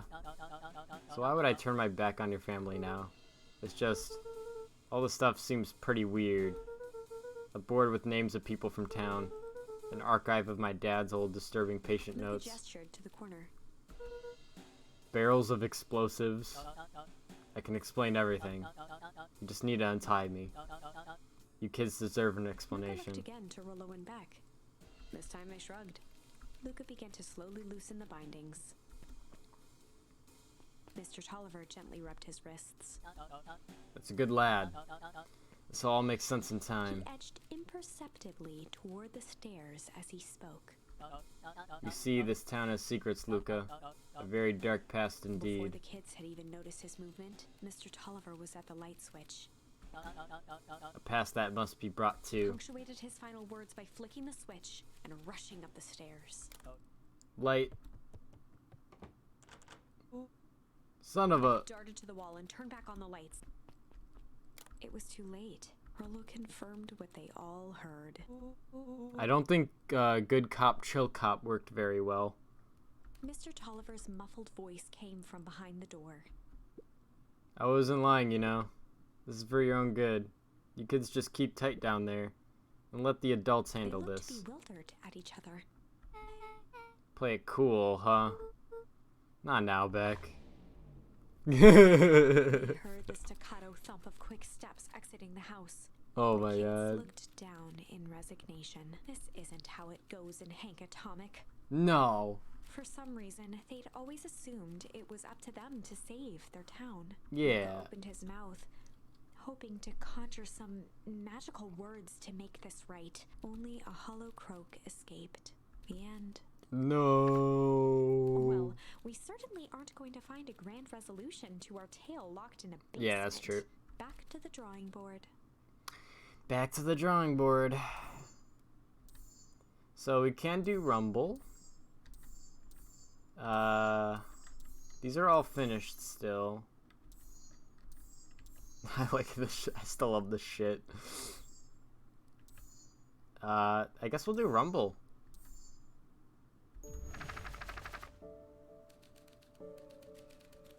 Okay. Luca began to respond. But the sky answered for him as the clouds above began to rumble. Luca began to respond, but the sky With answered ominous for thunder. him as the clouds above began to rumble with ominous thunder. Back to here. You sure we can make it home before the storm kicks Luca off? surveyed the roiling clouds. I'd say the odds are good. Maybe you should stay here and I'll just make a break for At it. that moment, the heavens opened up, unleashing torrential rain. Care to recalculate those odds? Hurry inside, you two, before you catch cold. No, I would need to speak to Rollo. Sleepover? Luca and Nellie will keep trying to reach your gran on the phone. In the meantime, you two hold tight. Sorry, not much to do up here. Most of my stuff is still in the boxes. Mind if I poke around? Be my guest. God, I'm actually loving this game. Luca squinted into the eye hole of the microscope. This looks wild. What is it? Gum. Luca Gum? adjusted the slide with his fingers to get a better look. I'm tracking the structural integrity of gum with increasing amounts of chewing. Chewed that one for 47 days. Luca wiped his hand off on his sweatshirt with a nervous laugh. It's weird, I know. Beck looked down, timidly tapping the ladder with her feet. You think it's weird, don't you? A little. Weird could be cool. That's so true. Weird can be cool. Flowers? Luca bent down to examine the bouquet of wilting flowers. Judging by the odor, they were well past their prime. Pungent. He flipped open the attached card. Happy trails from Coach Walker and all Fairview Condors. Boy, you weren't kidding about poking around, huh? Oh, sorry, was this from your old school? The most recent one, yeah. Some schools give me going away cards. Some did flowers. When they're really trying to feel good about themselves, they do both. So you moved a lot. Yeah, that's the thing with having a brilliant parent. There's always a better job somewhere else. Those flowers would last longer if you put them in some water. That's the sort of thing I would do if I cared. Well, he cared enough to keep him, is all. Oh, wow. Rolo and I have a radio just like this at the treehouse. Probably not exactly like this one. My mom and I tore the whole thing down to the bolts. Filled it with some state-of-the-art vacuum tubes. She seems pretty awesome. She gets carried away sometimes. I think she feels guilty for working too much. So when she does have time for me, she showers me with high-tech overcompensation. Flicked at one of the toggles. I bet you could get all sorts of stations on this. Not out here in the boonies. You wouldn't believe the stuff I could pick up back in the city. But around here, it's all farm reports and static. Ah, shucks. Luca, can I ask you something? Of course. Oh, she just jumped all the way from the top. Dang, didn't that hurt? I was gonna say, that was quite the jump. I'll be honest. That hurt more than I expected. At least you look cool doing it. Beck took a moment to watch the rivulets of water running down the window. You ever feel alone? Like, even when people are around? Well, Rolo could be pretty absent-minded sometimes. I'm serious. Does that ever feel like your family doesn't care what you want? It didn't used to feel that way. X-ray on her legs. I know Gran loves me, but sometimes when she looks at me, it's like she's looking at a problem. Took a deep breath, exhaling slowly. I know the feeling. How do you deal with that? I guess I haven't yet. But one thing my dad told me when I was little, don't hold a grudge, especially against yourself. If you try to hold it all in, you're gonna pop. So then, what do you do? When you don't know what to do? Dad never got to that part. Something I figured out on my own, though. You gotta do something. Anything. Here. What are you doing? I don't know. Something. We're gonna register our complaints with the storm. Listen here, you miserable universe. Stop jerking me around. I just want things to go back to the way they were. Everyone tells me it's gonna be alright, that things are gonna change. Let out a feral scream that echoed into the night. Every time something changes, everything gets worse. Screw this town. Whoa. Let me try. Moving sucks. I hate it. I hate that I hate it. Why can't I just deal with it and be happy for my mom? Why can't we just stay somewhere? Brah! I just want to be a normal kid. There. Wow, I actually feel a little better. Aw, that was cute. Thanks, I needed that. Aw, me too. I should head out before the rain starts up again. Sure, I'll walk you out. That was so cute. See you and Rolo at the festival? Sounds good. Luca, don't let the universe jerk you around. Gave Luca a light thump on the arm before heading in. Chapter 5. That's cute. Friendly feud. Friendly feud. Oh the air no. was heavy with the hard rain's residue. The smell of wet things. Despite his dreary surroundings, Luca felt at peace. He'd never shared those details about his dad with anyone. Aww. Not even Rolo.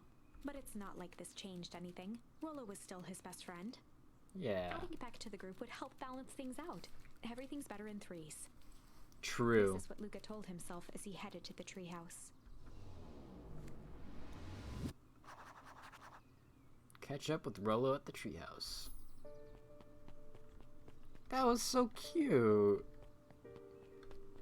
You got any news to report? The Valentine Mansion loomed over every other building in town, both figuratively and literally. What's the news? Hey Don, tracking down a lead? You bet. I heard a juicy new rumor. Turns out when Sharper Valentine died, he left behind a particular last will and testament.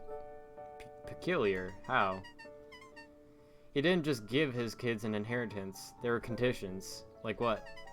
The document stipulated that Harris had to take on a child as her ward. A kid our age, who just showed up to town one night with a lawyer. Solomon? Bingo. So Harris was forced to take care of him. Yep, or she would have lost everything. Why would Sharper care so much about some random kid? Rumor has it, old Sharper sowed some wild oats. So that explains the way Harris treats him. Poor Solomon. How do you find all this out? A good reporter never reveals her source, Luca. I guess we'll never know. I better not dilly-dally.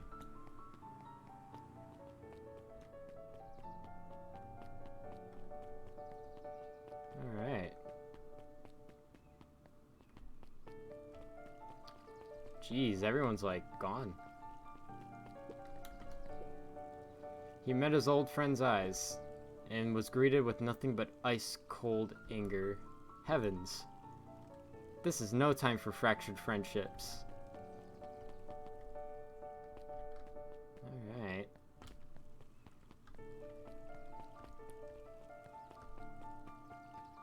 Not looking like there's too much.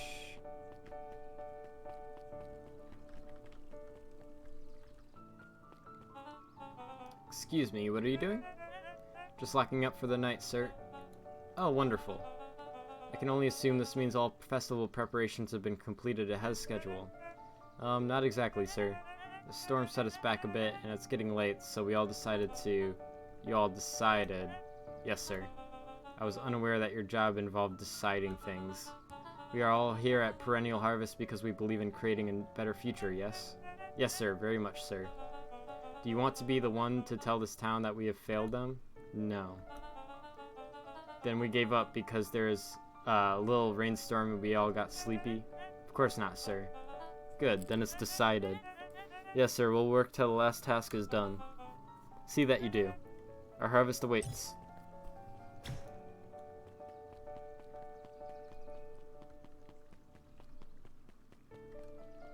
Alright.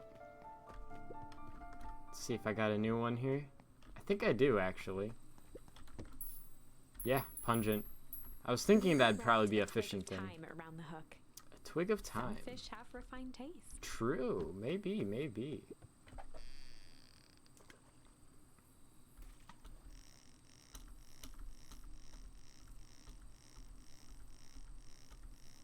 Oh my god. Oh, this one's kind of tough. There we go. Property of Sharper Valentine. Figures. If he had his way, property of Sharper Valentine would be written on everything in this town. Should we give it back to him? He may not even want it back. This man's got a contentious relationship with time. We'll keep it here in case he ever wants to pick it up. Collecting quite a bit there. There can't be too much more. Roller, are you still up there? I'm sorry, Rolo isn't accepting visitors at the moment. Come back and never. Luca had only ever heard him speak in this stiff yet gentle tone a few times. Come on, Rolo. And it always meant one thing. You're upset. Oh, what makes you say that? Maybe because my best friend abandoned me for no reason. I didn't abandon you. I'm just a little late. Scoffed. The rain held me up. Liar. You weren't even home. What? Storm got bad and I got worried, so I went looking for you. Imagine my surprise when I made it to your house and you weren't there. I hadn't made it back yet. I'm not a fool, Luca. It doesn't take all day to deliver some jam. No, that storm rolled in out of nowhere, and I got stuck after dinner at Beck's. Luca stumbled on his words, knowing he'd said too much. Aw. Beck? Dinner? What the heck is a Beck? She's a new kid in town. She's actually kind of cool. You like her. She needed some help convincing her parents that she made some new friends. New friends? I spent all day waiting for you, and you were off making new friends? It's not like that, Rolo. You know, when I was waiting, I made some upgrades to mission control. It was gonna be a surprise. But it took so long the storm knocked it all down. Just like you knocked down our friendship. What does that even mean? Luca became instinctively angry, and both boys were now shouting across the distance. It means you're a bad friend. You don't care about me. Of course I care, you ass. Alright, that's a little bit too far. I knew I'd get in trouble waiting so late for you, but I kept my word. Because that's what friends do. Oh wow, what a noble sacrifice you made. Okay, Luca, you gotta beat an ass. I mean, sorry, so is Rolo, but easy for you to say. Your grand doesn't even care. You could stay out as long as you want, and you wouldn't even get in trouble. Seriously? You're acting like I chose this? If that's what you think, then maybe you're the bad friend. His tone changed to a calm, yet more intense anger. Maybe Pa's right. Storm brings more than water. This one brought out the real Luca. Stop quoting your Pa's nonsense like it means anything. Yeah, well, at least my Pa's still around. Oh, fuck, Rolo, come on. Words hung in the Come cold on, night air. come on, buddy. Rolo's stomach dropped, knowing he'd Yeah, that's fucked up. but it was too late. Luca, good night, Rolo. Oh, come on. Dang it. That sucks. We caught up with Rolo. Shit.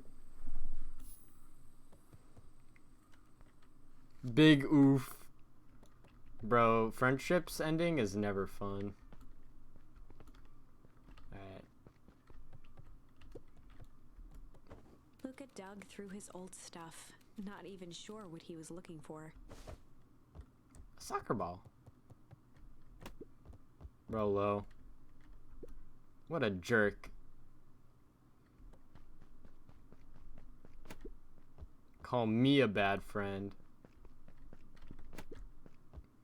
Ooh, I'm Rolo. Look at me and my amazing family.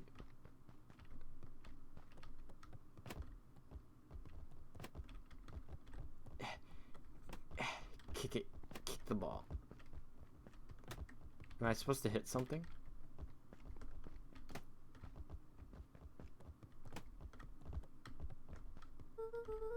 If Rolo thinks I'm still gonna be at the festival with him, he could shove it. I guess I'm never supposed to make new friends. Oh. Not weep. Not weep.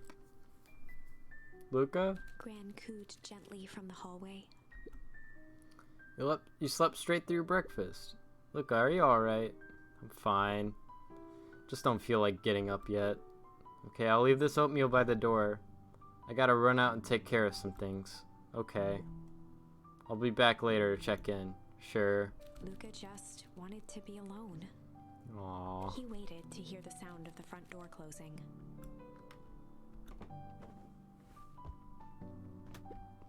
I bet Rolo's still gonna go to the festival. He's gonna be miserable.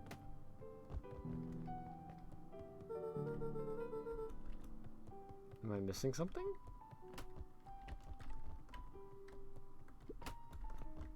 Oh no, not going back to... No, don't go back to sleep. Luca. See, you didn't eat your oatmeal. Wasn't hungry. Well, just in case you get hungry, I'll leave a sandwich here too.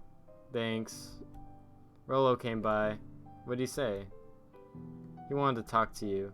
What did you say? I told him you weren't feeling well. Good. So your plan is to just sit in your room all day? Pretty much. Well, I need to pop away again for a minute. If you decide to end your pity party and go, bro, don't call it a pity party. That's kind of messed up. I just lost a friend. And go outside. I think it'd do you some good. Noted. Lucas still couldn't bring himself to go out. Besides, if he ran into Rolo, he'd have to actually confront the situation. I feel that's rough. That's rough, buddy. There's never anything interesting at the festival anyway. Oh.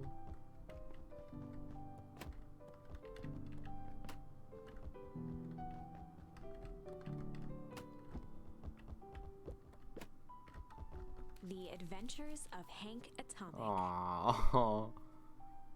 The complete first volume. Luca carefully opened the cover and began to read. Rolo had received it for his birthday.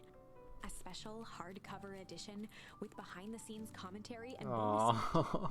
Rolo cherished it. but asked that Luca keep it at his house. Oh Luca no. wasn't sure if it was because Rollo didn't trust himself with it, didn't trust his sister around it, or just wanted an excuse to come hang out at Luca's more often. That's whatever the sad. reason. Luca didn't mind, but it had stayed right there where Rollo had stashed it ever since. Aw. Now, at the foot of his bed, Luca lost himself in the pages. He'd read it all before, but at this moment, it somehow felt sentimental. Yeah. He was well into issue number 5 when he heard soft footsteps from the hallway. Luca? Another little friend came to see you. A girl named Beck Modwell. She said you met yesterday? What'd she say? Is she here? She was just dropping by. I told her you weren't taking visitors today. Oh. She seems nice. Yeah. You had a fight with Rollo, didn't you? Can I come in? Maybe later. Alright then. I'll leave dinner at the kitchen table, in case you want to bite before bedtime. Without realizing it, Luca had pouted away the entire Yeah. afternoon. He once again felt That the weight of it happens. all and allowed his weary eyes to close. Luca stood in a vast black expanse. He looked up at his father standing beside him. Walt was working a straw at the bottom of a fountain glass, trying to collect the last bits of milkshake. Dad, where are we? Taking a final loud gurgling sip. His father peered up from the glass. He jangled the straw playfully with a warm smile, then lifted the empty glass as if to point into the darkness. The source. Luca's eyes followed his father's gesture. In an instant, he was sitting in front of a blazing campfire. Aw. Across from him sat a large figure in a yellow hazmat suit. Okay, that's scary. His voice was a scratchy echo. Well, if it isn't the man of the hour, He talks like that, bro. make yourself comfortable. Who talks like that? Luca held his shivering hands over the flame to warm himself. It doesn't work that way here. Their yellow-gloved hand pointed to the base of the flame. It's a cold flame. See? Luca peered at the base of the fire. It wasn't wood that was burning. It was beacon Oh, shit. pines, its tiny buildings, freezing and crumbling as they were consumed by flame. Luca could see small shadows moving in the burning city. People. Luca leapt to his Oh, feet. shit. We've got to help them! The figure gave a dismissive wave of their hand. Why waste energy helping people who can't even help themselves? The figure bent down to examine the panicked crowd as they desperately tried to stop the flames. They only care about what's right in front of them, not like us. Luca's voice was a Interesting. trembling whisper. Us? The figure slowly stood up, grabbing its helmet with both hands. It's Luca. With a jolt and a twist, the suit emitted a gasp. A cloud of torpid mist escaped, slowly revealing the face within. Luca's own face looked back at him. Shit, I called it. Older, worn, distant. Aw. The sensation was oddly familiar, as if he'd caught his own reflection by surprise in the mirror. The doppelganger smiled. I tried to help once. He gestured towards his face. Aw. And all it got me was this. Lucas staggered back. You aren't me. Luca felt a hand catch his shoulder. His father was there again, beside him. Every choice sets us on a path. True. This is the end of one of your paths, son. I've done that Luca before. watched his older self shake its head ruefully, its face twisting into a cruel grin. Well, Dad, if you wanted him to see this, far be it from me to disappoint. Luca watched in shock as the figure took a confident step forward and plunged into the flames in a flash of cold light. He was gone. What does all of this mean? Luca felt a reassuring squeeze on his shoulder. Just remember, Aw. why we choose matters just as much as what we choose. There's some good advice in this game. What the fuck? Luca woke up to see a hazy figure. This is kind of above a his bed, based silhouetted game. in the morning sun.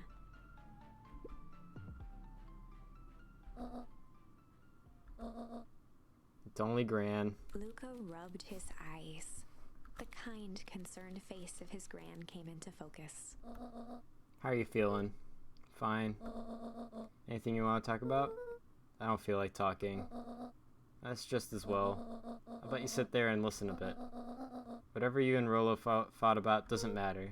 But Gran silenced Luca with a gentle pat on the leg. fights between friends happen. What was said doesn't matter. The important thing is, that's not the last thing you ever say to each other. But he said stuff about Dad. Well, do you think he meant it? No. He was just mad. And did you mean any of the things you said to him? No. Good. One must appreciate friends in their best moments and accept them in their worst. Aw, accept. That's so cute. Aw. Now get your little butt out of bed. The festival's today. You don't want to miss that, do you? I guess not. Seems like a good opportunity to make amends with Rolo, doesn't it? Luca gave a reluctant nod. So buy him a corn dog and apologize. But he's the one that... What did I just say? Buy him a corn dog. That's a good boy. Everything's better with corn dogs. I need to get going now. Got some last minute festival business to take care of. I'll come and find you at the fountain a little after lunch. Alright. I love you, Luca. I love you too. Aww. Luca took a deep breath. Okay. That was deep. Chapter 6. That was a lot to take in. Through thick and thin. Despite Luca's bitterness, Gran was right. He needed to hash things out with Rolo. Yeah. A big fight changes the nature of a friendship. Whether, in the end, it is for the better or for the worse, all comes down to understanding. True. If one is not careful, the same familiarity that builds the strongest of bonds can become the wrecking ball that shatters them. Yeah. Luca emerged from seclusion, taking in the crisp festival air. But the events of the day weren't on his mind. He had to find Rolo. Rolo! Rolo, I need you! Rolo! Oh, you're not Rolo. Luca. Rolo wanted me to tell you something. What is it? Roxy rolled her eyes, shaking her head. A space adventure, though you needn't buy it. If ye be brave, go somewhere quiet. Roxy, I don't. It's a riddle, Luca. My goofy little brother wants you to find him. Luca looked down and kicked at the dirt. Look, I know you two had a fight. The only thing more annoying than my little brother is my little brother without his best friend. So I'm doing him this one favor. Now I need one favor from you. Whatever it is that went down between you two, squash it.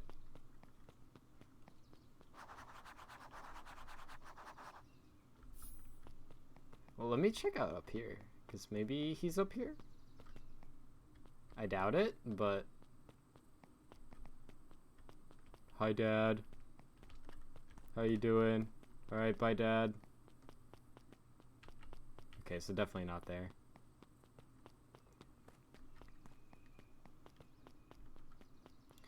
Welcome to Beacon Pines. Can't go here yet, can I? Nah. Still dead, son. Still dead, son. Oh, man. Oh, there's a lot going on. Holy shit. Jesus. Unique New York, unique New York. Oh god, that's hard to say. Oh, don't mind me. Just warming up for my big ceremony speech. Mr. Cook pointed to his grinning mouth. I was gonna say that was like hard for me to say. Gotta limber up the old gab box. You nervous? Oh heavens no. I'll break a leg. Give me the gift. Oh, I didn't see it. How goes the beetle hunt? Pretty rotten. I haven't seen so much as an exuviae. And it's not just the beetles. This morning I couldn't find any critters at all. It's like everything that buzzes or skitters just packed up and left. I'm sure they're out there somewhere. Maybe all the commotion of the festival just spooked them. Yeah, maybe that's it. Welcome to our festival. Don't forget to come back later for Mr. Kerr's speech.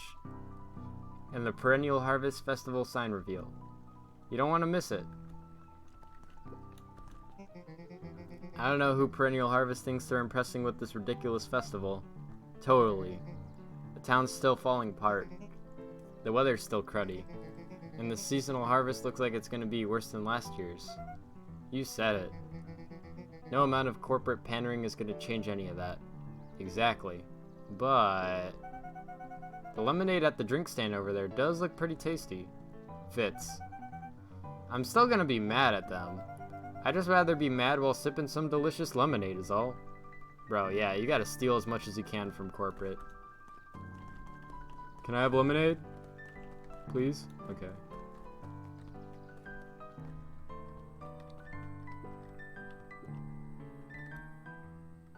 I doubt there's anything here.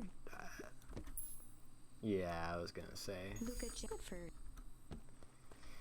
I don't think we're gonna have sorrow as a fishing thing. So I'm assuming Rolo's over here, I would think. Oh, I guess not. Nope. Interesting. Okay, so he's not here.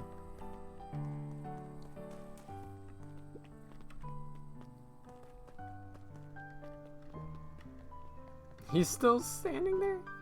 Ain't moving. Oh, yeah. Every single time. Yep. Wait for it. Unexplained sound once again noted. Like clockwork. What a bunch of drones. Haha. You said check the riddle again? Space adventure, oh, I know. I don't know how I didn't get that the first time.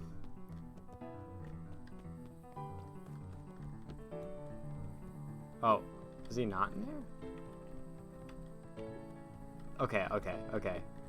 I thought it was like, I saw Space Adventure and I thought it was the rocket. I mean, come on, you can't blame me for that.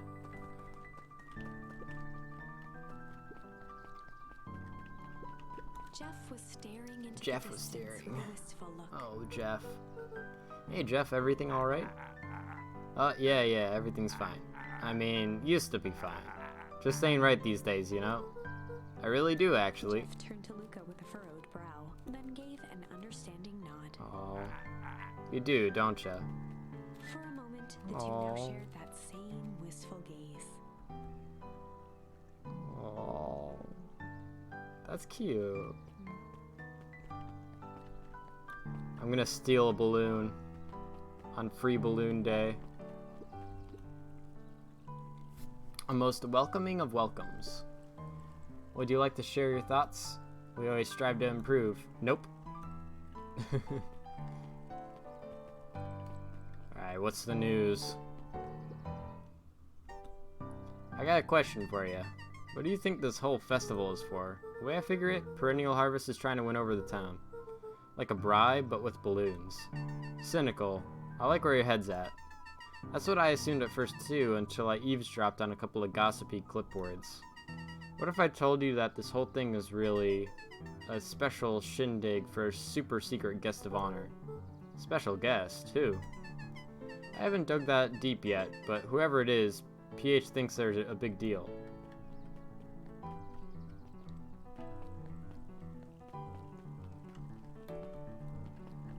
Oh, I can't talk to you, no. I can talk to you. This is the first time I've seen this many smiling faces since the fall harvest. I have my doubts about Perennial Harvest, but I must admit, they do put on a nice party.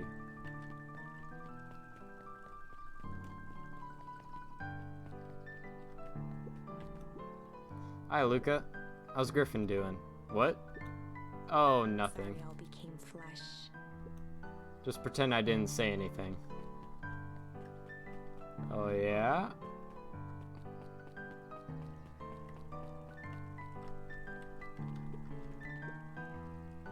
Piper, you're actually taking a break from studying?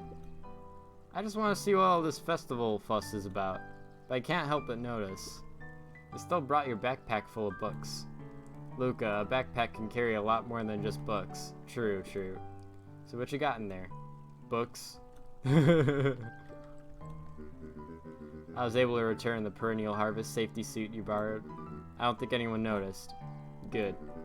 Now, will you tell me what you need it for? It was a favor for an enemy of my enemy. This isn't gonna harm Mr. Kerr, is it? All you need to know is that it's for the good of the family.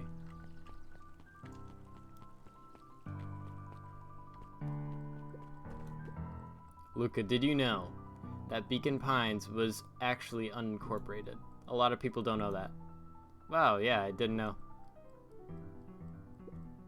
What does that mean? It means most public works are handled internally. We do all the pipelines, the water treatment, building regulations. That's great. Census taking. Emergency services. Hey, Luca. So you're down at the library? Huh? Oh, nothing. Looked away suspiciously. Nothing at all.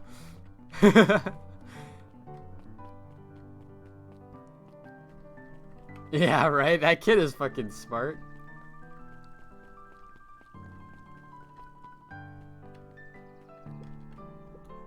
That library, somewhere quiet. I guess I gotta look elsewhere. Oh wait, I can actually go here? Bro, I haven't been able to go here in forever. Wait, oh, there's no more, like, waste here. Interesting.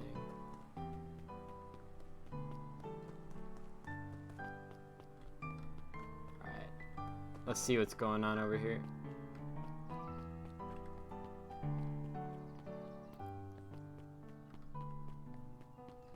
Oh, I can't go here. No. I thought I could, like, talk to them. Alright. We'll go to the library. We'll go.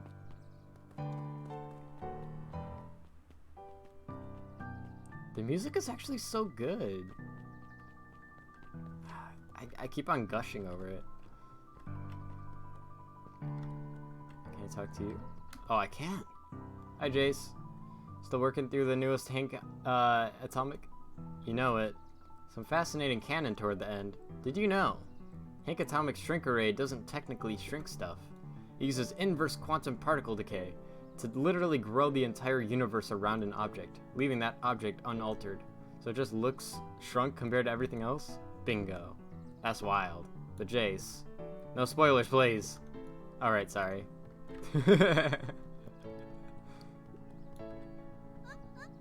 Hey, Luca. Those eyes lit with excitement. I've been expecting you. Bravo on deciphering the first riddle.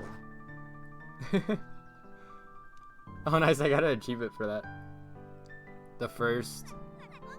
Oh, you didn't think that was all, did you? Rolo does go all out, doesn't he? Straightened up and cleared his throat as if preparing to sing. Ahem. On planet Farpal, you may take issue. When the fifth king dies, you'll need a tissue. Kato stared at Luca eagerly. Get it? Want me to tell you? No, it's okay. Let me figure it out. Alright, when you find it, bring it here to be verified. And if you decide you want a hint, the offer still stands. Fifth issue tissue?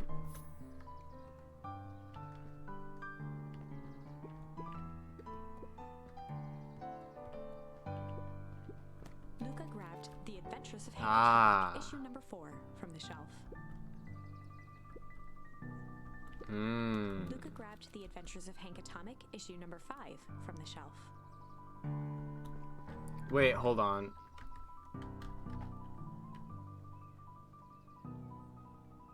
When the fifth king dies, you'll need a tissue. This is it, right? Kato Okay, removed yeah. his book from the desk and replaced it with Luca's, turning on the lamp. As UV he slid the light. book under the purple light, 2 words glowed. The Adventures of Hank Atomic, issue 5. Issue 5. Luca clicked his tongue with recognition. Rolo's cipher pen. He used to write secret messages everywhere with that. And only I had this special flashlight needed to reveal it. But I lost it. Well, apparently he traded Jeff for this purple light bulb. Parted with his entire Halloween candy stash. Oh, Rolo. Now let's see here. Kato began flipping through the pages, stopping when he hit a glowing word. Get away with such a He grift. continued flipping. Only found in grub cart. Reaching the end of the book, Kato looked up. Grift in grub cart. Griffin. Griffin's grub cart. Must be a go to Griffin's snack stand. Ah, brilliant. I guess you're off then? Go look on the rest of the scavenger hunt. Thanks, Kato.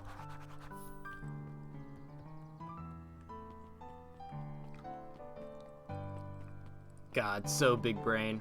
We're best detective.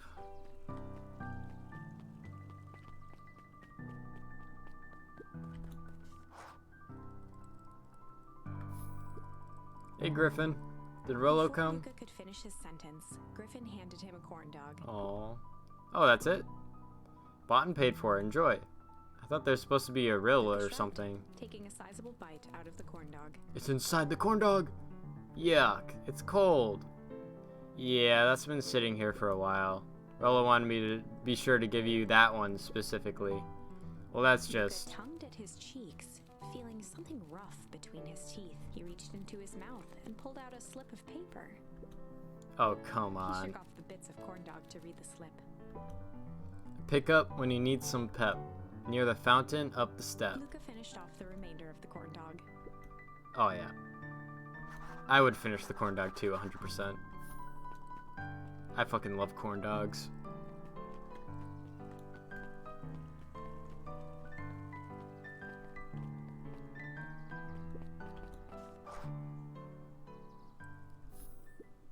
There you are, Luca. There's no way I'm actually doing this. It's way below my pay grade. Oh, come on, you big stiff. Let the kids have some fun. Fine. But Rolo owes me one. Waved his hands around sarcastically as he began. What takes flight but has no wings, your final task of friendship brings. See, that wasn't so hard. Hard! I love that art, by the way. I feel cheapened somehow. I think it's sweet. What takes flight but has no wings. Mm-hmm. I get it. I get it.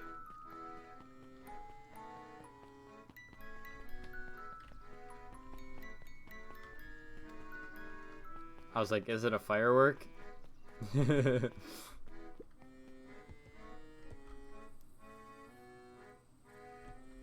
Wait, really? Wait, is he actually at the fountain? Okay, I thought it was this again. Oh, he was? I'm so stupid. How did I not see him? What takes flight but has no wings? How's that the riddle? Oh, balloons. I just walked right by. How did I walk by him? Because like right there, I didn't even press space. It automatically made me talk to him. So I was like just far enough away where it didn't make me talk. That was funny. Did you find the comic book? Yep. And you got the corn dog? Yeah. Well then. I know it doesn't make up for what I said, but here, you've earned this. Sheepishly handed Luca the balloons. Oh. You gotta be able to forgive him after all that. Flight. Thanks. You didn't have to go to all this trouble. I'm sorry I got so mad. Dang it, you're supposed to let me apologize first. Oh, sorry. Now you apologize twice before me. Just let me do this. Luca, I'm really sorry. With everything that's happened with your mom and all, I always wanted to be there for you. Be a good friend, you know? When you said you were hanging out with someone else, I kind of freaked out. Rolo? Still my turn. I felt like if you needed some new friend to help you, it meant I wasn't good enough. But that was selfish and wrong, and I was wrong. I'm so sorry, Luca. Okay, apology over. You could talk now. Luca threw himself at Rolo, hugging him as tightly as he could. Rolo, I don't deserve you. I don't deserve you either. That's why we deserve each other. So, What else do you want to do today? We could snoop around and try to find some info about your mom. Snoop where? We could probably sneak into Perennial Harvest HQ while everyone's at the festival. Are you curious about all the stuff those clipboards write down? What if we got caught? I think we had enough excitement for 1 week. Let's just make the rest of the day about us. Really? Yeah, the rest of the world can wait one more day. You know? I've been wanting to get some work done on the MCDC at Mission Control. The aim is a bit unpredictable. That sounds perfect. Aww.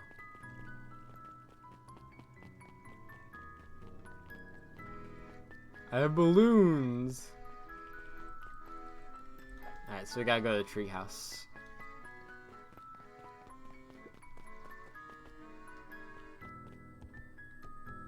Like, I'm still holding the balloons. That's so cute. Oh, I almost forgot. I ran into your gran this morning. She asked me to give you this. Lolo handed Luca an unopened letter. I'll wait for you inside if you want to read it now. A letter? Luca, some things are going to happen that might be difficult for you to understand. If I am honest, I hardly understand them myself. But whatever happens, I need you to know that I love you. None of this is fair to you. You have already lost so much. We both have. I wish there was a simpler way forward. But if there is, I haven't thought of it. God knows I've tried. Everything I've done, I did for you. I hope someday you can accept that. Love, Gran. Aww. Oh, I love you too, Gran. Luca folded the paper into his pocket and headed up the lap. Yeah, chilling with the boys. What's up with the letter? Anything you want to talk about? Maybe later. Sure, whenever you want. You know, you really didn't have to go through all that trouble just to apologize. I know, but we've been looking forward to the festival for weeks. After I ruined everything with my big mouth. This is the best way to make sure you still had a good time without me. Rolo? Luca was at a loss for words, but that was fine. Words aren't always necessary. The festival seemed nice. Was it nice? You can still go. Nah, this is fine. Well, there's always next year. Sadly, this was untrue. What? A Why? distant rumble shook the treehouse. Huh? It was not fireworks. Oh, It was something the boys couldn't possibly comprehend. Oh. Something as old and a nuclear bomb? as time itself. Wait, actually? Oh. It's not a nuclear bomb, but I mean, probably just as bad. A shockwave of cold tore through the room. A bitter, unfathomable. Oh my god, we're frozen in time. Before they could react, it encased them in ice. Two boys, reunited by friendship, only to be cruelly separated by a malevolence beyond reason. Bro, Gran, why'd you do this to me, Grandma? So, our story ends on this Grandma, did you do melancholy this? scene. In a silent treehouse turned statuary, in a town brought low by its Grandma. silence, sits a pair of Grandma, friends, why? alone together. Grandma, why did you do this to me? The end. For the rest of the time? Did the whole world end or something? I mean, there's not gonna be like archaeologists coming in at some point and uncovering our dead body? Like, is the whole world just dead? Like, what? No, that can't be the ending. I mean, you It know, it simply can't. I won't accept it. Nah, I don't accept it. I don't accept it. There are more endings, more possibilities. Oh, I yeah. can feel it. I could feel it. We are just going to have to sort through them all until we find the one that fits. Yes. I have two options. I could interrogate, or I can flight.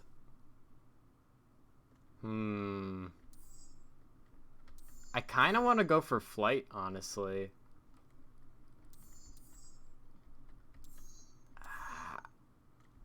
You know, like, this is, okay, so, like, this is the path that I went on second, so I kind of want to do that second. Like, I want to, as much as I love the new characters in this one's, I feel like, what I want to go with. So I'm going to do this one. So we're back to this. So, the only option we have left is flight. Luca drew himself up and decided to take the only option they had left. Flight. He squinted down the barrel of the mission control defense cannon, aiming it through an opening in the dense tree branches. Okay. He looked up with surprise as it struck true Nice. and caught. We love to hear your thoughts, but I'm afraid we have places to be. Come on, Iggy. See ya, jerks. Fine, we know where that leads them. This way, we'll take the tunnels. Luca and Iggy winced as they sprinted through the thicket. The branches clawed at them, reluctant to give passage. Okay. After the marathon, Luca stopped in his tracks as they reached the clearing. What the? That was all he was able to say before Iggy slammed into his back. The boys tumbled down a steep decline and crashed with a wheezing thud on a surface as hard as ice. Oh boy. In fact, it was ice. Chapter 5. Chapter 5. Back to chapter 5. Signs.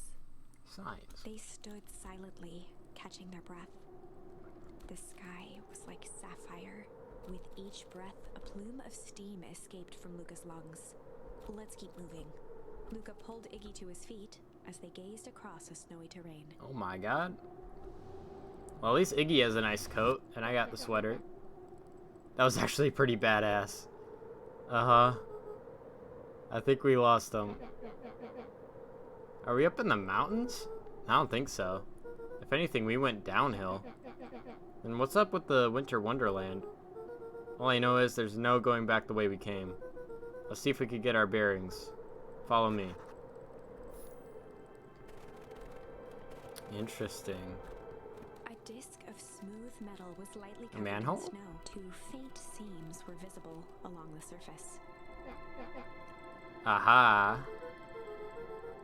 If it is, I've never seen one like it. Might not be a manhole. Oh shit. Just sitting about 258 Kelvin.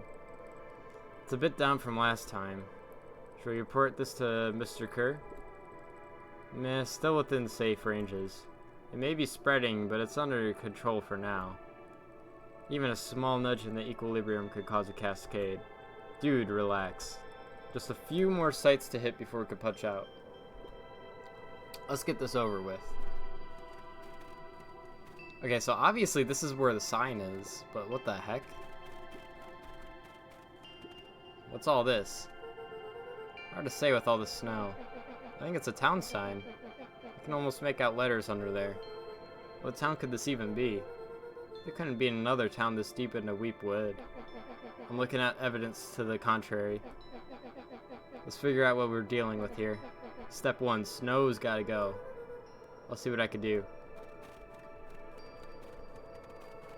Okay. I actually want to go back this way. Luca, are you there? Luca had almost forgotten the walkie-talkie he was carrying. It's that bozo Kerr. I hope nothing bad happened to you out in those woods. Luca looked at Iggy with hesitation. No need to be rude. With a resigned sigh, Luca responded. Seems like the only dangerous thing in the woods is you. He speaks, the young man of the hour. Now, how in tarnation did you end up with one of our radios? Just lucky, I guess. Big howdy, you Van Hords are full of surprises, aren't you? You knew my parents? I never had the honor of meeting your father, but your mom sure was a handful. Luca winced, shoving the walkie-talkie back into his pocket. We gotta keep moving. So, we can't go that way. Can't go that way either. This is obviously, like, my dad's grave, though, right? But, like, why is snow? Where's the snow from? Go this way. Situations such as these, I find it best to chuck stuff first and ask questions second. Alright, let's see if we can find some stuff here. Ah, here we go. Oh god. Aha.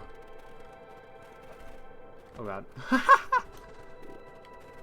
Alright, there we go. Yeah, I kind of expected that. Disbelief at the sign that now clearly read, "Welcome to Beacon Pines." This doesn't make any sense. We're in Beacon Pines? How's that possible? We ran away from town. How did we get back here? I guess we got turned around. Where'd all the snow come from? Well, it's been colder than normal lately. There's a pretty big difference between sweater weather and this Arctic hellscape. The puddle we fought at before, it was cold too. Maybe all of it leads to one source. You think it's related? What the hell is going on? We're gonna get you some answers. Let's keep moving. So it sounds like we ran away and then we came back? The fencing listened, each chain link encapsulated with a translucent layer of ice. Looks like the stuff they put up around Weepwood. The stuff who put up? I don't know. Stuff look familiar to you? Looks like the barrel near the puddle I shoved me into, yeah.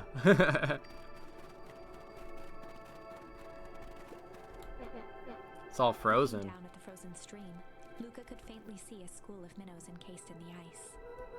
Whatever happened here, it happened fast. The fish didn't even have time to run. Or, you know, swim run.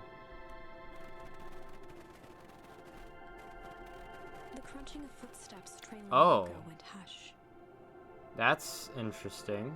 He looked back to see Iggy's face twisted with confusion. Everyone's gone. What? There's nothing here but more snow. There must be an explanation for all this. We have to keep looking. You can look all you want. I quit. Iggy, we have to keep going. How do you just quit? You can't just quit. But you don't get it, do you? This isn't one of your pathetic Hank atomic stories. We aren't going to save the day. We aren't going to even save ourselves. My face is mangled, the town is destroyed, and everyone we've ever known is gone. You don't know that. You can't just quit. Do whatever you want. I'm done. Iggy, it's gonna be okay. Luca peered upward at the darkening sky. He let out a long, foggy breath. Faintly, Iggy began to cry. Yeah, no, this is way different from when you left, Koso. Okay. Brief synopsis, we were in the treehouse and we like zip-lined away and then we ended up here somehow. And I'm also very confused as to what's going on. But it seems like either stuff got frozen over or Seeing Iggy in such something like defense, that. But also this looks like an a sense older of version of the compassion town. And more than a little guilt. It is getting pretty late, I think. Probably not a great idea to stumble around in the dark anyway. Luca allowed himself to Aw. collapse next to Iggy. Let's just rest for a The bit. boys huddled together for warmth and comfort. If not for exhaustion, their minds would be racing, trying to make sense of the events of the day. As it was, all they had energy for was to sit in Yeah, I'm silence, sure it'll be explained numb. soon.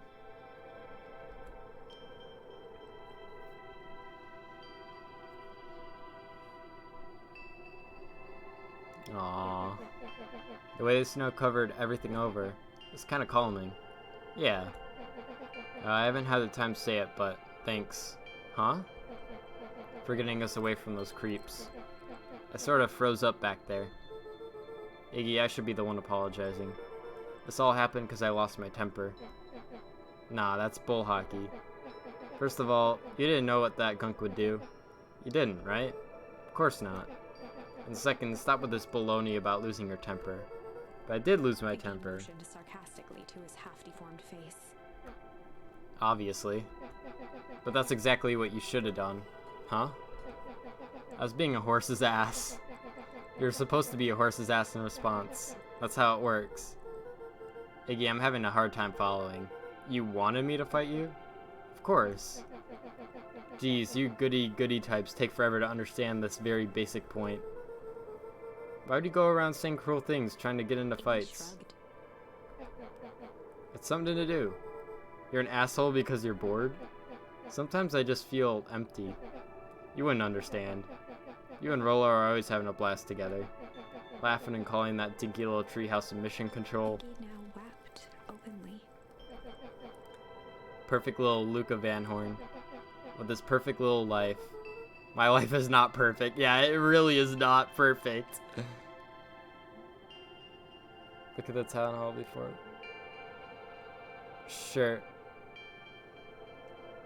Yeah, it's not perfect though. This dude has like 2 missing parents. Everyone in town likes you. Not everybody. Hell, that new girl hasn't even unpacked yet and she even already likes you. You have Tish. His nose with his sleeve. I love Tish. Tish is great. But she ain't exactly the world's greatest conversationalist, you know? Luca gave a warm chuckle. I get that He impression. cleared his throat as he wiped his eyes. It must be raining out here. Definitely. He arched into a wide yawn. Should probably try to get some sleep. Yeah. Let's lay low for now. Tomorrow we'll get to the bottom of all this. Luca's eyelids began to slowly drift shut. Luca? Yeah? I always did want to see the inside of your dinky little treehouse. What do you think? Not bad. I'll give you the full tour when we get back. You know what? Huh. That's all Luca could whisper before succumbing to sleep.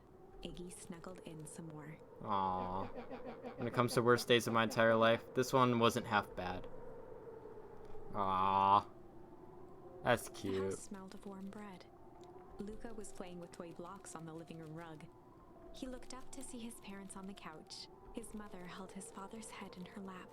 She idly stroked his hair while humming a song. That's a The vibe. voice behind Luca spoke. This is how you remember them, huh? Luca turned to see his own face. The doppelganger from his dreams. Still clad in a yellow hazmat suit. Still carrying a look of disdain behind empty eyes. Aww. Look at this perfectly cozy scene. You know it No, isn't that can't be like true. this. The figure picked up a toy block and inspected it. It's amazing the facades that one can build given the right materials. Not that I blame us.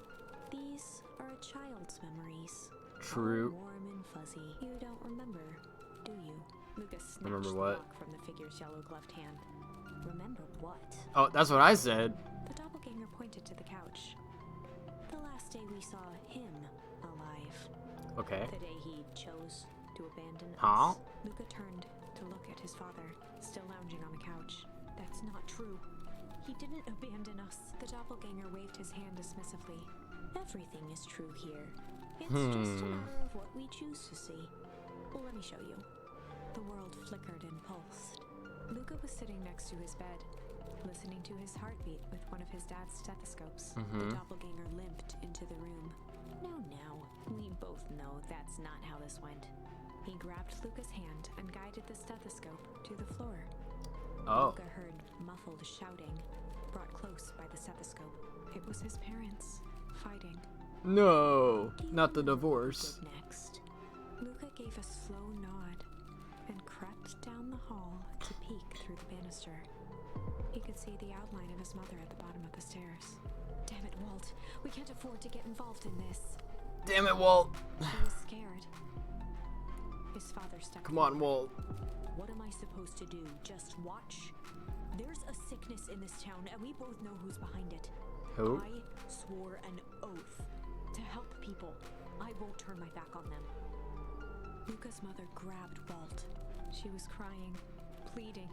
I can't lose you. Walt calmly removed Eleanor's hand from his shoulder. What's right is right, and what's wrong is wrong. I could never live Only with a myself Sith if I deals let in Shepard get away absolutes. with this. Eleanor raised her voice. Spare me your bullshit platitudes. What about our son? Luca flushed, dropping the stethoscope down the stairs. Walt turned with a panicked smile. Luca, is that you, buddy? No. With tears in his eyes, Luca descended the stairs. Mom? What's going on? Walt dropped to a knee to meet Luca eye to eye. Nothing, buckaroo. Your mom and I just got a little overexcited is all. Okay. Luca placed the stethoscope against his father's chest. His heart was racing. Oh, well, that's kind of like a weird thing for a kid to do. I don't know if I would do that. It sounded like you were going somewhere. Walt gently removed the device from Luca's ears. Yeah, Walt's like, why are you listening to my heart, buddy? Listen to me, Luca. I have some business to take care of. I'll be back in time to tuck you in. That's a lie. Luca hugged his father tightly. Promise? Walt stood up and walked to the door. He glanced over his shoulder. I promise.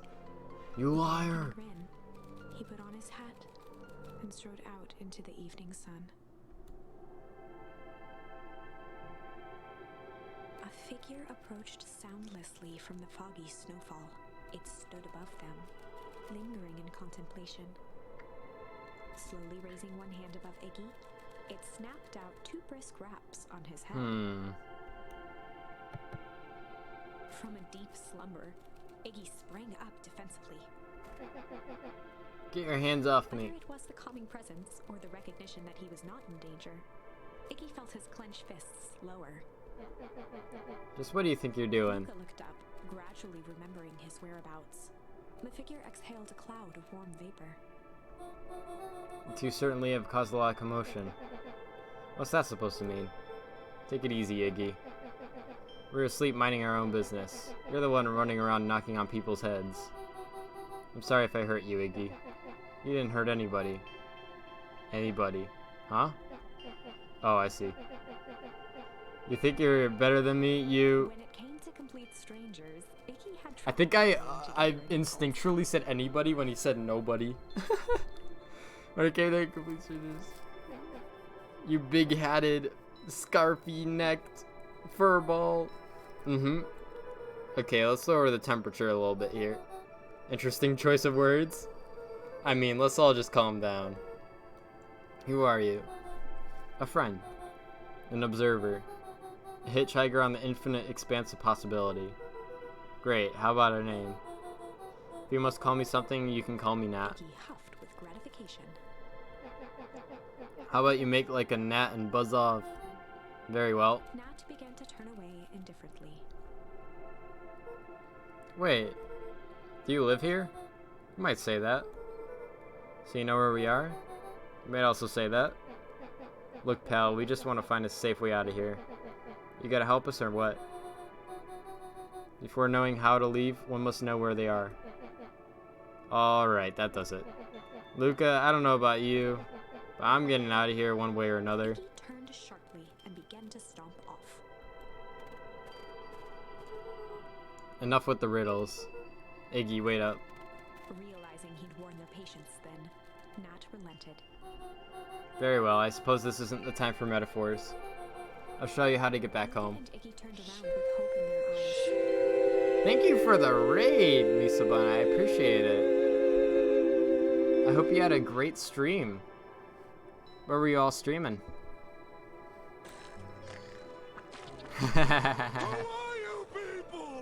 Also, thanks for the follow. I really, really appreciate it. Oh, you were streaming this game, yeah. Bell did the, they used some of their pentagrams and they wanted me to play this. I've been checking it out. I've been really, really liking it so far. But I really appreciate the raid. Thanks so much. Turn around with hope in their eyes. Come here. Nat took a deep breath in. Close your eyes. Nat exhaled slowly, then snapped his fingers. Okay, open them. For a brief moment, Luca and Iggy let themselves believe that some great magic was about to unfold, until they opened their eyes and found themselves in the exact same place, cold and disheartened. This is your home. This is Beacon Pines. Look, Nat, we don't know how we got here.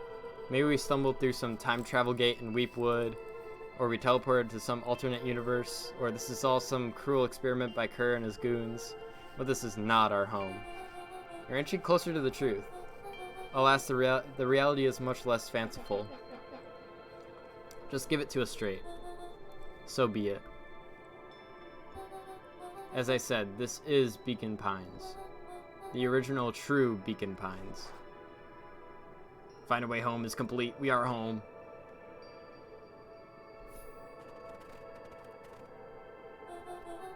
You both grew up here.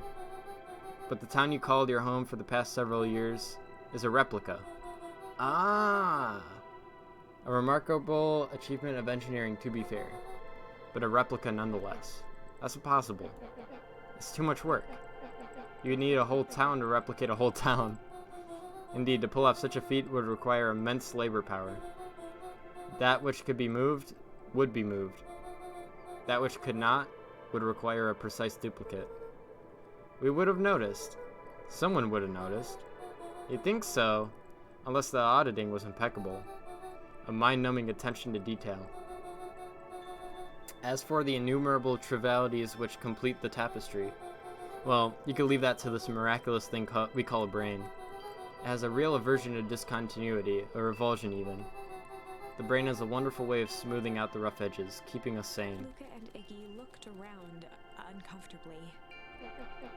So you're saying that someone made an entire new town and moved us all and no one noticed? Precisely. But why? Why is the one question that can never be answered with certainty. The best one can do is uncover. Matt narrowed his eyes, furrowed his brow, and uttered, The source. Why do you say the source like that? Why Luca indeed? began to laugh uncomfortably. It's all ridiculous. There's no way they He could. looked down at his feet. His eyes started back and forth in contemplation. With a sudden pain, a thought struck him. This really is home. He sprinted off into the pale distance. As Iggy turned to follow, Nat called out, Iggy, it's not too late to turn back. Simple, head west through Reapwood.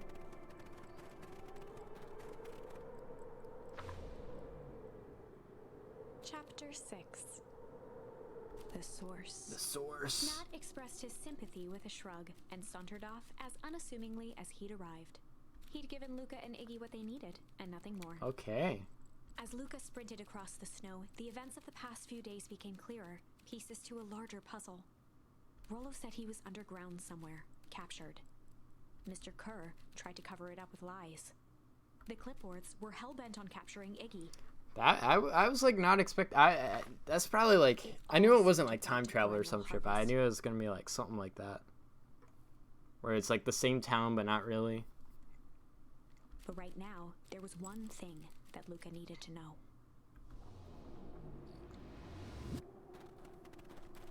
Luca stopped dead in his tracks. The tree was gone, uprooted and moved, leaving a raw gash in the earth. He dropped to his knees and dug wildly at the cold snow. His numb hands hit something hard. Aw, A headstone. poor buddy. A dry whisper escaped Luca's lips. You're here. All this time I thought I was visiting you, but you've been here alone in the snow. Dad, I'm so sorry. You ruined your favorite spot in the world. Our favorite spot in the world. Dad, what do I There do? was no reply, just snow-covered silence. That's pretty sad, yeah. Why'd you give me the slip like that? What if I couldn't find you, you jerk? Iggy finally noticed the tears welling in Luca's eyes and the snow-covered grave. Oh. Iggy, they stole his tree, Iggy. Yikes. Suddenly, they heard the crunch of approaching footsteps in the snow. We gotta hide. The sussy imposters. 259k. Fall off distance still good. Dude, did you hear me? I said 259. Sorry. You ever think about what we did here? We saved a whole town of people. Doesn't feel like it sometimes. What about everything we left behind? That's the grave of someone with a family. The people who love them will never know the truth. The truth is He overrated. bent down to scoop up a snowball and lobbed it playfully. Hey, don't be such a downer, dude. We took this job to change the world. Yeah. Come on. It's almost lunchtime. Why are you walking like that? Weirdo.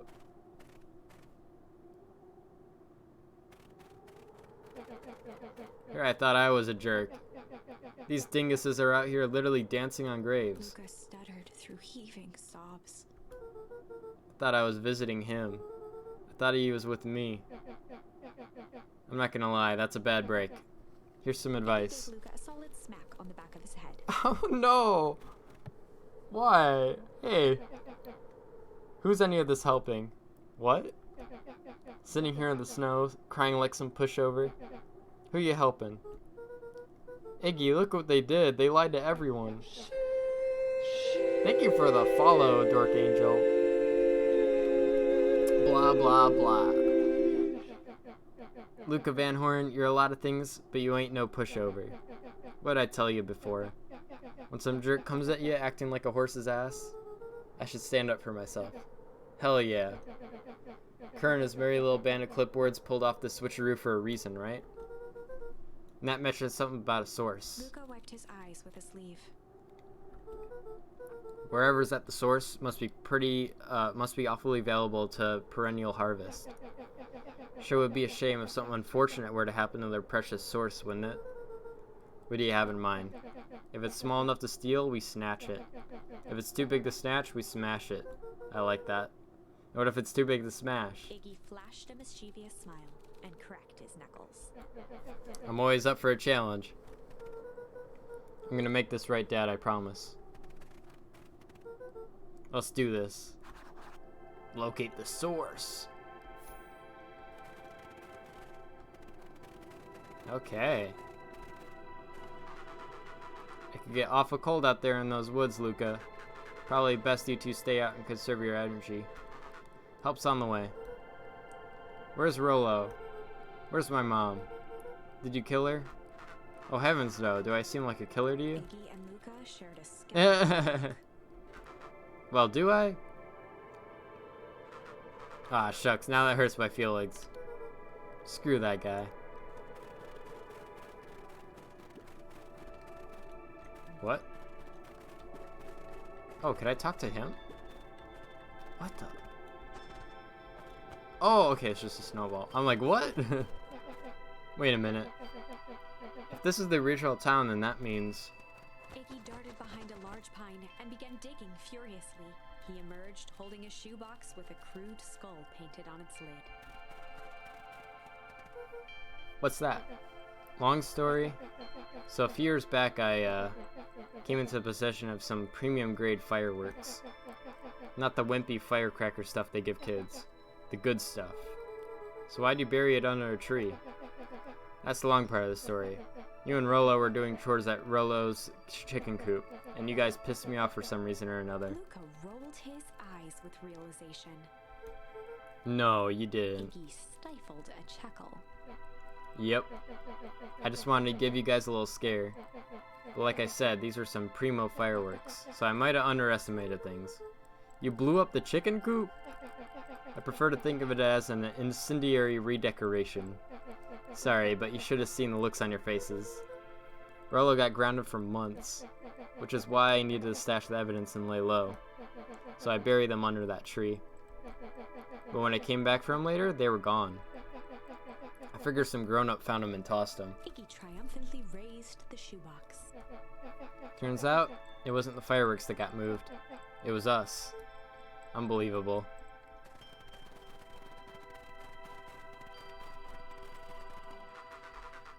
You think this is a game? Newsflash, boyo. You're not a hero. You're a little brat who's in way over his head. A hero is just someone who refuses to give up. Comics these days are rotting children's brains. Everyone thinks they're a spaceman superhero. I was always partial to Hank Atomic myself. Is that so? You really think you have a chance against us? You have no idea how powerful we are. Prepare for a blast off, loser.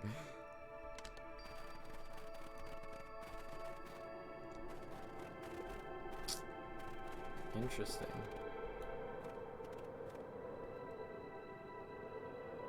Luca and Iggy inched up to the edge of the hole with bewilderment in their eyes.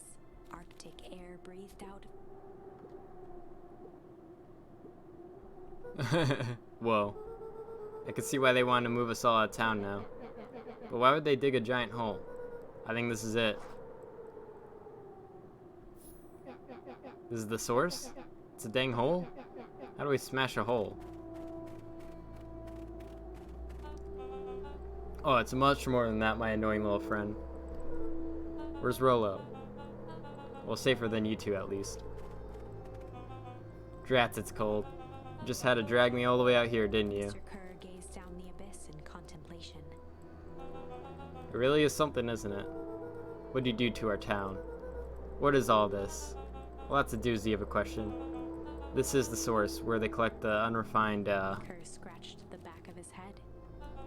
Honestly, boys, I don't understand any of this well enough to explain it. Fact of the matter is, I'm not paid to know. What do you mean you don't know? Ain't you in charge? Oh heavens no, my role is merely to flash a winning smile and manage various complications. Complications like us? Oh yeah, I was supposed to, but I'll go back. It's no problem. You are a smart boy. His face contorted into a saccharine grin. It really is nothing personal. Nothing personal, kid. Some people are destined to strive for greatness, and others are simply obstacles along the way. Seems like you're destined to be a creepy lackey. The point is, we all play our part in life. Mine just happened to be a lead in the role of a lifetime, and you happen to be extras ready for a curtain call. We aren't giving up without a fight. Your smile's not going to be so winning after we're done with you. Now, boys, there's no need for melodrama. It makes even a professional such as myself embarrassed for you. Let's change the mood a bit. Kerr snapped his fingers. Oh no! Scene change. Yeah, true. There, that's better. Deal with them. Iggy turned to Luca with a sly glance. Why are you smirking? Because I have a box full of fireworks and you don't. Iggy waved the box into the air, threatening to drop it down the hole. Stop. Let's not do something regrettable. Joke's on you, regret is one of my specialties. Out of curiosity, what would happen if I threw these in your precious hole? Nothing. Nothing at all. You're a terrible liar. I'll have you know, I'm an exceptional liar. That's fair enough. Iggy plucked a single bottle rocket from the box and held it up with reverence. Stop, you fool. Call off your goons. After a long pause, Mr. Kerr flung up his hand with frustration. Very well. You could all head back for the night. It's been a long day. I'll handle these two from here. Mr. Kerr sighed into the frigid air. It's just us now. Iggy, you could put that down. What, like this? With a nonchalant flick, Iggy tossed the firework into the hole. Oh no.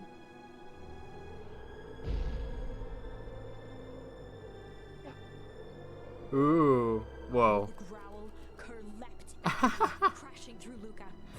Oh my god. Iggy tried to twist away, but in the struggle they Oh, they're both gonna fell die. aside. Luca dove forward, bracing Iggy's hand just before it slipped. His grip was made precarious by the cold. Oh wet god. stone. He could see Kerr further down, clinging to Iggy's coat. You reckless child, what have you done? Luca, listen to me. Hold on tight and use the walkie-talkie to call him back. What channel do I use? Doesn't make a damn difference, they're always listening. If you do that, the clipboards will just haul us up and snag us both. The only way you get out of this is if Kerr's out of the picture. Just let go and save yourself. If he lets go, we both die. I don't want to die, but seeing the look on your face almost makes it worth it. Mr. Kerr, you had a long life. Why don't you actually do something selfless and just let go? Mr. Kerr. Oh my god. Long life. I'll have you know, I could still play 25. You should have heard me sing a part of the Phileas Young. With a wild look in his eye, Mr. Kerr began to hum a proud melody.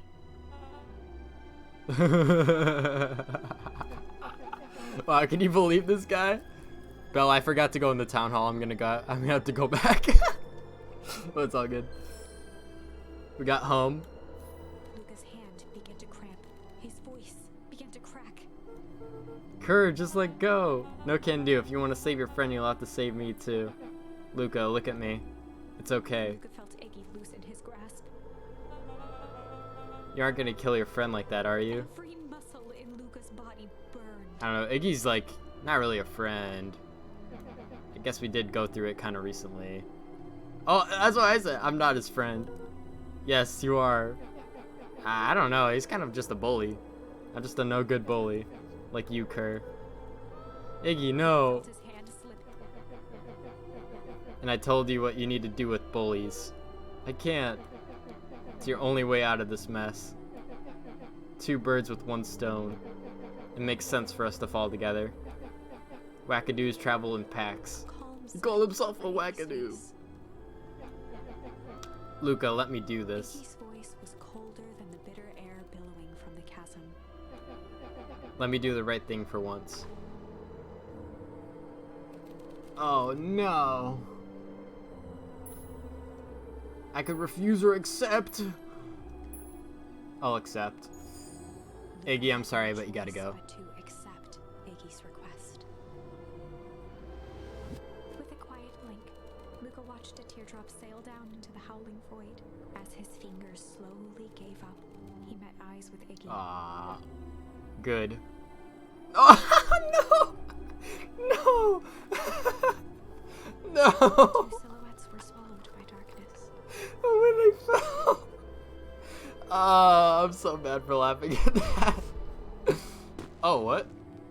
Oh, we got fireworks. That means it was good.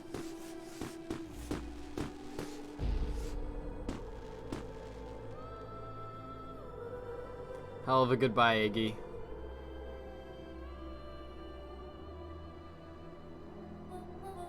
Luca, you should really step back. What? Quickly. Oh. Oh shit. Curious. Ah, but of course. Those fireworks at Iggy's must have just been just the right amount of energy. We should get out of here before perennial harvest arrives. Not until you tell me what just happened. Your friend's sacrifice just saved this town. For a little while, anyway. How? Tempest liquamine is a peculiar substance. It could change the relationship between matter and time itself. But doing so requires unfathomable energy. Unfathomable energy. In a closed system, the energy can only come from its surroundings. The useful side product of this property being, by adding precisely the correct amount of energy to it, one can create a cryogenic cascade. So the gunk makes things cold and the fireworks made the whole freeze over. That's one way of putting it, yes. As dumb luck would have it, the fireworks weren't strong enough to generate a runaway reaction. I shudder to think what would have happened in that We have case. some idea what that would look like. Yeah. It'll take them a good while to safely break through and access the source again. If you know all this stuff, why haven't you been helping? I have been, in my way. Each one of us has a role to play. Iggy's role, as it turns out, was to buy some precious time. Mine has been to observe and wait. Wait for what? You. Me, why? What's my role? A fierce twinkle flashed in Nat's eyes. A fierce twinkle flashed in Nat's eyes. Luca Van Horn, you are going to save the world. Oh, that's kind of a big ask Chuckled, from me. Nat turned and walked west. Dumbfounded, Luca followed behind him, trudging through the snow. I guess so. Every step. Hey, Luca, taking could him you go into further town hall away for me from real quick? everyone Okay. And everything he knew. It's fine. And I'll go back closer on my own. to No problem. destiny. To be continued. To be in continued. Beacon Pines. Pines harder. Pines harder. Revenge served cold. Revenge served cold. Second time's a charm? Second time's a charm. Wait, that's it? This ends with a crummy cliffhanger just when it was getting good?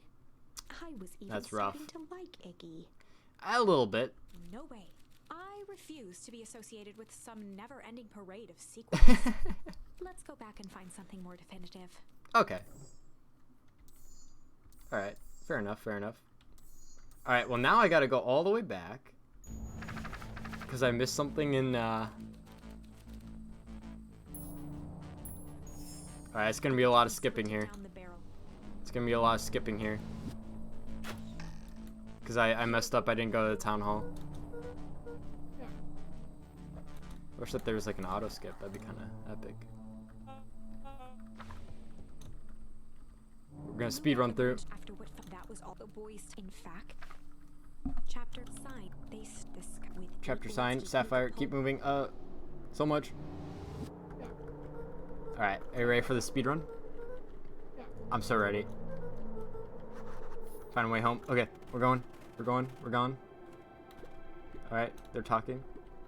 One of them's really good at dancing for some reason. He's gonna dance on my dad's grave later. All right. All good. I understand. All right. Boom. Oh wait, I can't grab it yet. Okay.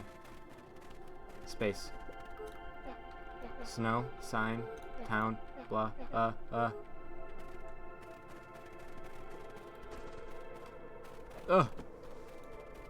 Okay. We're doing so good. So good. Best speedrun. What would the speedrun of this game even be? Like the true ending? If there is one? I'm sure there is one, obviously. Alright, we gotta go this way. I'm already messing up the speedrun. Luca. Come on. Luca wins. I just threw a snowball. I just threw a snowball over there. The crunching of foot looked. Okay, we're doing so good. Oh my god.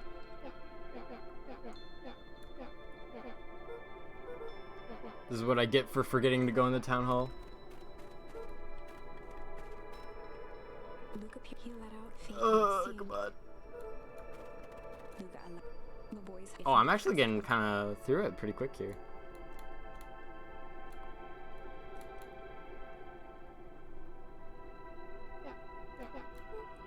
Oh my god. That was like the worst mistake ever.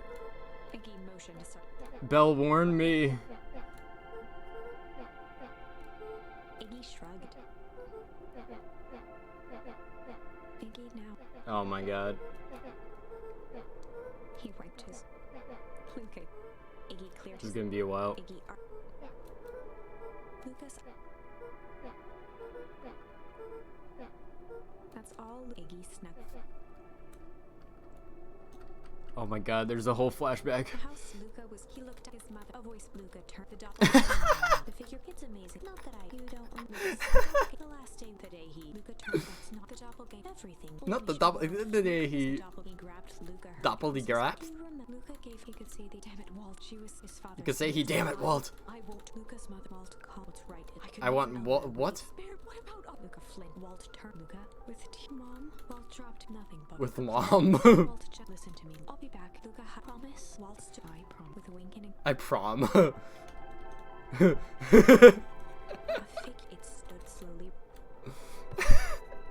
From the deep. Whether it was Walter. the figure. Luca, we have to cook. When it came. Walter, stay with your family, Walter. Don't leave them, Walter. Oh my god, my thumb. Nat. My thumb. Iggy turned. Come on, Walter, don't do it. Relax. Luca and Iggy. Nat took a deep. Oh my god. Exhale. For a brief. Luca and Iggy until cold. Until cold.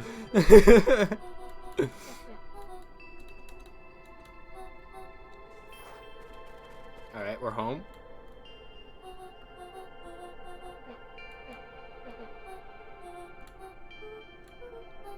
Oh my god. Luca. Nat narrowed. Luca began to look. He looked his eye with a sudden. Okay. We're getting there, we're getting there. As Iggy.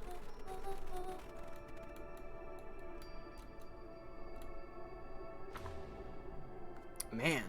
Chapter the sword. Nat he'd given as Luca Rolo said he Mr. The clipboard. The clipboard. It all right. Ah, yes. Lucas the tree he dropped it. Better Call Saul version of Bacon Prides. Yeah, this is actually Albuquerque, New Mexico. You follow the story of Walter White Suddenly, and how he abandons his kids. Just like in the show.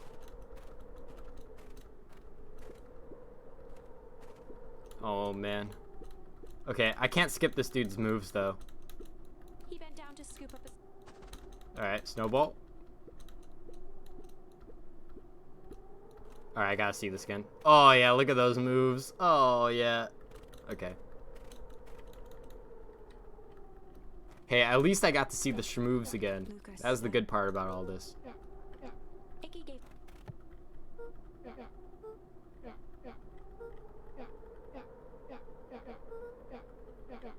Luca what? Iggy Alright. Oh, yeah. It's all coming together.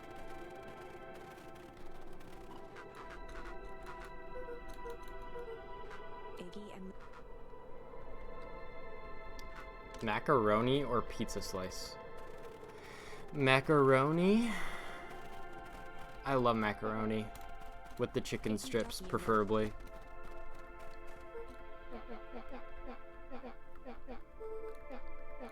Oh, have you guys ever had macaroni on pizza? Like a macaroni pizza? That shit is good. It slaps. I don't know if you guys have Toppers or not nearby, but Toppers has the fucking macaroni and cheese pizza, and oh my god, I love it. It's literally like probably one of the most unhealthiest things ever. Like, it's literally just carbs on carbs, but it's one of my favorite pizzas for sure.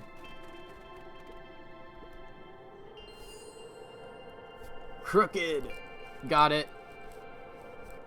Oh, Pizza Ranch has it too. I never had Pizza Ranch in my life. I'm not missing anything else, am I? It was just that one thing, I think. Yeah, I think so. All right, now we could just do this. So now we could refuse. Refuse. We have to save Iggy. no choice but to refuse Iggy's request. He tightened his grip and reached for the walkie-talkie in his pocket. Oh god. A wild delight crept onto Mr. Kerr's face. That's a good lad. That's a good lad. Now, radio for help.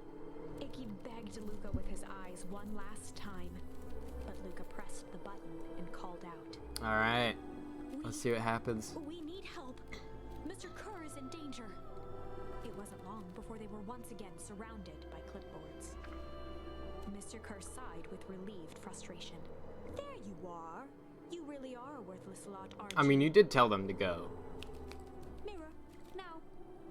A clipboard dutifully produced an ornate ivory hand mirror, and Mr. Kerr began preening his tousled hair. Ah, that's better. Mr. Van Horn, I applaud your sharp thinking under duress. I'll put in a good word for you with the founder. Take them away. A swarm of hands overpowered Damn. Luca. The last thing he saw before a cloth bag was pulled over his head was the defeated look on Iggy's face. That sucks. The end. That sucks. I think this was one of those times where doing the right thing was the wrong thing. Yeah. I kind of expected that. Okay. So that entire area is just finished, except for maybe here. Now all we got is interrogation. Hard cop.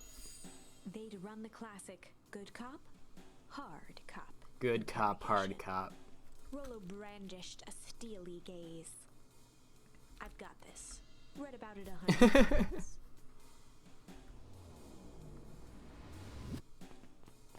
Rollo swaggered past the chair with Swaggered. He slumping swaggered collar. past. Oh man. Without even looking at his captive, he began with a long, blustery drawl. Well, well, well, Mr. Tolliver. Mr. Tolliver remained motionless. Rollo spun around to face him. He'd clearly expected to rouse Mr. Tolliver with his booming voice. Mr. Tolliver. Buck and Luca gave each other an unsure glance. Rollo slammed his fist on the table. I said, Mr. Tolliver! He grabbed the table lamp and beamed it onto the unconscious face. Mr. Tolliver groaned and slowly lifted his head. Bro! Oh my god. He recoiled with a muddled, weary squint. What in the world? Kale wobbled as he attempted to straighten up. Who's there? Tolliver could only make out rough shapes through the glaring light. With a gruff tone, Rollo hoped to both conceal his voice and intimidate. Yes. I'll be asking the questions here, punk. Now hold on, let's just calm down. Oh, I am calm. Calm as a carrot in dirt. As for you, looks like you're The sweating. doubtful expression on Beck and Luca's faces transformed into awe.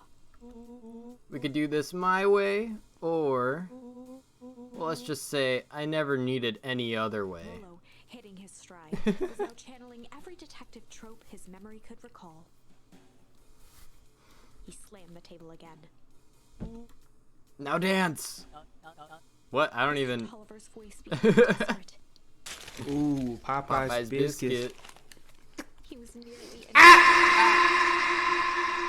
That's what we're gonna do to Mr. Tolliver here. We're gonna feed him Popeye's biscuits as torture. You tie me down. How on earth could I dance? Dance with your mouth, punk. Spill the beans! What are you doing poking around in this house? I'm here to help Juniper. To make sure everything's ready. Oh, so you're in cahoots with Gran. Gran? Mr. Tolliver was in a daze, now more confused than ever.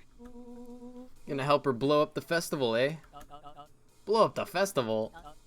Good lord. His head, feeling more and more dizzy. No, you got it all wrong. Where is she now?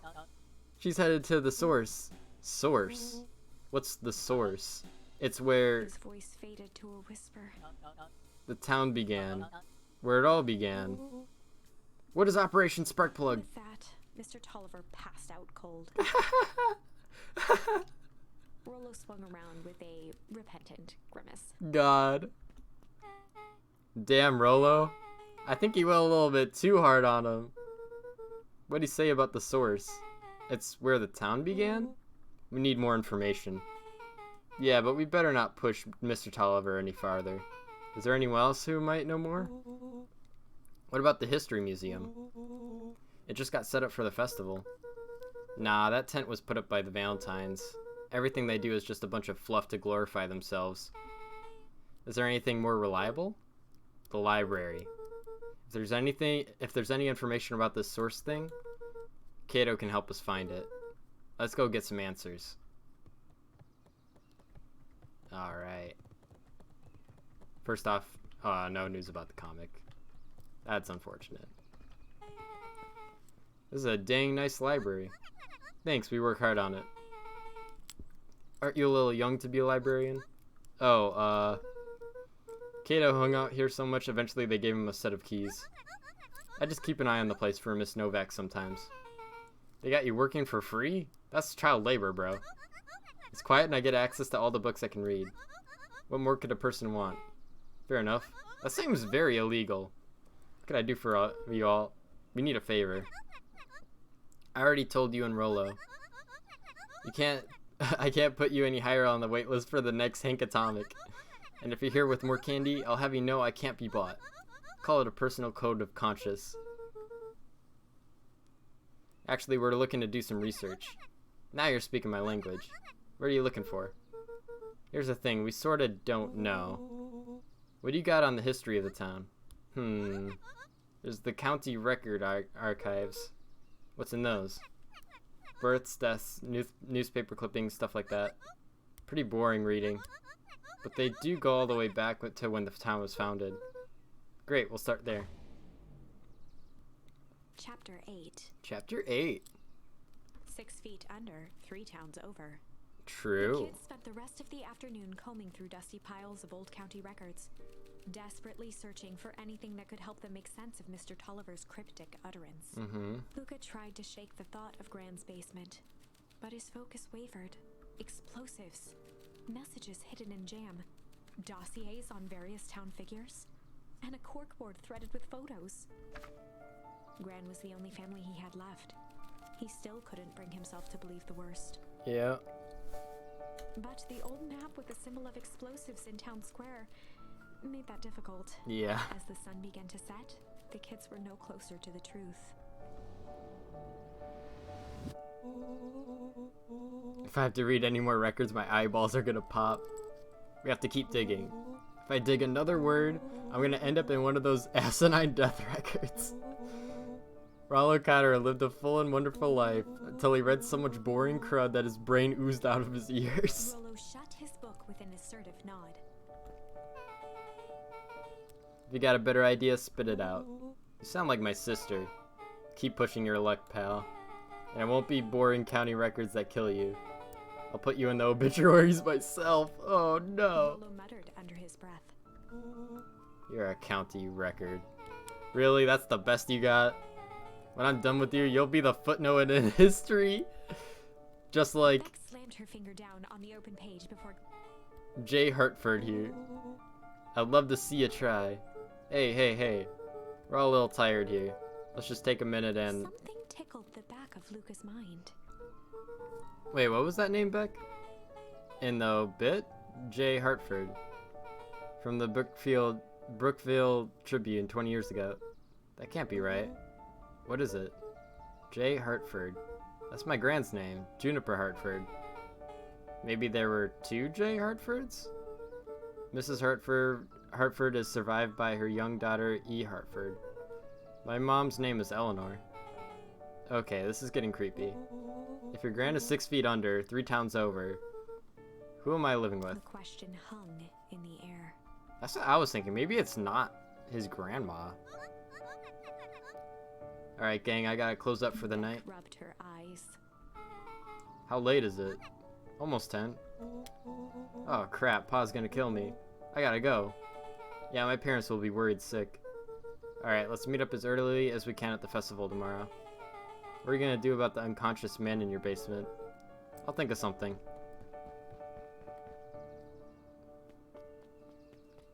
Luca's heart was pounding as he approached the house. If he was lucky, Gran, or whoever it was, hadn't gotten back yet. Yeah. And of course, there was Mr. Tolliver tied up and unconscious in the basement. Yeah.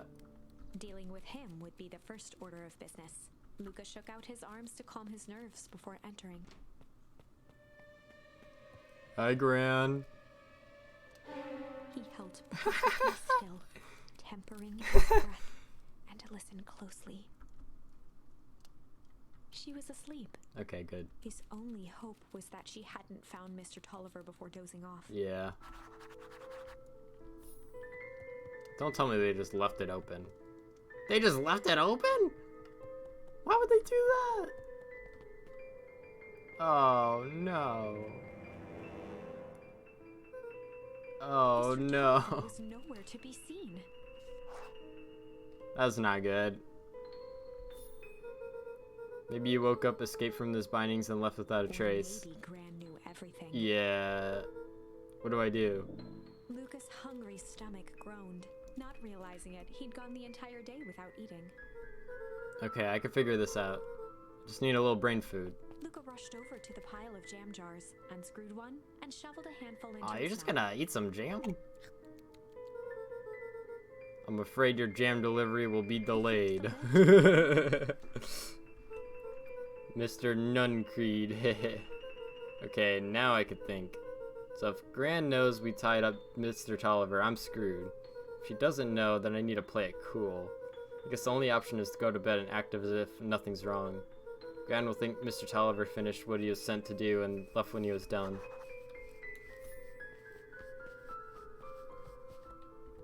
She's just like waiting for me in the next room. Oh. Gran. Okay, stick to the plan. Go to bed and play it cool. I like that face. As Luca climbed the final stair, the emotion of the day dragged heavily on him. With each consecutive step, his legs weakened. His stride began to falter. He tried to grab for the railing to steady himself. Something was wrong. Oh no, he ate the one for the guy. It was drugged. That jam was drugged. Groaned and tried to move. His limbs might as well have been bolted Oh to the no, ground. he got drugged by the jam. Through numb lips, he mumbled just before falling asleep. The germ. The germ. Grandma, I ate your jam. I don't feel good. Sweet boy, what did you get yourself into?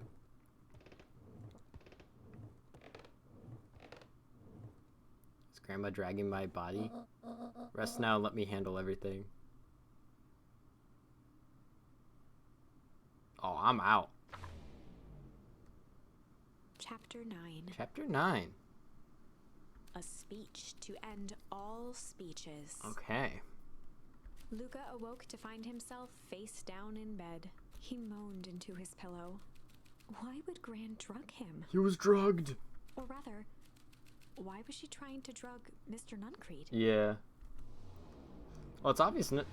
Nuncreed's a Shaking bad dude, questions obviously. From his woozy head, Luca snapped back to the matter at hand. The festival. No problem. I just got drugged last night. Walking like good. Feeling good. Feel good. Alright. Where have you been? Gran put something in the jam. Yeah, we know. Secret messages for secret conspirators. Not this one. The one intended for Mr. Nuncreed. Put me to sleep. Whoa. Sly devil. Sly. Oh, that's so cute. I love that art. I think she's trying to remove him from the equation. He might be in danger. Have you found anything? We looked around but haven't seen anything odd. Your Gran is nowhere to be found. But Mr. Nuncreed is just loafing around waiting for the speech. What speech? Mayor Gus just got up to the podium. Everyone is gathered at the stage. Let's get moving. Oh, that's a lot of people. Augustus Valentine nervously wiped his brow. Is this thing... hello, Beacon Pines. I'm Augustus Valentine, your mayor, and I suppose you already know that. Oh yes, before we get started, I just wanted to take a moment to recognize someone who couldn't be here today. This time wouldn't be where it is today without my father, Sharper Valentine. So I thought we could begin with a round of applause befitting such a great man. Yeah, like what? That's more than the old codger deserved. Gus cleared his throat and awkwardly loosened his tie. Right, where was I? Kerr bounded on the stage with the energy of a preacher at a big tent revival. Gus Valentine, everyone. He gave Gus a hearty slap on the back and motioned him off the stage. Let's hear it out for a mayor. That's awkward. What a great turnout. Ah, heck, I didn't prepare anything. But I suppose I could say a few words. Would be ashamed to waste such a beautiful podium. Mr. Kerr pulled a thick stack of note cards out from his vest. Community, conviction, commitment. These are the things that we celebrate at Perennial Harvest. For us, these are the pillars of the bridge to a better tomorrow. But I think it's time to add a new pillar. Change. Change is a powerful thing. It's inexorable, unavoidable, and undeniable. And I am daggone thankful for it. Change is the reason we're all together today. And it's hard for me to believe that it was only 4 years ago when fate brought me here. A simple business trip which brought me to a small town which could change my life forever. Mr. Kerr took a moment to survey the crowd. You know what? He wiped away a single tear. From the second I set foot in Beacon Pines, something about this place has held me captive. You see, change represents opportunity. It represents potential. It was change that helped me recognize the potential of this place. To see that the people of this town, despite suffering great loss, still had held on to the things that made them special. He thumped the podium to emphasize each word. Community, conviction, commitment, change. Mr. Kerr nodded confidently, biting his lip. The crowd was silent, enwrapt. Fate made a perfect match that day. Nothing is more important to you all than community. And Perennial Harvest is a community first and foremost. Mr. Kerr methodically made eye contact with each section of the crowd. The only way you made it through the foul harvest was an unshakable conviction. A conviction that a better tomorrow was just over the horizon. Perennial Harvest was founded on the conviction that we are that horizon. The festival is a symbol of our commitment to each other. His voice began to build to a crescendo. We now walk hand in hand into a future we will shape together. And that is what change is all about. Grabbing the future by the scruff of the neck and making things happen. Change is a choice. I'm tickled pink that we'll all be making that choice together. How great is that? Just imagine what we can accomplish. Oh no. What was that? The crowd began to look around nervously. Don't worry, a little thunder isn't gonna ruin this day. Everyone remain calm. Mr. Kerr quickly flicked through his note cards. Where was I? Through all my travels, I have learned one true thing. One always reaps what they sow. We have all planted a lot of good in this town. And so it is with a happy heart that I can proclaim, He raised his hands up to the heavens. our harvest awaits! God. Well, At that moment, a merciless wall of impossibly cold air ripped through the crowd, instantly freezing everyone and everything it touched. yep. For a man Sure like did Roland happen. Kerr, this was a fitting way for things to end. On a stage, with an entire town frozen in rapt attention for the rest of time. For the rest of the time. The end. There's that ice again! Whenever I think we're getting it comes along and ruins everything. Maybe we should just quit? Maybe you should just close the book, walk away and I never love think this of me again. narrator. No, I don't mean that. We got a little closer this time. We just need to try again, please. Alright. Sly. We don't have anything for that one yet. But we do got Sly. Sly cop. They'd run the classic good cop, sly cop interrogation. Luca and Rollo ducked behind a barrel, leaving Beck to her task. Aha, it's Beck's turn. With a few crisp snaps, she roused Mr. Tolliver. What's going on here? You're that Mudwell girl. Yes, please call me Beck.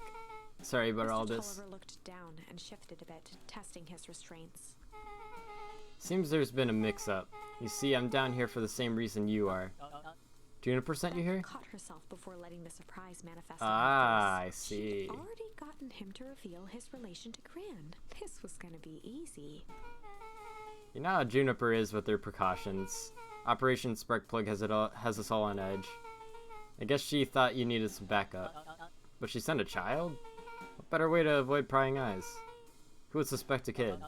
I suppose that makes sense. Mr. Tolliver wriggled a bit in his restraints. I'm so sorry.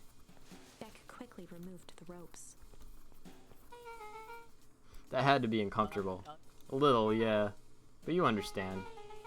You would never know who to trust in this Mr. town. Tolliver rubbed the growing knot on his forehead. Very true.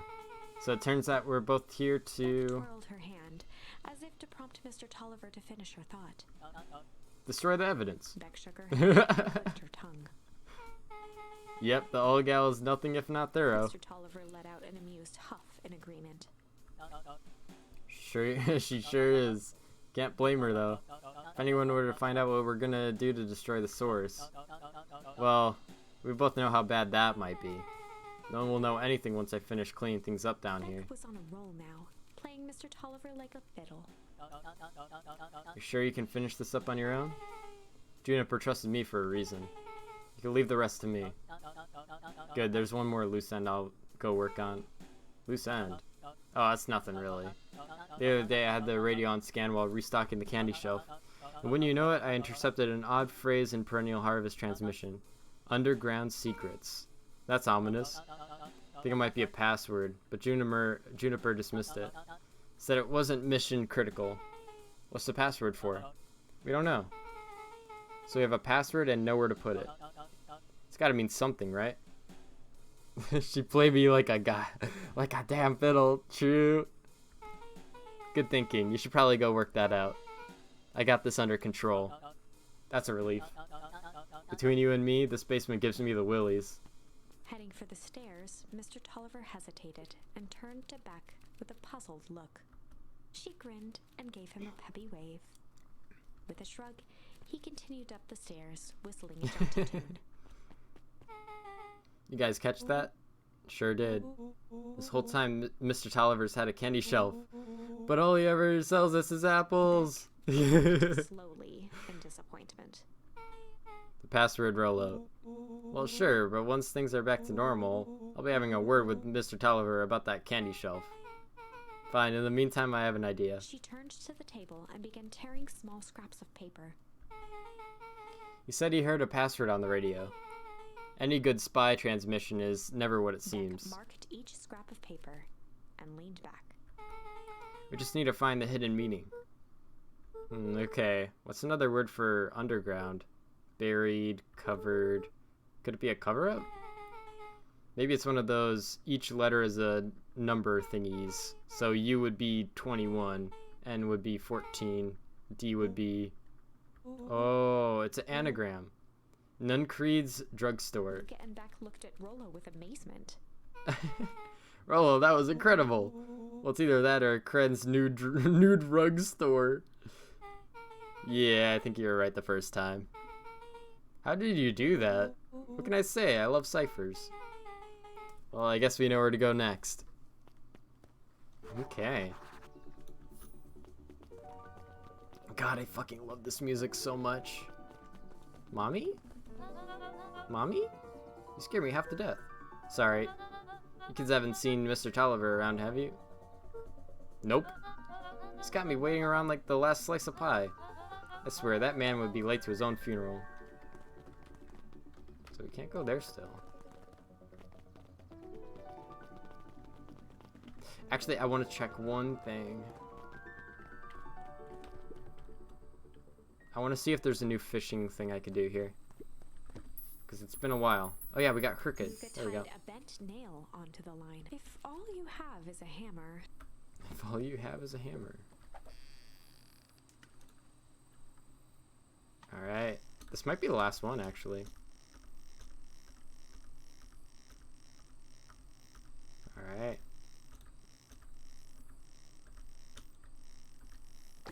There we go. It's a photo of you and Uncle Joseph. Let me see that. Oh, look at these two young fools. How'd it end up at the bottom of the pond? Who can say? Some things are just hard to explain. I miss Uncle Joseph. How come he doesn't come fishing with us anymore? He's busy with his new job at Valentine's. What's a new job got to do with him fishing with us? It's complicated. Like I said, some things are hard to explain.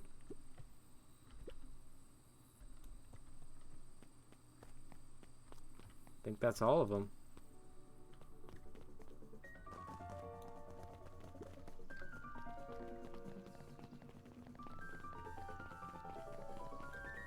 Alright. You're late, Augustus. Sorry, sister. Was caught up with work. Work? You? Had a few more details to lock down for the festival. Oh, what do you have to report? What was this insipid town festival really about? I think Mr. Kerr really does just want to do something good for the town. He's actually a pretty nice guy. You should spend some time with him. I didn't pull strings installing you as mayor so you could make friends.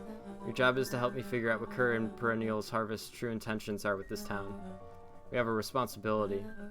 This is our father's town. Was. Excuse me?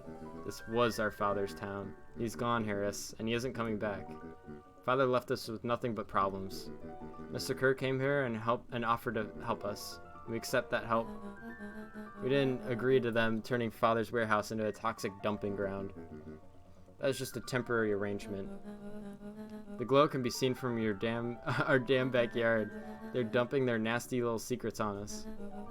When this all inevitably goes wrong, who do you think will be blamed? Harris's cry hung in the air. You have a new choice to make now, sister. This town is going to change whether we like it or not.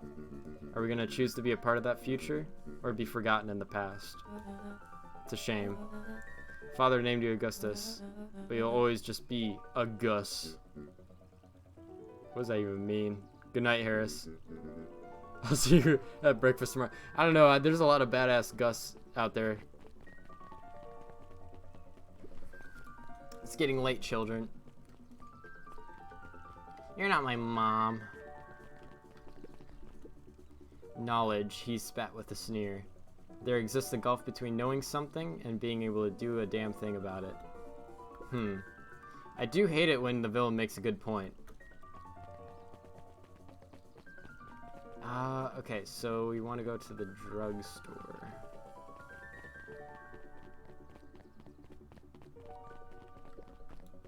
Solomon stood proudly at the entrance to the drugstore, holding a brown bag overflowing with black licorice.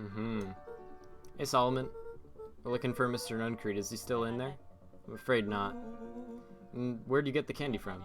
You might say we have an arrangement. Solomon shoveled a surprising amount of licorice into his mouth. Surprising amount. Sometimes it's the small pleasures in life. Though we might not always have family to rely on, licorice has never let me down. Well, I can't say licorice would be my first choice, but whatever floats your boat. You can tell a lot about a person by their choice of confection. Oh, yeah, I guess. I like sour gobs. I'm certain you do. I always wonder why Mr. Nuncreed kept licorice in stock. Right, you can't trust a kid who likes licorice. True. You must eat enough of it to make it worthwhile. There are many ways to earn loyalty. For some, it's as easy as cold hard cash.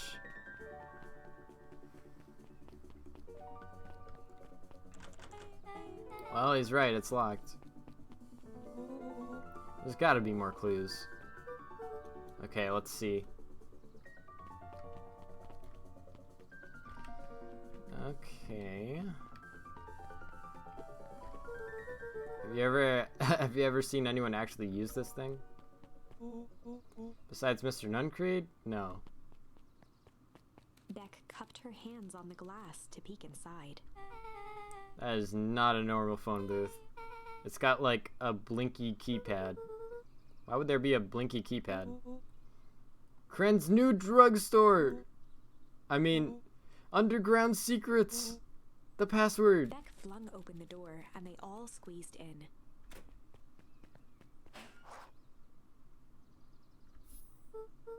Alright, let's see here. Luca cracked his knuckles and entered the letters into the keypad. Underground secrets. Sounds like that did something. Great, now what? That is a bad password. The inside of the phone booth dropped loose from its shell. Without even the space to panic, they closed their eyes, held their breath. That'd be scary. Accepted their fate. Suddenly, the chaotic They descent accepted their slowed fate. to an effortless landing. It was unclear where they ended up, but at least it was solid ground. There we The go. air was stagnant and smelled vaguely of chlorine. I knew it. You knew that there was a secret hub full of strange tubes under the phone booth? Of course I did. Didn't I say that? No. I definitely thought it. Luca, do you remember when I said how cool it would be if the trans-dimensional conduits from Hank Atomic issue 12 were real? Rolo, at one point or another, you said that about every technology ever discussed in Hank Atomic. That's why I'm such a good predictor. It looks like each of these has something written on them.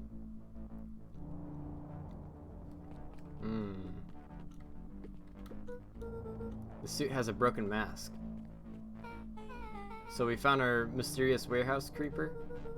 At least we found their hazmat suit. If it walks like an Nuncreed and talks like a Nuncreed, let's not jump to conclusions. I'm just saying. Alright. Mining Operations Alpha. You guys have mines here? Not that I know of. This town is all farms and fertilizer, and a series of tubes. Pa always said you can only trust a miner up to the point when they hit gold. Not sure how that wisdom applies in this exact situation. That's the thing about Pa. You don't always realize what he means until it's too late. Perennial Harvest main office. That's where my mom works. What does she do? Science stuff. Is she involved in all this? We just moved here. How could she be involved? True. Valentine Fertilizer Warehouse. Isn't that where you almost got snatched?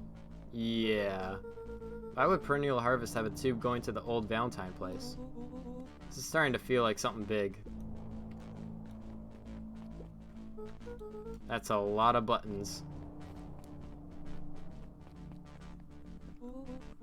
Stand aside, Earthlings. I've read enough Hank Atomic to know my way around sci-fi tech. Willow's hands hovered over the field of blinking buttons. Eeny, meeny, miny. Rollo, what did you do? Nothing? I didn't even mow yet. What was that? Hide. Where? There's nothing but weird tubes down here. Just get back.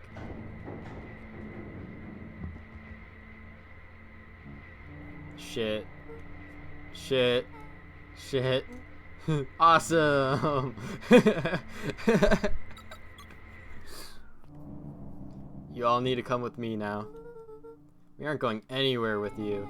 Not until we get some answers. Mr. Underground Secrets. I told them it was an absurd password. That's what I was saying. But they do love anything that makes them feel clever. They who? That's no matter. If I can keep you hidden until after the festival, I might be able to save your skins.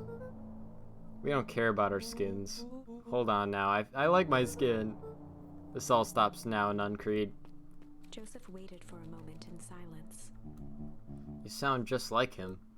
Who? Well, you don't get to talk about my dad. You know, your father and I were friends back before He gestured toward the strange tubes. all of this. That's a lie. It's true, I used to bounce you on my knee. What happened? Same thing that always happens. Reality, complications, life. We were a team, Walt and I. We were a team, we were making meth. Walter White, an idealistic doctor and a bright-eyed pharmacist. Both hell-bent on helping folks. So you were a sidekick? No. We were partners. Oh, they were partners just like Jesse and Walt! Oh my god. He helped the patients and I helped him.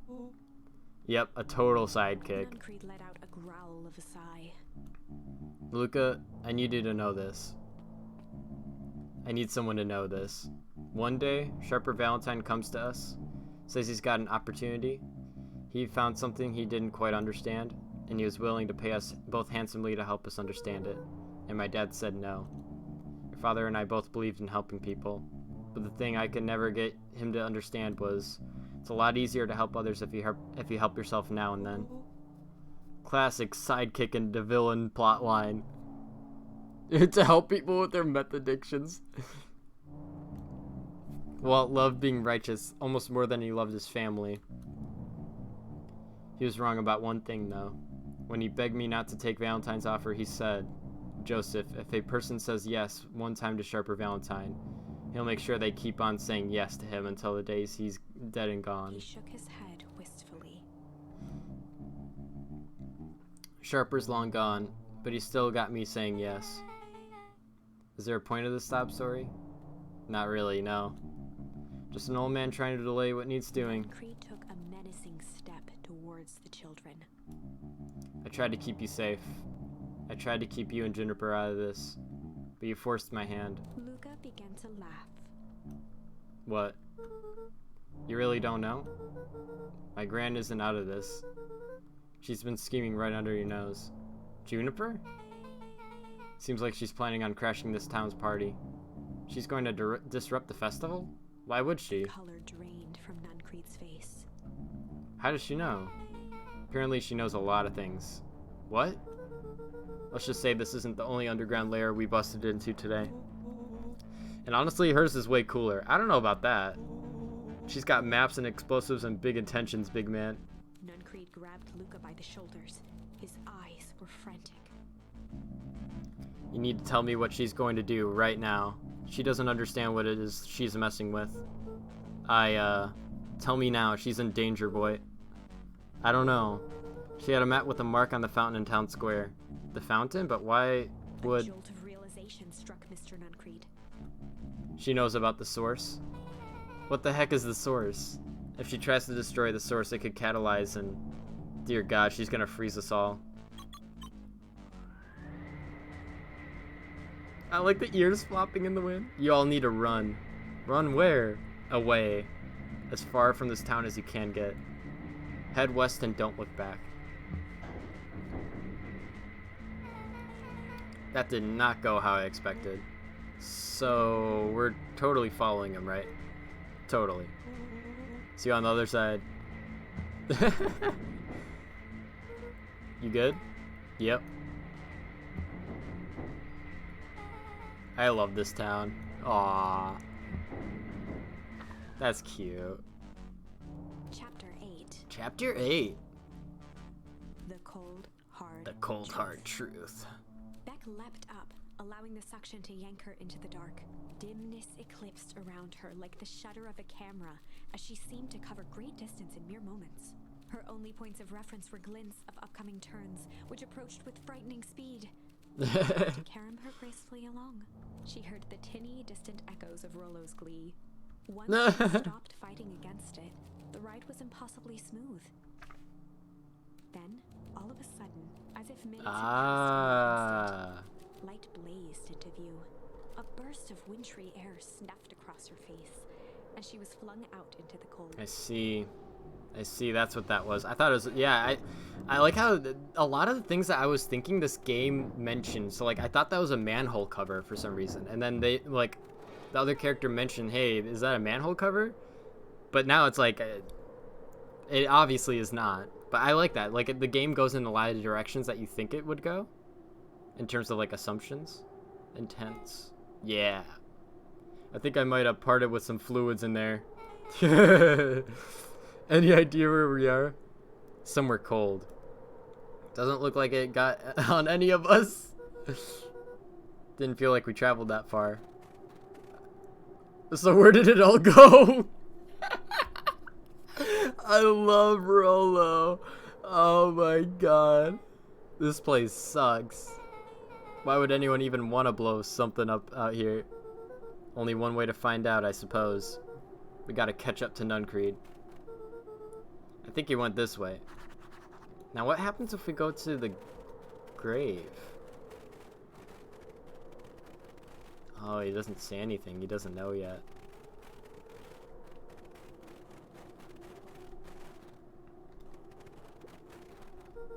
This looks familiar. Yeah, maybe we could clear off the snow. No time. Nuncreed's getting away. No time. What if, can I do it anyways? Nah, I can't. So they don't know yet.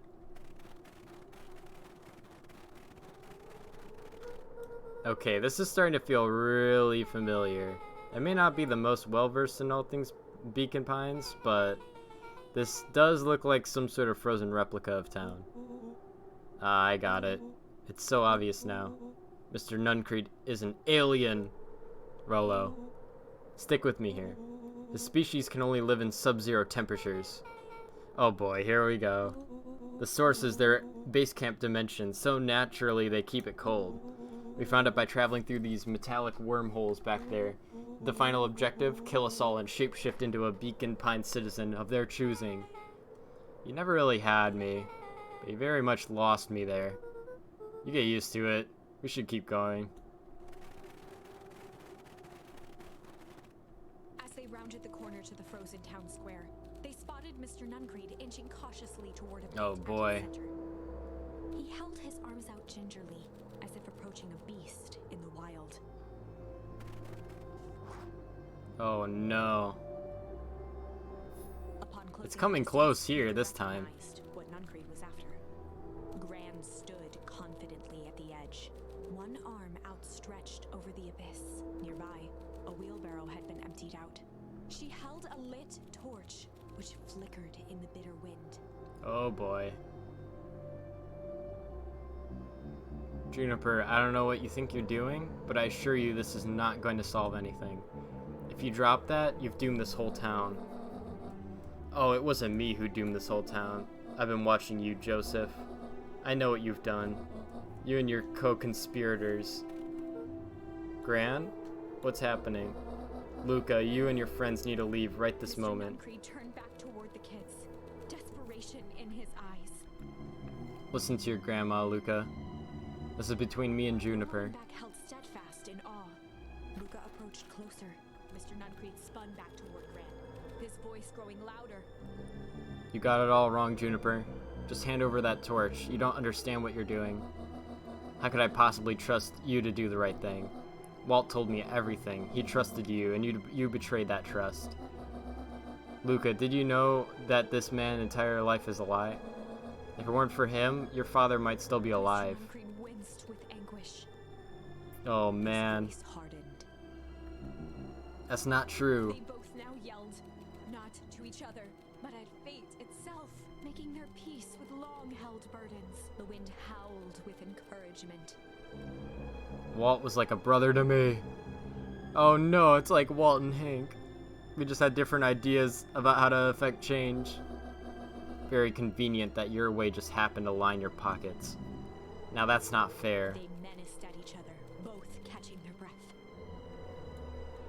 The moment balanced on a knife's edge. Oh boy. Amid a blur of emotions and memories, Luca's mind flooded with questions. The wind calmed. Oh as if man. to give him the stage. He began to weep or hum.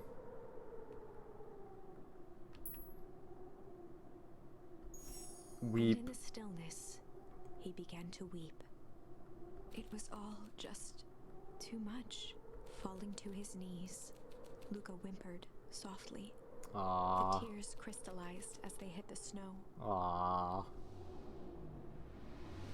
Gran stared at Luca for a moment. with You gasp, fool. remembering why this was all necessary. This all makes sense soon, Luca. Then everything can go back to normal. I promise. She stiffened up and brandished the torch at Mr. Nuncreed.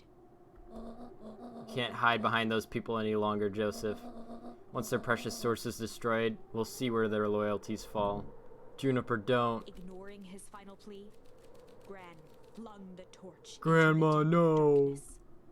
You've doomed us all. She smiled and exhaled in relief. Mr. Nuncreed moaned in resignation. The Oh, torch no. As it ricocheted down the hole, punctuated with a thunderous Oh, thud. no. You see, Joseph, I've learned one very important lesson in life. If you want things to change, then you must be willing to. Before Gran could finish, the ground shook. Grandma, into you doomed silence. us all.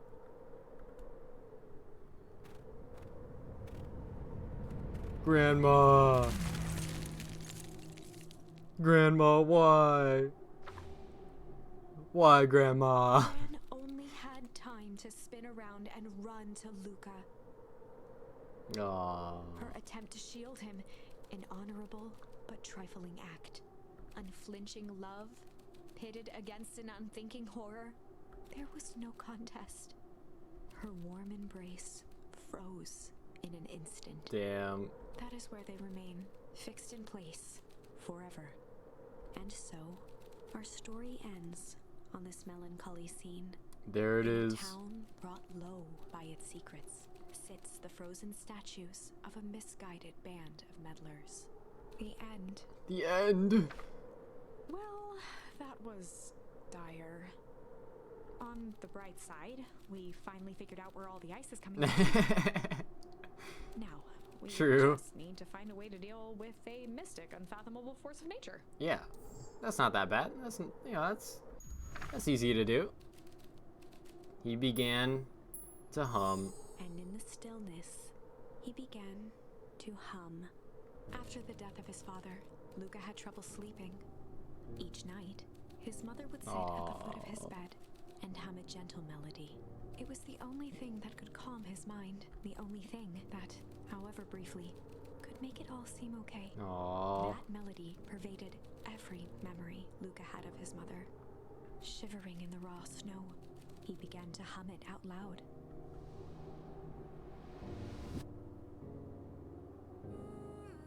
Aww.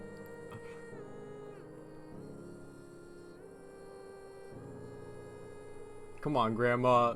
If this doesn't make you come to your senses, I don't know what will.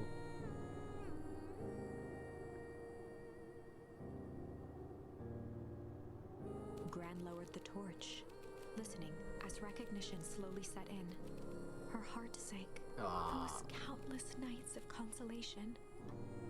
This is a good scene. The loss they shared together.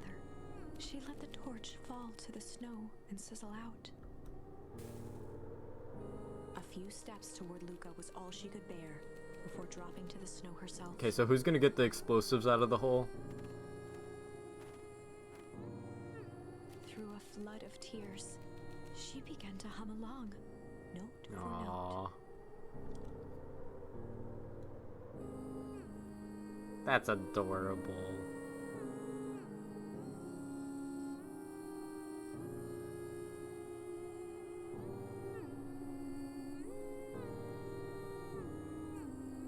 That's so cute.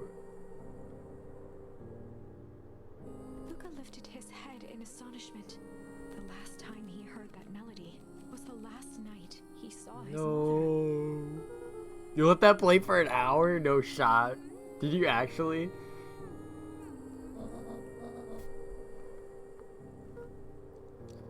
Buckaroo. Luca blinked through blurry, watery eyes, trying to see more clearly. He could just make out the impression of a familiar face. He peered across the snowscape at the woman on her knees. Something about her was undeniably his mother, only smaller, older, Aww. changed. Wait, that's his mom? Oh shit, I didn't even think that was not a possibility in my mind at all. Luca sprinted as fast as he could toward his mother. But why'd she keep that from him though? And the cold retreated Like from their why did bodies. she make him believe that she was not his mom?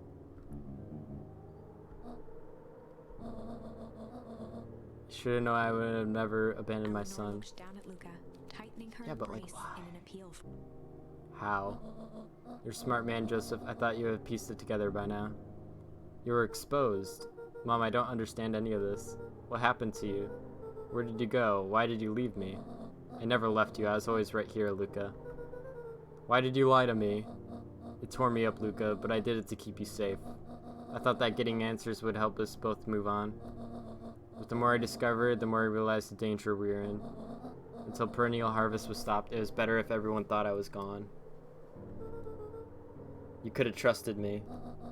These are bad people, Luca. They won't stop until they get what they want. And they don't care who gets hurt in the process. Then what do? We have to stop them. Joseph slumped into the cold, wet snow. I guess I understand why she would lie. But I don't know. I feel like Luca would have kept it a secret. They can't be stopped. This is too big. I tried beating them at their own game. I'm done fighting fire with For fire. the first time in a long time, her voice felt like her own again. No more lies. I see now that there's a better way to stop perennial harvest. The cold hard truth. Oh, is she old? She looks older looking because she was probably in the goopy stuff, right? She got gooped. Oh, she got gooped. I just realized I read that and I didn't realize what you meant. But yeah, she got gooped. So that's why she's older. That makes sense. Okay. Luca gazed down at Nuncreed with pity. Okay, that makes He looked sense. small. Joseph stared into the snow as if searching it for answers. Mm-hmm. Come on, everyone. We got a party to crash.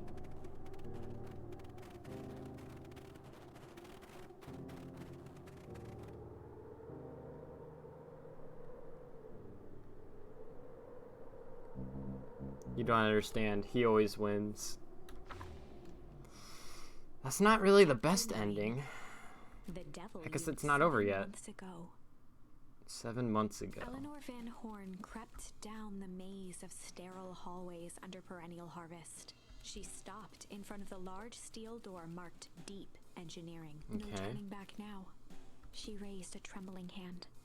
The stolen keycard worked as promised, and the door bust open with mechanical efficiency. She was immediately hit with the smell of disinfectant. It was some sort of laboratory. Yeah, why the chlorine smell? In one corner was a desk covered in papers. I guess we'll see. Across the room stood a tall metal pod with hoses protruding from its base. She rushed to the desk and began shifting through the piles of papers. They were experiment reports on something called Tempus Liquamen. Tempus Liquamen. There were dozens of them. Every one stamped failed. Eleanor heard the sharp echo of footsteps approaching. She was out of time. Her eyes scanned the room, eventually landing on the strange pod. Muttering a curse under her breath, she dashed over and dove inside. Okay. And that is what change is all about.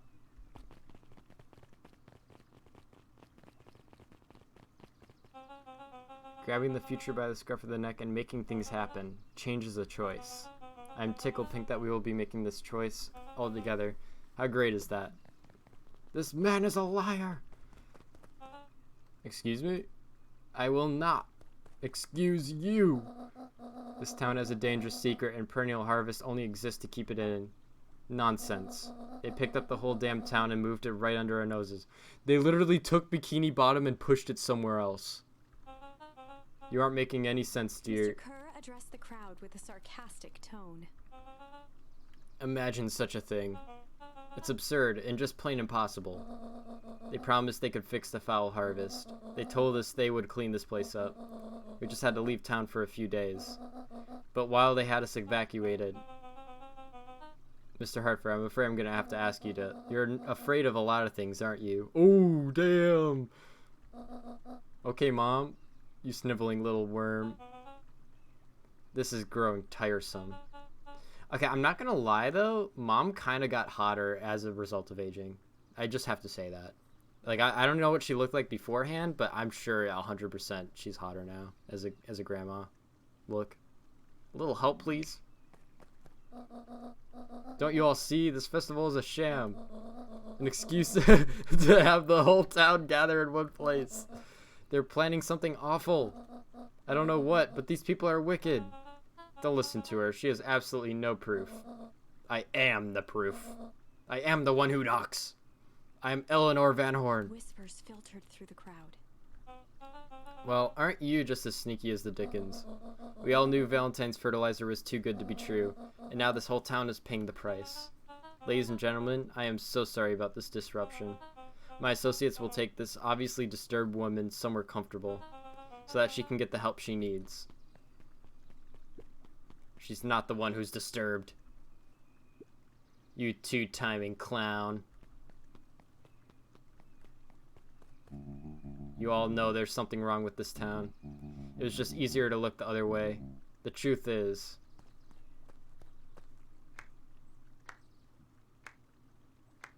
The slow clap? That's quite enough, Mr. Nuncreed. Torment dragged on Joseph Nuncreed's face. Yes, sir. Take them away. No, I want them to see this. Ah, the ever-tempestuous Eleanor Van Horn. You've been quite the thorn in my side. Like a weed that's burrowed in where it doesn't belong. I must confess you look dreadful. He paused for a moment, plucking a piece of fuzz from his sweater and discarding it to the ground. Oh, wait.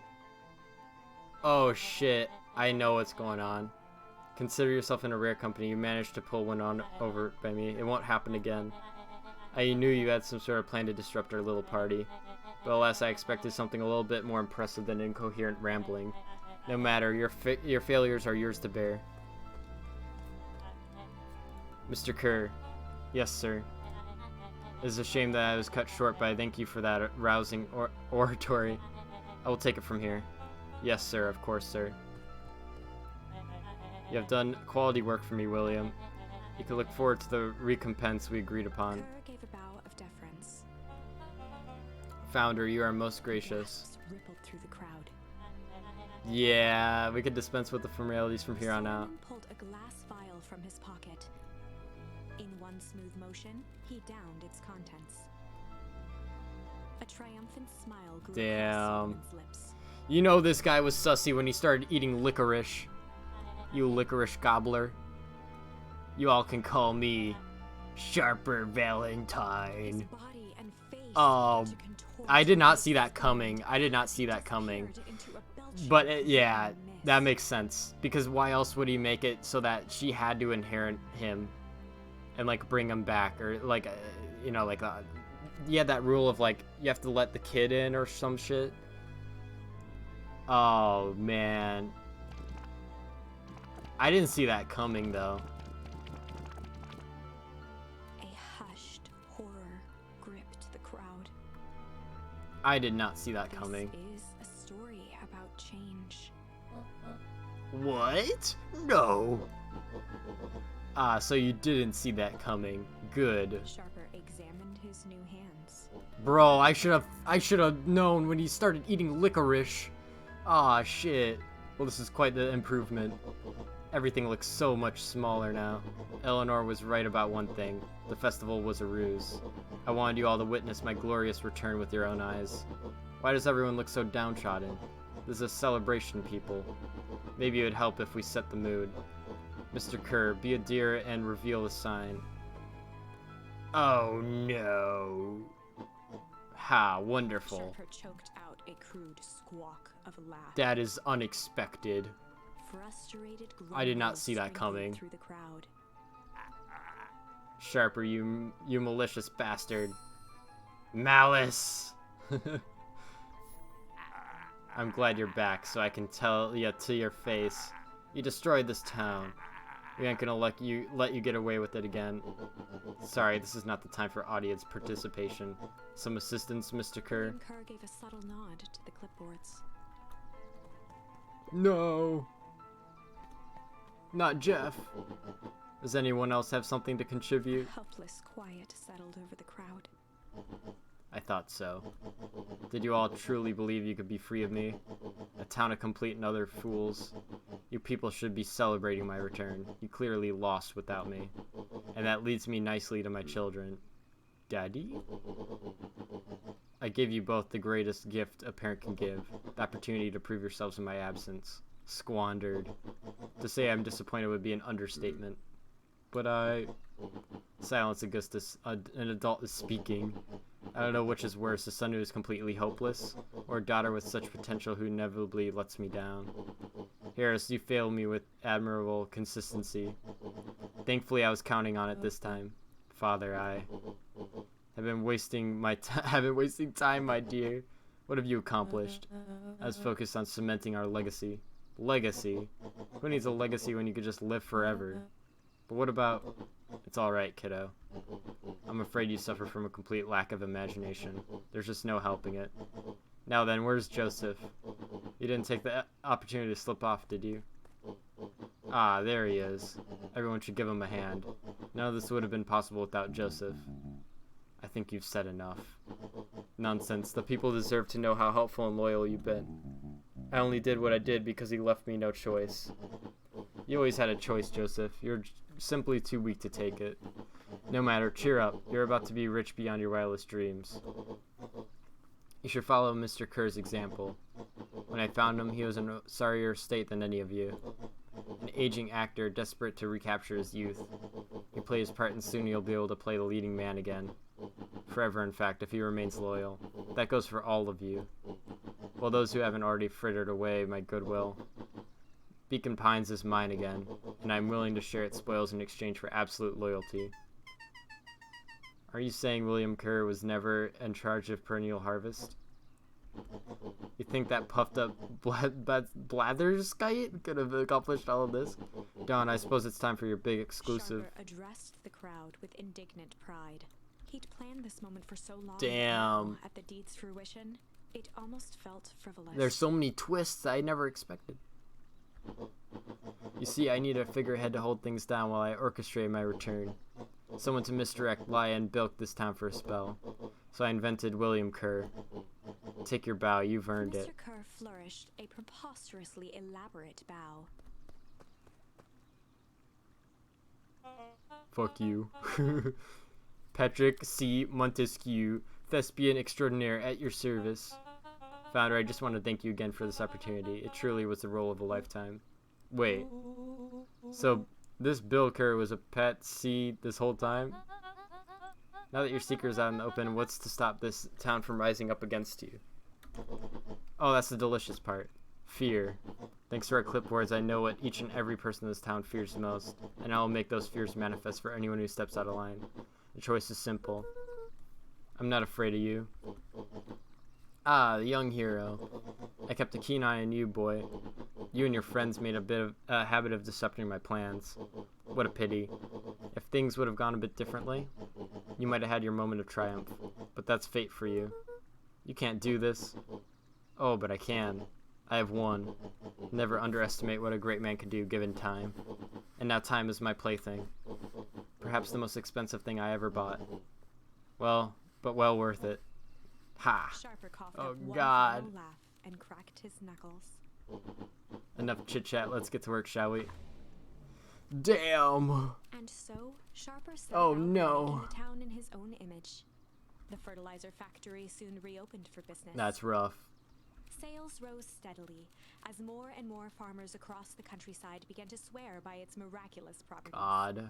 Beacon Pines became famous, a secretive town that, for the right price, shared its gifts with all. Oh, God. Gifts that became more and more necessary in a world where winters grew longer and longer. That's rough. The end. Man, This is wrong. this but is wrong. Things are becoming clearer now. It You can is? feel it, right? Oh, yeah. We can't let Sharper win. Oh, no way. He might just be the key to this whole thing. Let's Oh, yeah. see. Okay. Wow. So, after we tickle, then we do malice. There was a malice lurking behind those eyes. There was a malice lurking behind those eyes. Like a trap ready to spring. Oh boy. Luca felt the weight of Nuncrete's hand on his shoulder. Something wasn't right. He Mm-hmm. didn't know why, but something was telling Luca to get out of there. I just want this all to be over. Of course, I'm sure it'll all work out soon enough. I should get going. I told Roxy I'd check for Rolo at the treehouse. Twisted free of Nuncrete's grasp. Of course. Luca, you know your dad and I were good friends back in the day. You can come to me with anything. Anything at all. Oh, really? Okay.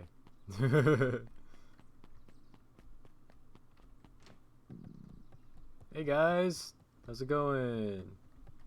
Hey, okay. I'm just gonna get going then. Don't mind Mr. Nuncrete out there. Okay, just walking downtown. He looked down and muttered in a gruff voice. Mama always told me my problems would look smaller once I grew up, but my problems always seemed to grow right along with me. Heavens, I sense big trouble ahead. That's not a good sign. Alright, got nothing to say. I want to touch the melon. It's been a while. I love touching the melons. Alright, that feels good. I feel a lot calmer now. Now I touched the melon.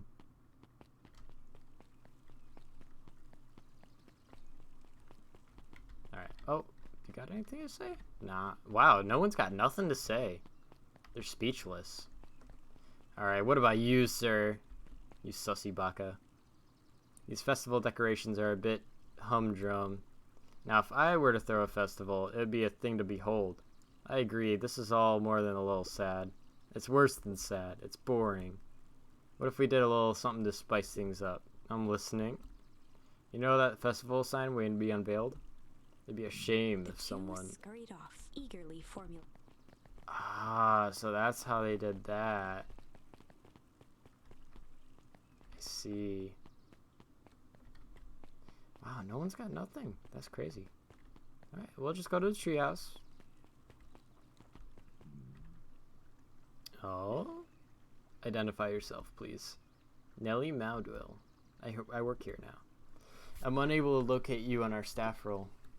Oh, I don't officially start until tomorrow. Mr. Kerr said I could come in early tonight to get a few things done. Hold, please. Clearance authorized. Thank you. Our harvest awaits. Interesting. Whoa. You could get a wrench to the noggin sneaking up on a guy like that. Don't scare a man while he's drunken, Sonny. Evening, Jeff. Isn't it kind of late to be drunken? Might as well ask the same thing of you. Find anything good? Bah, ever since perennial harvest moved in, even the junk is trash. You can learn a lot about a person by looking at what they throw away. With this bunch, it's all shredded paper and coffee cups. Well, I better get going. I didn't see nothing if you didn't see nothing. See what? Exactly. I like Jeff. Jeff is a homie.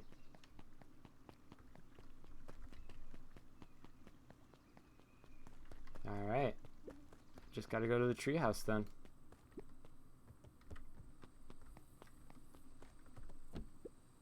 Roll up. He aired a long holler into the wood. Rolo. No Rolo. Rolo, wherever you are, I hope you're okay. Luca felt his eyes getting heavy and plopped into the beanbag. He conceded to its lumpy embrace.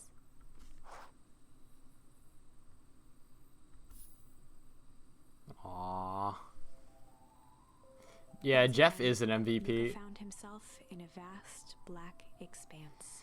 This time, Papa? he knew exactly where to. He took a single confident step forward. The world flickered and pulsed. He found himself standing in front of the frigid air of a blazing campfire. The source. The source. He plopped down cross-legged and gazed into the cold flame, waiting. Soon enough, the fire began to die out, popping sporadically, until all that was left was a single ember. Luca stood up and dusted himself off. He plucked the glowing ember from the cold ash, examined it, and slid it into his pocket. Interesting. A keepsake. The voice of his father spoke behind him. You made me proud, Buckaroo. Aww. Aww, that's so sweet. Luca turned to face him. There's a lot of sweet moments. Dad, what is this place? A warm grin grew across his father's face. A place where everything that has been and everything that could be all wait together. What a great found dad. himself staring at his father's face, trying as hard as he could to memorize every single detail. Aww. Wait? For what? Another voice spoke out as Luca's doppelganger stepped forward. That's up to you. True. Without knowing There's so why, many true moments. Luca began to weep. These are all true things. Is any of this real? Are you real? No. Luca's father bent down to smudge away a tear. Of course. Oh, okay. I'm as real as the part of you that misses me. Not the direction I thought. The older version of himself. And you? The doppelganger choked back tears. I'm as real as the part of you that's angry he's gone. Does that make sense? Aww. Erased tears. Luca laughed. I think so. His father pulled him in for an embrace. Time to go, Buckaroo. Time to go, Buckaroo. Luca was startled from his dream by a banging on the floor. Are you in there? A commanding voice rumbled from below. Just as Luca sprang to lock the entry hatch, the door knocked open. Oh, shit. Chapter 5. Dangers big Oh, and no. small. Luca stumbled back. He heard the rope ladder creak under significant weight. Oh boy. Keeping his eyes fixed on the hatch, he inched backward to the balcony. As his hand grasped the door handle, Luca froze. A large figure clumsily wriggled up through the hole. Oh? Stop right there. Or I'll... Sheesh, I know it's dark and all, but I figured you'd recognize me. Who are The you? large figure cocked its head inquisitively. Oh my god. Stop now or I'll clobber you with the baseball bat. Whoa, whoa, whoa. Take it easy. Luca, you need to get your eyes checked. It's me, Rollo. Nice try, but I know you aren't Rollo. You're like one of his random uncles or something. Where is he? Uncle? Luca, quit messing around. It's me. If it really is you, prove it. Flaming Chicken Coop Luca. Luca's jaw dropped. He peered more closely at the man standing in front of him. Something about him was undeniably Rollo. Only bigger, changed. How? What happened to you? When I was running away, I ran into more of those people in yellow suits. They grabbed me and dragged me away. Where'd they take you? Dunno, they threw a bag over my head. It was cold and smelled like a swimming pool. I think it was an underground lab or something. They made my hands all big. Look. Rollo proudly presented his hands to Luca. Pretty sweet, right? I mean, it wouldn't be my first pick for a superpower. But beggars can't be choosers. Dude, he's got muscle. Oh my god. Rollo, it just wasn't your hands. My feet too? Dang, Pa just made me new shoes. Wait, Luca, why are you so small? Luca moved to the side and pointed Rollo to his reflection in the balcony window. What the? His hands shot up to his face. Holy Toledo! Rollo, what did they do to you? They made me drink some sort of green crud. Ew. Actually, it wasn't too bad. It kind of tasted like licorice. I passed out and woke up like this. And then I sort of smashed open my cage and escaped. Whoa, you smashed open a cage? Kinda. At least I think I did. It's all a bit of a blur. They had you in a cage? Who are these people? I don't know who did this to you, but we're gonna fix it. Fix it? This is awesome. Well, I'm just glad you're safe now. Luca, you don't need to worry about me. Sure, I got snatched, but look at it this way. I got snatched. I know where snatched people go. We may finally have a lead with what happened to your family. Maybe you're right, but this all seems dangerous. Danger? Ha! Rollo shadowboxed a few jab. I'll take them all on. Hey fellas, what's up? With a yelp, Rollo dove behind Luca.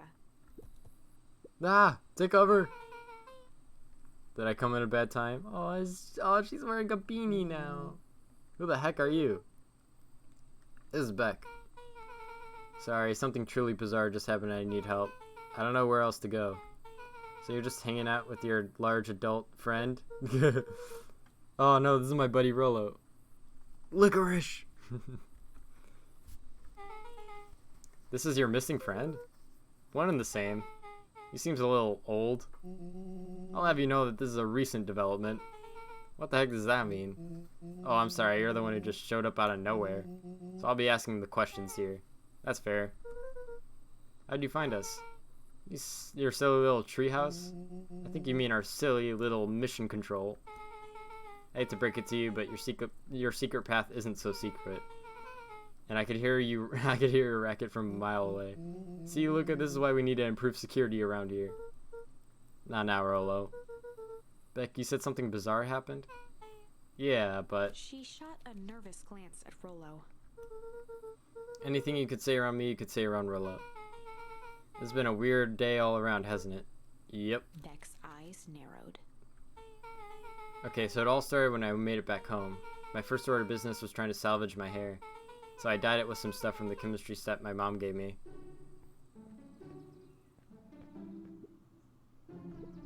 Alright, just need to play it cool.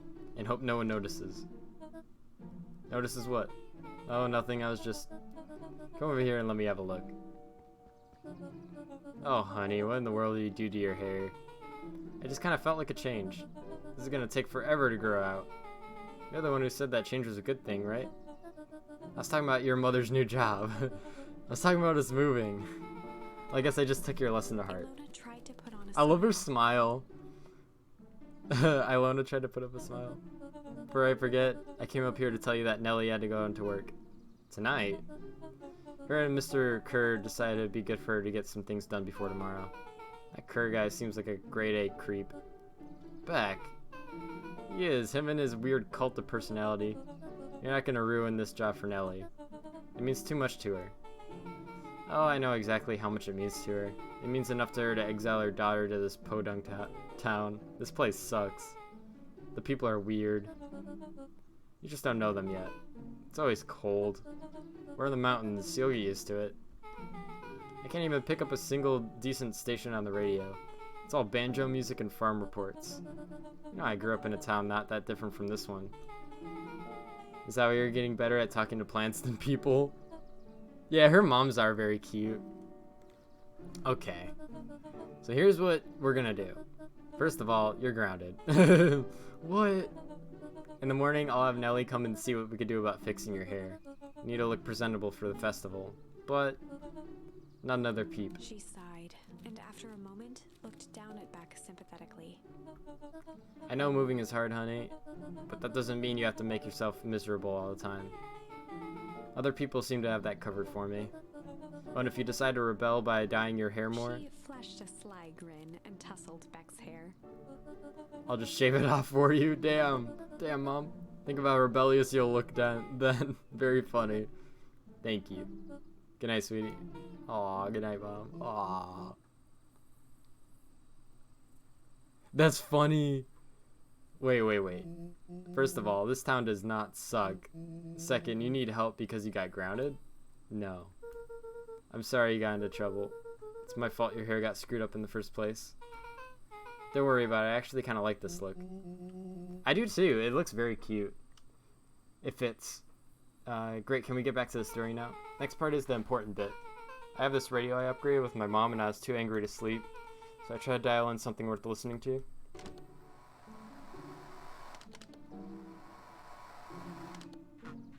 Mr. Kerr, are you there? Mr. Kerr? Yeah, I'm busy. What is it? Apologies, I had the founder on the line. Patch him through immediately. One moment. Hello, sir. It's so nice to hear from you. Skip the pleasantries. Let's report on our new lead research of deep engineering. Nellie Modwell seems to be integrating nicely. At this very moment, she's working to help us meet our deadline.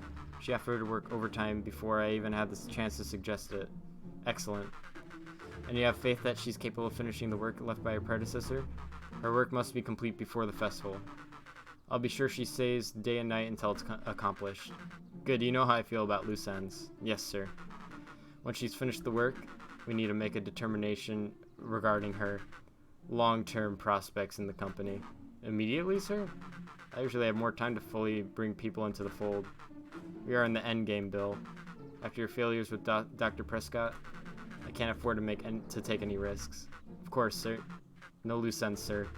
When she finishes the work, she will either leave the office completely committed to perennial harvest, or she won't leave at all. Oh no. Oh no. Perfect.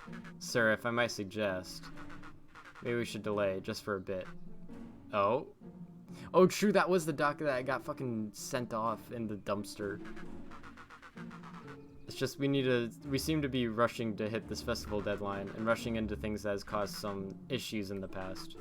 I see. Please understand that I just want what's best for you. I'm eternally grateful for all that you've done for me. Bill, I'll make this very clear for you. I brought you in to make things run smoothly, not to have opinions. Of course, sir. Chin up, Bill. You're only a few days away from having everything you ever dreamed of. Yes, sir. Thank you, sir. Whoa. Yeah. Just so we're clear, when they say loose ends, they were talking about murder, right? Like actually killing someone? Capital murder? Gave Rollo a quick elbow to the ribs. Who is this founder? I was hoping you guys would know. Yeah, as far as we know, Kerr is the top banana at perennial harvest. You sounded scared of this founder guy. So we have an even topper banana on the field. What the hell is my mom caught up in? Has she talked about the job much? Not really. She said she was going to come in and continue the work of someone she respected. Luca, do you think that body at the warehouse was the person Beck's mom came to replace? That would make sense. Beck, it seems like Nellie's predecessor got loose-ended. I'm getting that impression. Okay, so we need to get your mom out of there before the festival happens. That's 2 days away. Won't she just come home after work? Keep on the radio so they're gonna hold her until then. So if she's not coming out, we gotta go in and get her. Beck flicked a large sheet of paper out of her pocket and slammed it on the floor. Maybe this'll help. Yeah, blueprints? Well, it's really just a welcome mat from my mom's PH orientation day, but it shows the layout. Sure looks like blueprints to me. Look, here's the reception area. There's a big room marked Founder's Office. It even has the exits marked. Come on, guys. We have a deadline. We have an objective. We have blueprints. You realize what this is, right? Rollo started to wiggle with excitement. I think we're heisting. This is officially a heist. The heist. Chapter 6. The Heist. The heist. They spent the night's end huddled around that small map, formulating a plan to infiltrate the headquarters of Perennial Harvest. It would be no small feat. Payday 2. Facility equipped with all manner of technology, not to mention the swarm of clipboards that would most certainly be scattered throughout. By the time the sun began to peek through the car window used as a makeshift balcony door, all were in agreement. This could just work. The final day before the festival would be used to prepare. They'd need to pool every resource at their disposal, pull every favor with a thread. Even enlist some unsavory characters around town with important tasks only they were suited for. Luckily, there was enough ill will and mistrust toward Perennial Harvest that alliances could be found at a bargain. Okay. Luca, Beck, and Rollo rubbed their eyes as they exited the treehouse. They hadn't slept at all. There was no time. The festival was to begin in 1 day, and they each had their assignments. Okay. Alright, quick recap. Rollo, you're gonna talk to Roxy. Cordially. Without her and Fitz, this whole thing could go bust. Me, Cordial is my middle name. Uh-huh. And how do you plan to explain your new... Waved vaguely at Rollo's sight. circumstance? Bah, she'll be so happy I'm alive, she won't even notice. Beck snorted an involuntary giggle. And Beck, you're sure Ilona won't just shoot this whole thing down when she hears it? She'll listen. Once she understands the danger Nellie's in, the danger we're all in, the plan will make sense. Okay. That leaves me with Jeff, then Iggy. How are you gonna persuade them? I'll think of something. They each looked at each other with sleepy confidence and nodded. Well, Godspeed. The heist. Enlist the help of Jeff. And Iggy and Tish. Okay.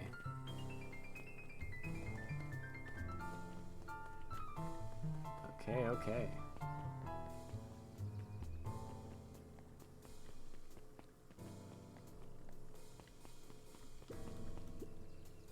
Undaunted, he shook his head. Over? No. Endings are merely a state of mind. This doesn't end until I give up. Wow. I admire the conviction. But can he really pull through? Alright.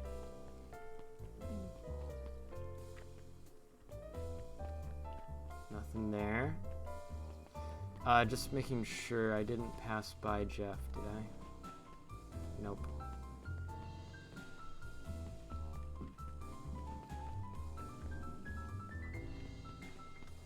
Nothing here. Oh, maybe. Oops. You ever wondered why an agricultural company employs an army of survey takers? The clipboards? They say they're just trying to make us happy. Do they want to make us happy? Or just figure out what makes us happy? An important distinction. Dang, she knew all along.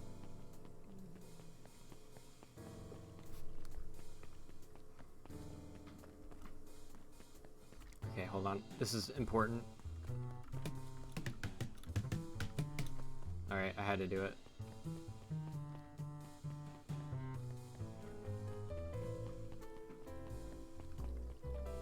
very essential. Hey Jeff, what can I do you for? Well, I know how much you hate perennial harvest. Hate's a strong word. Oh, sorry, I didn't say it was the wrong word. Gotcha. So we're gonna break into their headquarters, and I thought you might be able to help. Jeff wheezed out a long snicker. Hee hee. You see, I knew you kids were alright. Great, so you'll help? Joy in Jeff's face drained instantly. Not a chance. But give me one good reason I should rest my hide aiding and abetting you rascals. Looking into the sullen eyes of his would-be accomplice, Luca blurted out the first word that came to mind. Oh. Wow. Lots of options. Shit. Shit! Yeah, it's all shit. I still ain't helping. Ain't that some shit? Luca wasn't ready. He shouted out again. Junk. Yeah, what of it? Sonny, I got more junk than a king has copper. Ain't interested.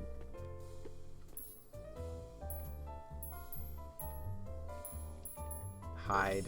Jeff's brow perked up. What'd you say? Go ahead and hide then. Sensing some traction, Luca carried on with vigor. Let a bunch of kids do what needs to be done. We're not afraid. Jeff's scowl faded with a sigh. Say what you will about old Jeff and they all do, but you never hear him say I hide from nothing. One good stomp of the foot was all Jeff needed to drive his point home. What was it you kids needed? Some sort of disguise. I got just the thing. And while we're at it, that crate should come in handy. This ain't gonna be free, you know. I'm thinking 5 bags of sour gobs should cover it. Put it on my tab. Luca offered out his open hand to seal the deal. With a firm and dusty grip, Jeff reciprocated. Aw, done. Swing by first thing in the morning. That's sweet. I don't think that Iggy's gonna be in here. Something tells me he's not in the library. No heist superhero talk? Okay.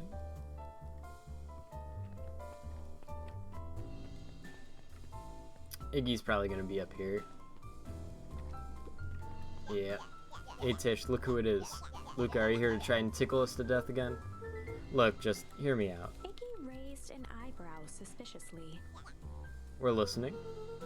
Iggy, I know we've both been giant bags of shit to each other. He gave a reluctant shrug. You're not wrong. But lately life has been kinda strange, you know? He considered the point. Things have been weird around here. So I'm offering our truce and asking for your help. What do you say we break our hostilities, at least for now? We do like breaking things, even if a truce means less breaking things. What if I told you there was a way to have a truce and break stuff? Go on. I need you to cause a distraction so I could sneak into Perennial Harvest HQ. A wild-eyed grin spread across Iggy's face. My, Luca Van Horn, I'm impressed. After all this is done, maybe you and Tish can come hang out at the treehouse sometime. Iggy glanced over to Tish, who nodded in agreement. Fine. But not because we want to see your crappy treehouse. We just like to cause chaos. With a quick nod, Luca was off. Oh yeah. Perfect execution. Did you hear that, Tish? Iggy gazed up at Tish with a smile. He invites us to hang out at the A single treehouse. tear ran down Tish's cheek. Aww. I never expected this day to come. Aww. How wonderful. Aww. That's cute. Chapter 7. Into the Hive. Into the A Hive. good heist requires preparation, and thorough preparation takes time. Something they had precious little of. Yeah, true. So far, everything was in order. Right? I'm surprised she did. Jeff, That's how you know she Iggy, means it. and Tish all agreed to do their part. Beck radioed Luca that night with a simple and covert message. We're locked and loaded. And Rollo, after a lengthy confession, managed to persuade Roxy and Fitz to help. He stowed away in mission control for the night to avoid attracting attention. Rollo, being uniquely suited for the role, would be the first to breach Perennial Harvest. Thanks to cross out back demon. Rollo being... The outfit provided Okay. by Jeff wasn't perfect, but a convincing disguise is 10% wardrobe, 90% confidence. True. Rollo took a few vigorous breaths and shook out his arms. Just stay calm, Rollo. You could do this. He's got the fake mustache. Got your delivery here. Delivery? I don't have anything in my notes about a delivery. One moment.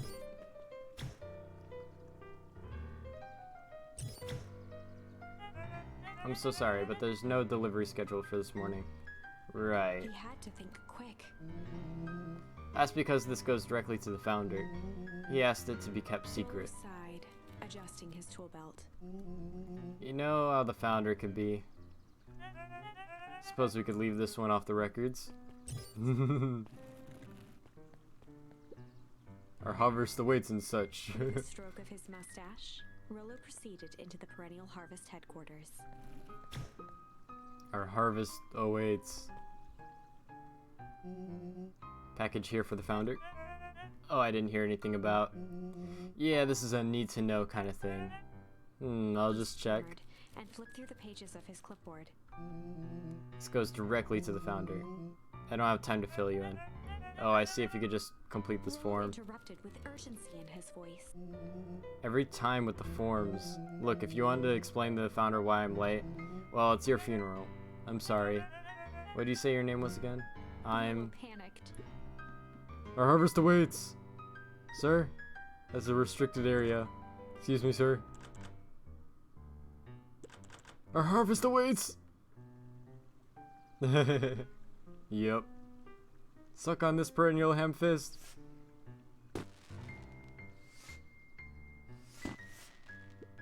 What was that? Distraction was enough for Rollo to regain his confidence. Just open the damn door. I got a job to do. Fumbled around in a frenzy. I should check on that noise. Oh, come on! Just buzz me in already. Okay, okay.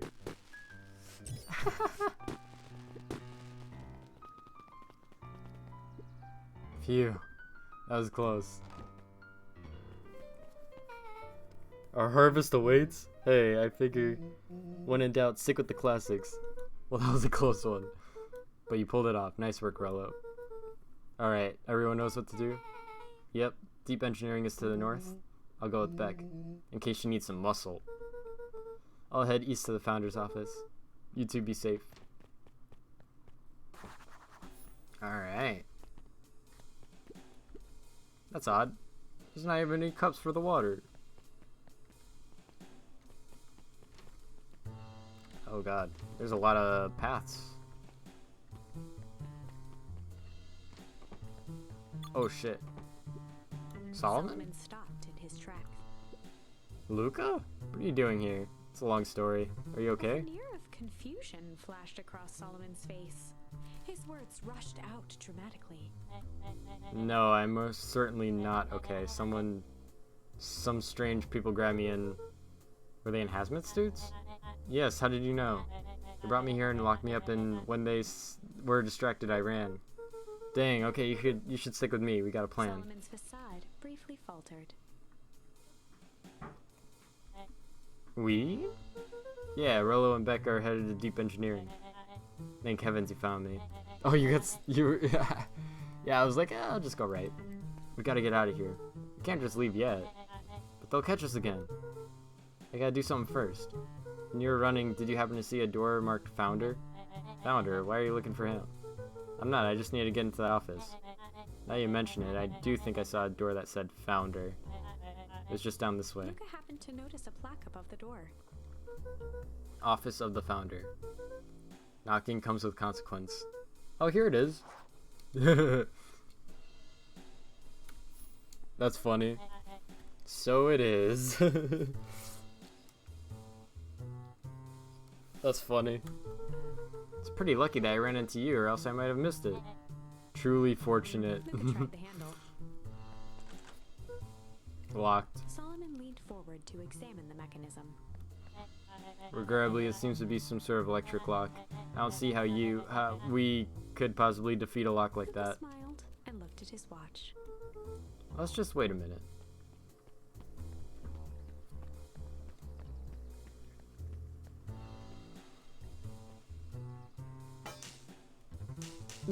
That's funny. I don't know what sort of funny business you're up to, but I like it. She might have a cat tip and ambled off with a whistle. That's funny. Howdy. Good afternoon. Saving the wife and kids. The light on the True. keypad changed from red to green. How did you do that? It's good to have friends. Quick, let's get inside before someone spots us.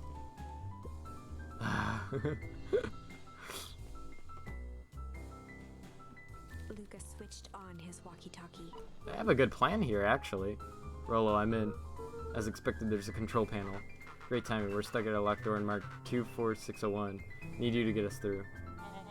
What if someone catches us? We should get out of here. I'm not leaving my friend Solomon. On the computer screen, a green cursor blinked in a password field. Surely you don't have a way to get around the password. Luca pecked out his best guess. Underground secrets. The screen blinked to life. That's Columns of funny. green numbers glowed on a black background. How did you just guess that? Oh, it's just this absurd password Rolo heard when he was down here before. It's funny how someone arrogant enough to call the founder, themselves the founder, uses such a basic password. Or they were thinking several moves ahead, not expecting anyone to guess something so simple. These villain types always end up outsmarting themselves. Solomon's jaw clenched into a half smile. Their powers of deduction are as impressive as your luck. Luca quickly scanned the columns for number 24601. Rolo, I think this should do it. Bingo, bingo, doors open. Luca, you never fail to impress. What is that slippery loud even doing down here? We have a friend whose mom is in trouble. We need to get her out. I see. Oh, Luca, I think we're close. The next door is marked 13806. Once again, Luca scrutinized the numbers on the screen. In that moment of distraction, Solomon reached forward and pressed a large red button. Maybe this one opens the lock. Crap, we got company. Luca, we must go faster. One sec, I can't think of all this noise. Quickly skimmed the screen with his finger. Here it is, 13806. Go, go, go. Curse these fumbling hands. My apologies, Luca. Don't beat yourself up. I know you're just trying to help. No, you don't.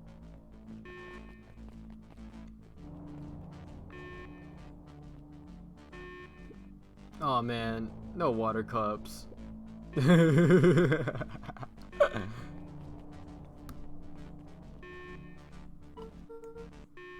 Rolo, are you okay? Rolo, come in. Mr. Kerr approached with a sneer and spoke into his walkie-talkie. You can turn off the alarms. They're With trapped. self-satisfaction, he called into the hallway. That, my dears, is a dead end. Nowhere to run. Rolo, where are you? Are you okay? Yeah, I think we lost him. Making our way back to Nellie's office. Okay, you two rabble-rousers are coming with us. Nope. Make a break for it. Did that little shit just kick me? Don't just stand there after them. That's funny. Alright, I think that worked. Roxy and Fitz have them on a wild goose chase. Am I having trouble following what just happened? Like I said, it's good to have friends. Rolo, how long do you think Roxy can distract them? How long can Roxy keep someone so pissed off they can't see straight? Let's just say we got time. Entering Nellie's office now. Mom. Honey, what did you do to your hair? Thought you'd be happy. I finally used the Young's Chemistry Lab kit. You sure have a knack for making me incredibly proud in the most frustrating ways. We need to get you out of here. We? Who's your adult friend? Oh, I'm not an adult. Ever heard of a growth spurt? Had more of a growth spew. No, that's not possible. Leaned over to examine his teeth. Substantial banding on the enamel of the molars consisting of tempest liquamine exposure. Is that what you call the gunk they forced me to drink? You drink it? Oh no, oh no. They told me it was only being tested on plants. Oh, Beck, sweetie, I promise I didn't know. Mom, what the hell is going on at this place? I was brought here to work on the discovery of a lifetime. A novel chemical compound was discovered under Beacon Pines in a wellspring they called the Source. They name it Tempest Liquamine. It pulls energy from its surroundings in order to fundamentally alter matter's relationship to time. It was the secret to Valentine's fertilizer. They harvested the source, infusing small amounts of Tempest liquamine into the product. It worked wonders, drastically accelerating plant growth. Crops would be ready to harvest in a fraction of the time. But it led to complications. The foul harvest. The perennial harvest came in to clean up the mess, to succeed where Valentine failed. But Tempest liquamine is rebellious. Rebellious? You can think of it as a manifestation of change itself. It's volatile by its very nature. So the more you try to force it to do a specific thing, the more it resists. Yes. I can relate to that. My role is to finish the work of my predecessor, Dr. Prescott, harnessing Tempest liquamine to reliably manipulate an organism's age. Just imagine how many people we could feed. Mr. Kerr was very insistent that we achieve a successful result before today's festival. But he didn't, right? You know how much I love a good puzzle. I poured myself into the problem. It wasn't long until I discovered oddities in Dr. Prescott's notes. Oddities? They contain obvious errors, mistakes that someone of his reputation would never make. So I fixed them, and now I get to replace my entire wardrobe. I am truly sorry. These clothes were all hand-me-downs anyways.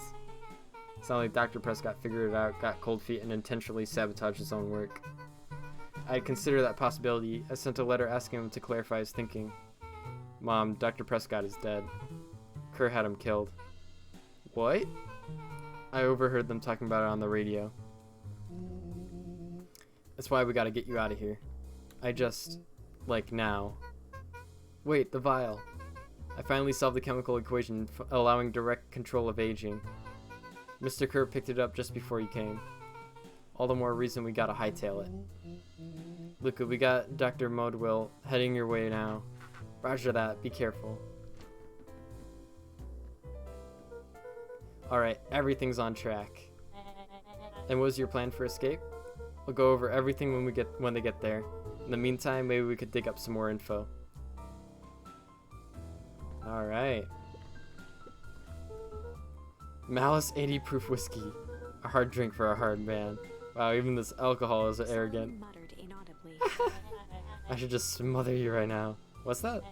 I said I shouldn't bother you right now. Don't be silly. You're no bother at all. Let's see what else this bad boy has on it. Security system. Time card logs. Payroll. You know, for being so evil, this guy sure is boring. Solomon once again muttered under his breath. Just you wait. Huh? Oh, nothing. Luca tugged on each of the cabinets.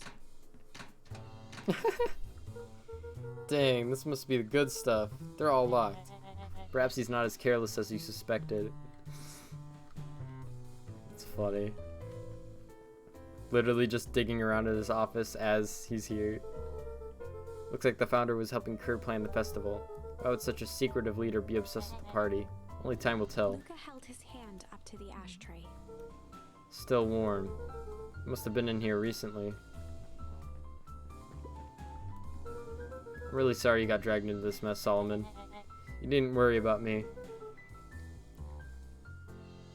Yeah, the books on the chairs. I feel bad either way. We're gonna get you out of this, I promise. With a subtle, quivering lip, a smile crawled across Solomon's face. They heard the trampling of frantic footsteps from the hallway. Lock it, lock it, lock it. Locked. That was close. When we left Nellie's office, it was still swarming with clipboards. We barely got away. Did they follow you? Rollo. Before you start tossing blame around. Is it possible someone ordered a pizza? We'd love to hear your thoughts. Definitely not pizza. What now?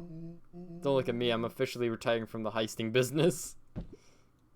We're so sorry for the inconvenience. We just have a few quick questions. Just let me think. Can someone watch the door? Of course. Everyone else, huddle up. Oops. I think this little caper has gone on long enough. Solomon, no! Hush now, child. The adults are speaking. Mr. Modwell, a brief reintroduction is in order. We never met in person, but we have corresponded. You see, it was I who hired you. Solomon, the pathetic orphan child. The powerful and enigmatic founder. Sharper, the fallen progenitor. Progenitor? The fallen progenitor who created this town. Perennial harvest, Valentine fertilizer. All connected by a single thread. Yours truly.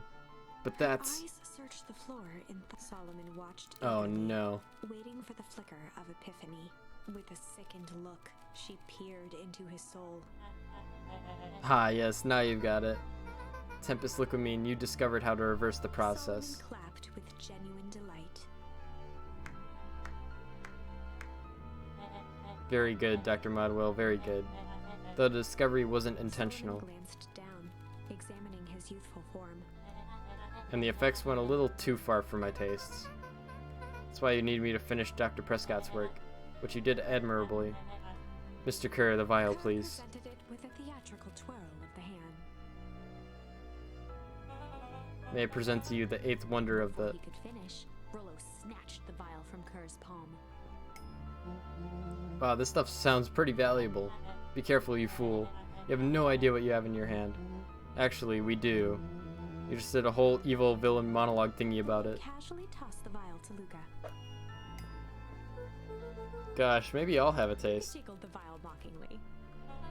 Seize him! Luca, over here.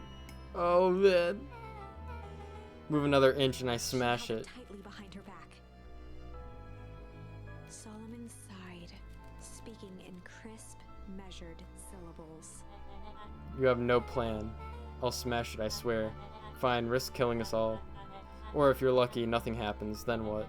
We capture you and grant you much less He leniency. pursed his lips with feigned sincerity. But I give you my word, if you hand it over now, none of you will be harmed. Deep uncertainty washed over Beck. You're a smart girl, Beck. But there's no shame in being outwitted by someone smarter than you. We both know there is only one way this She looked ends. to Nellie shakily. With a dispirited nod, Nellie sighed in defeat. Beck slowly approached Solomon. That's good, girl. Beck, don't do it. We can't trust that jerk. With I'm sorry, he's right. apprehension, Beck conceded. Solomon pocketed the vial and brushed off his shoulder with a sharp flick. Mr. Kerr, you have allowed yourself to be humiliated by a group of children. Report to my office tomorrow for a performance review. The blood drained from Kerr's face. Oh no. Of course, sir. But first you have a speech to make. Trot out there and give me the introduction I deserve. And don't forget to smile. Yes, sir.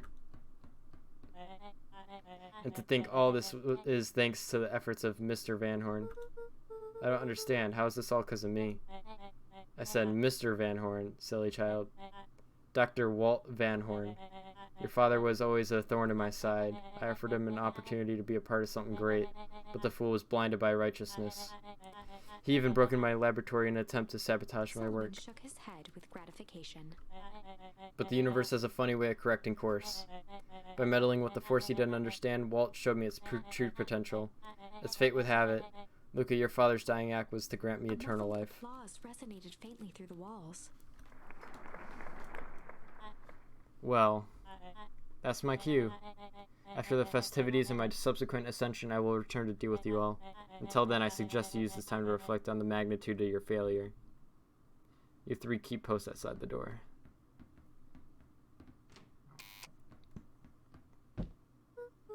Well, crap. Can't believe Beck sold us out like that. I'm not sure she had any other choice. So what now? What's the plan? I don't have one. Of course you do. You always have a plan. Rollo. You just need some time. Rollo, it's over. We lost. Nellie was staring at the floor, deep in thought. Sorry, Luca. Give me a minute to calm my mind. Hey. I'm sorry, Luca. I did what I had to do. I know, it's just we were so close. I got a feeling that eventually Solomon will get what's coming to him. Time wounds all heals. Well, time seems like less of an issue for him now. Luca, there's something you should know. After Mr. Kerr locked me in that office, I had nothing but time and curiosity. I poked around a bit, hoping to find a means of escape, but I found something else. A note hidden in a false drawer. What sort of note? Dr. Prescott must have sensed his time at Perennial Harvest was growing short, so he left behind a letter with the hope that it would be found by his successor. It was a confession of sorts. He left it for me, but its contents... Luca, I think they were meant for you. Why? What did it say? It was about an incident with your mother. Dr. Prescott found her in this lab with a stolen keycard. There was an accident. She had been exposed to extreme amounts of Tempest liquamine. The color dropped from Luca's face. She survived. Dr. Prescott decided to help her recover. She no longer trusted Perennial Harvest, so she kept her whereabouts a secret. Over time, your mother led him to reconsider the purpose of scientific discovery. Science is often the vanguard of change, but that doesn't mean it's always right. He realized that no one should have control over something as powerful as time itself. I now believe that's why he began to intentionally sabotage his own work, and it cost him his life. That's a reasonable conclusion. Luca was overwhelmed with emotion. But if she's still alive, where's she been? Where's she now? A sudden Oh, shit. explosion sounded from the hull. Chapter 8. Comeuppance. Oh, shit. Ears still ringing, Gran picked herself up off the ground. Through the dust and smoke, she looked over to see Mrs. Fratelli helping Hiram Tolliver to his feet. She'd had to beg, borrow, and steal to acquire those explosives.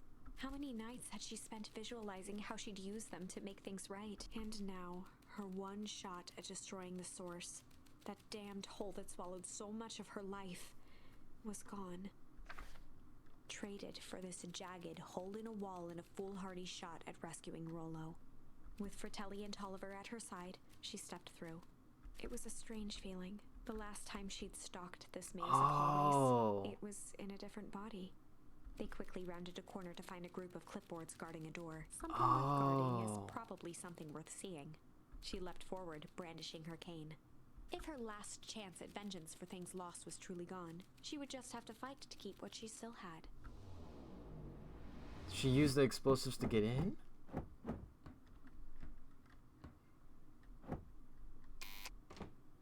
No shot. What? Graham, what are you doing here? Luca, what are you doing here? We're here to save Nellie. We're here to save Rollo. Hey, Mrs. Mrs. Lucas Gran. That's awful nice of you. But I'm fine. Oh no, what did they... Gran, there's no time to explain. We have to go now. Come on, everyone. We got a party to crash. They made their way out from deep within Perennial Harvest, just as Solomon finished up his speech. Thankfully, we could dispense with the formalities from here on out. Solomon pulled a glass vial from his pocket. We gotta stop him. In one smooth motion, he downed its contents. A triumphant Alright, Belle, I'll do that, I'll do that. Lips. No! Well, I guess that's it. We lost. I wouldn't be so sure about that. With a mischievous look, Beck elbowed Luca. Oh, God. I had the vial behind my back? I figured... Malice. I might have tweaked his wonder potion with a little... Malice? The whiskey from his office? Yep, dude had an unfinished glass on his desk. Figured his grow juice could use a little hair of the dog. You can all call me Sharper Valentine. His body and face began to contort and expand as he disappeared into a belching green mist. Oh boy.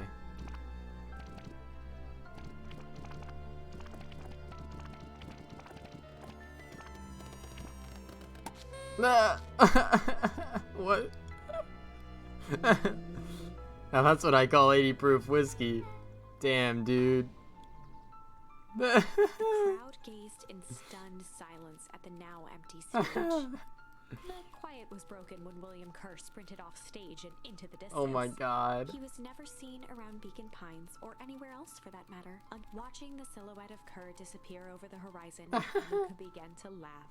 God. First, a low chuckle that became uncontrolled, heaving laughter. Through his tears, he was vaguely aware that the crowd had begun to laugh with him. Oh my gosh. The end. I like that. I like that. That was Unexpected. That wasn't expected. Perhaps a bit of an absurd ending for my taste, but what to say. I'm only writing the damn thing. Alright. With a little junk. I might have tweaked his wonder potion with a little junk. Can't wait to see the look on his face when he realizes he drank his own cigar ash. How does his ashes get into the vial? It's pretty easy to mess with the vial when it's behind my back. Oh, that's pretty sneaky. Well, it's a bad habit anyways. I always said bad habits are like 50-yard field goals. Oh, hard to kick. Y'all can call me Sharper Valentine. His body and face began to contort and expand as he disappeared into a belching green mist. I love that.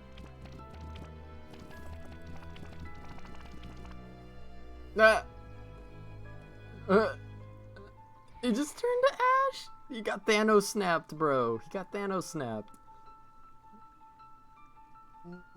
Well, that's one way to kick a bad habit. As the last of what was once Sharper Valentine wafted into the air, the crowd began to disperse, still numb from what they had just observed. Still numb from what they had just observed, Sharper yeah. Valentine was gone for good. His end would be a new beginning for Beacon Pines. A new chance to let go of the things they had lost and grab hold of a new future. The end.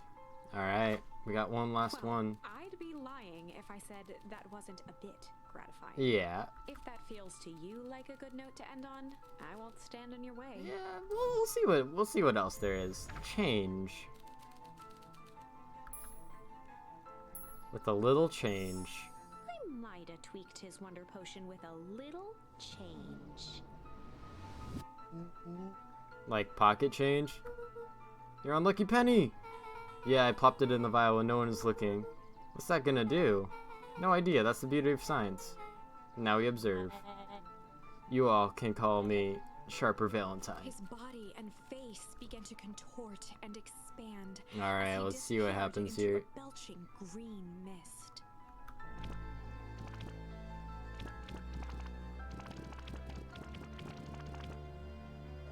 Ah, he's a baby. Holy crap, he's a baby. Yeah, but he's still Sharper, right? What he was no longer matters. This is an innocent child. I apologize for all the harm my father has caused you. Awkwardly cradled the squirming child. She looked to her brother, her voice shaking Aww. with uncertainty. Augustus, what do we... We do what Valentines always do. What must be done. I'll hurry home and prepare a crib for father, or young Sharper. That'd be great help, thank She you. looked back down at the infant with equal parts kindness and terror in her eyes. With a shake of her head, Eris addressed the crowd with a stern scowl. Okay, everyone, the show is over. You may leave now. Epilogue. Epilogue. Beacon Pines' coldest summer on record came and went without much fanfare. Okay. Friends shared what they had and none were left wanting. The new school year was ushered in by the falling leaves of autumn. After everything Luca, Rollo, and Beck had been through, middle school was bearable. Bearable. The chill of winter didn't seem to bother people much. They kindled a hope for a better future in their hearts. Yeah. When spring arrived, farmers planted their crops with a sense of joy and optimism. And as the dawn of the first day of summer came again, its light slowly spread through the shallow valley. It crept over the town square, across the river, past the neglected wells, and came to rest on a young boy sleeping at dawn. His mind at peace, knowing he is here for a reason. Aww.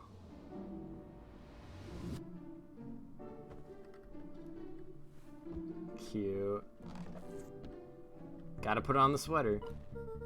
Rollo, are you up yet? Roger that. It's a beautiful day at Mission Control. You gonna swing by? Be there in a minute. Aww. Can I go in yet? Eleanor had moved back into her bedroom, and now that she wasn't sneaking out late, she even slept there most nights. I want to go in. Over time, Eleanor began moving Walt's old things out of the closet and into storage.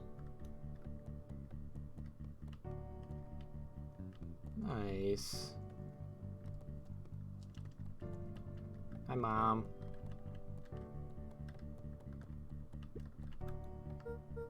Mom, I'm ready to go now. You go on without me, I'll meet you there. I got a batch of jam to finish jarring. It's funny.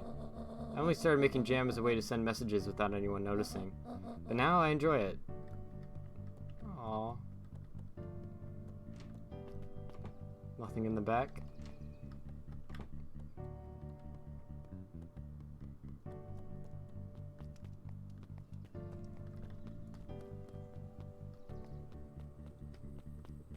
Let's see if I can go to... Oh! Hey, it's gone.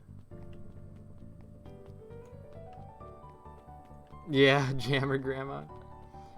Interesting, the grave is gone though. I hear you and Rolla have big plans for that little treehouse. Yeah, it started getting crowded after we revoked the max capacity, one Rolla, one Luca rule. So we decided to expand. But at least we got some help with that. How's the internship at Nellie and Ilona's shop going? It's been great. I hope it helps me get into that school of agriculture up at the state. Also, Nellie said she'd write her a letter of recommendation, which would be huge. I just can't help but worry about leaving Rollo. He's growing up so fast, but he's still my little brother. Yeah, he had a heck of a growth spurt. I just don't mean grown literally. This morning he was up and finished his chores before I even had breakfast. Well, some of that might be his excitement about the treehouse renovations. Don't tell him this, because it'll go to his head, but I'm really proud of that little punk. I'm sure he feels the same way, but he's just too dang proud to tell you. I know. Beacon Pines.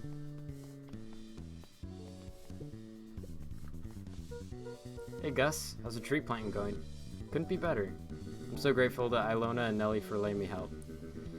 I just wasn't built to be a mayor. Too much bureaucracy. Gus, we finished cleaning up the sidewalks. What's next? When perennial harvest collapsed, most of the clipboards skipped town. But some stuck around and dedicated themselves to making things right. Anyone with a knack for art can help paint the new offices. You can count on us. Aww. Hell yeah. I gotta go to the treehouse, but I want to see what else is going on in town. How's the napping this morning? The most underrated part of a good nap is the view. And this view's getting greener every day. Nice. I see you decided on a name. Yeah, we had to clear out all the old stuff before putting the final touch. Slow and Dirty Harvest is now official. I like it. It was actually Nellie's idea. There's still a lot of work to do and the name still serves as a reminder. Just because progress is important doesn't mean change should happen fast. In fact, I learned that the more you care about something, the more important it is to take things slow. Our motto is go slow and fix things. Amen to that. Aww. Slow and Dirty Harvest. Young Mr. Van Horn. How's little Solomon or Sharper doing? Young Sharper seems to enjoy nature more than I. So we do a lot of strolling these days. Has he, attempted to crawl out of his curve and plot world domination? Yeah. Thankfully, no. I spoke at length with Dr. Modwell, and she feels that Sharper's infant mind was not developed enough to retain his previous memories. For all intents and purposes, the child is unmolded clay. Let's hope he's a little nicer the second time around. That is the objective, yes. But really, all I can do is try and hope. Two activities I'm endeavoring to find less distasteful. I think you're doing a great job. And the whole town is ready to help out however can. I can't wait to teach him to throw a baseball. Eris did her best to ignore the tears welling in her. That would be acceptable. Aww. He looked to his friends with a thankful smile. After everything that could have gone wrong, everything that did go wrong, we made it. The end. Closing her eyes, Miss Hatch took a deep, relaxing breath. Aww. That's nice. Oh, hello, Luca. How are you? Really good, actually. That's wonderful. Did I miss anything? I think you're pretty much up to speed. Yeah, she's been following the story this entire time. What's today's news that needs knowing? I'll give you tomorrow's headline today. Our old friend Patrick C. Montesquieu, aka William Kerr, just performed a stirring rendition of The Iceman Cometh at the State Correctional Facility. I hear there wasn't a dry eye in the house. I guess he has plenty of time to work on his craft. Can't go in town hall.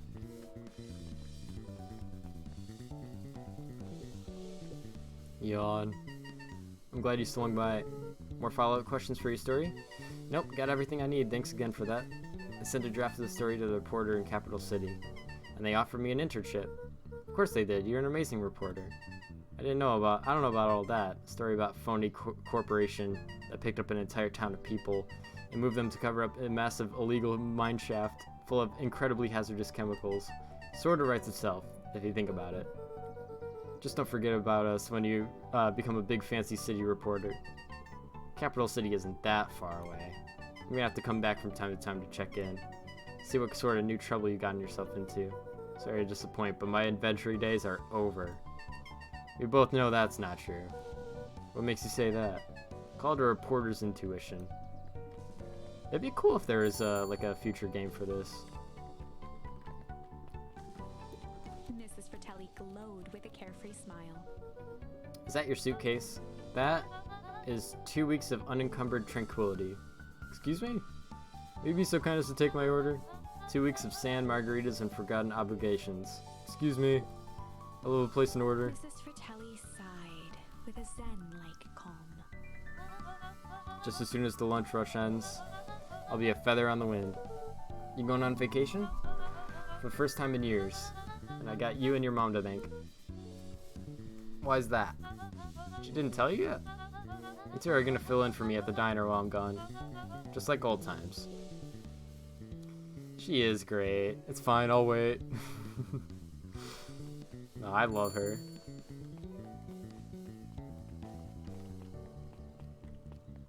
Alright, let's see how the ice cream's going. I can touch the melon! Oh, I gotta touch the melon. Oh, I'm touching the melon. Okay, I'm satisfied.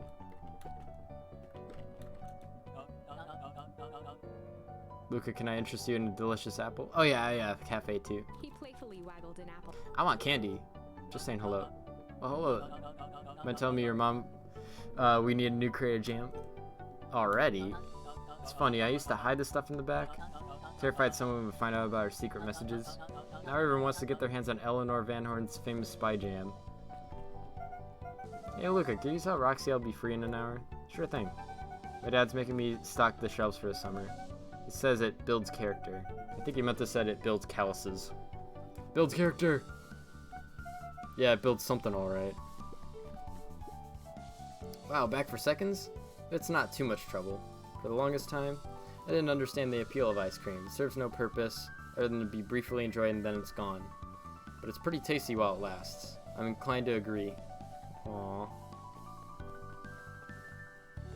Alright, let's check out the cafe.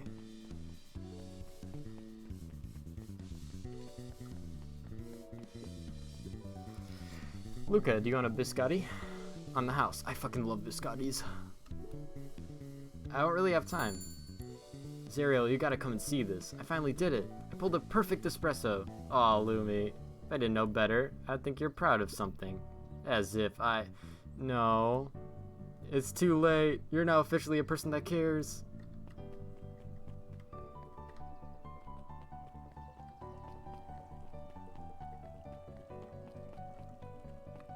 Amazing. Actually, does this statue say something different? Nah. Alright, let's check out the library. Over the school year, Kato and Bert had become close Aww. friends. Yeah, because they both know so much shit. When they covered up the source, they found a new species of fungus. Yeah, and they're studying in the new labs. Do you know that Beacon Pines is now the smallest town in the county? Yeah, close to population before perennial harvest moved in. Typically went on like this for quite some time. Can't believe it's over.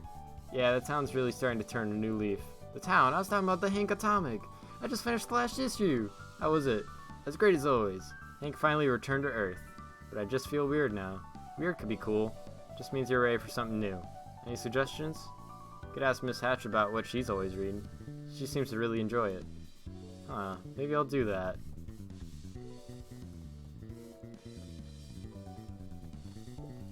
Luca peeked over Piper's shoulder. Laid stealthily inside a large volume of mathematics was the first issue of Hank Atomic. Ah. Piper, are you reading Hank Atomic? Do you mind not telling anyone? I kinda got a reputation to uphold. It's nothing to be ashamed of. Just about every kid in town reads Hank Atomic. Honestly, I'm excited for you. What'd I give to start it over fresh? To experience it again for the first time? I guess that's the downside of finishing something nice. At least now I can enjoy it again through you.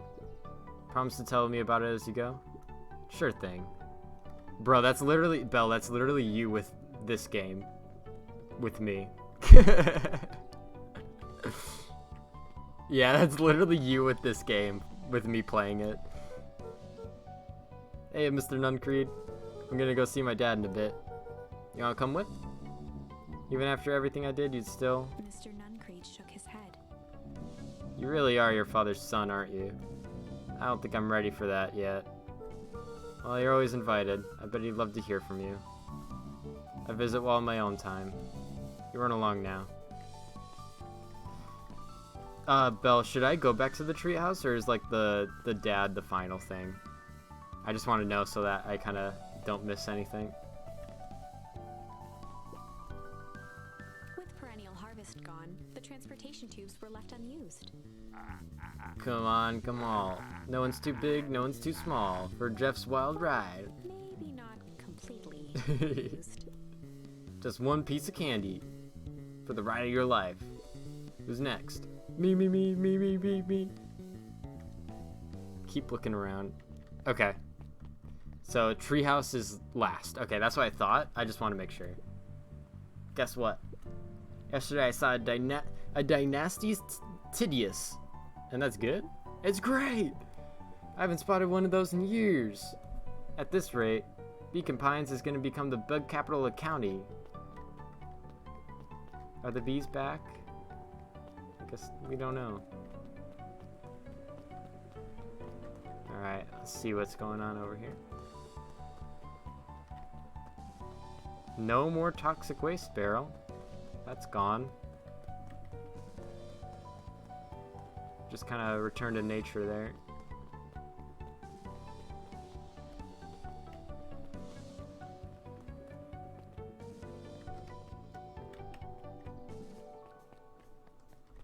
Nothing there. Nothing there. And nothing here. Okay, so I think treehouse is only thing left.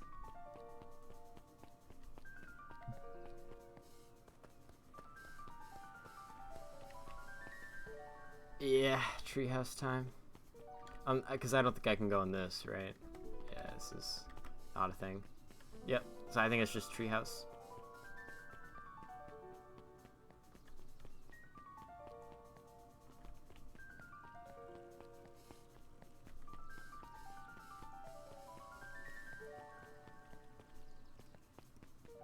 The music is so beautiful in this game.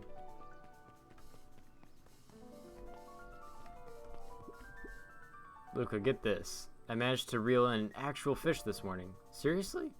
Yeah, an honest to goodness, flippin' floppin', swimmin' swammin' fish. I don't think I've ever caught an actual fish here. Well, been at least 7 years since I caught one. I'd say it's a good omen. What do you do with the fish? Oh, I release it back in the pond. I'm hoping to catch it again tomorrow. Hi, Dad. Go pick out your bait from the tackle box. We got everything. Luca stuck a those things always get. Nothing Dad could say.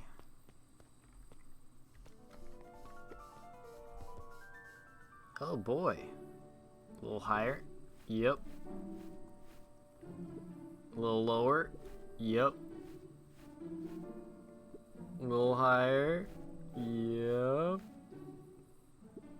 I'm telling you, the angle isn't the issue. We need more power to the radio.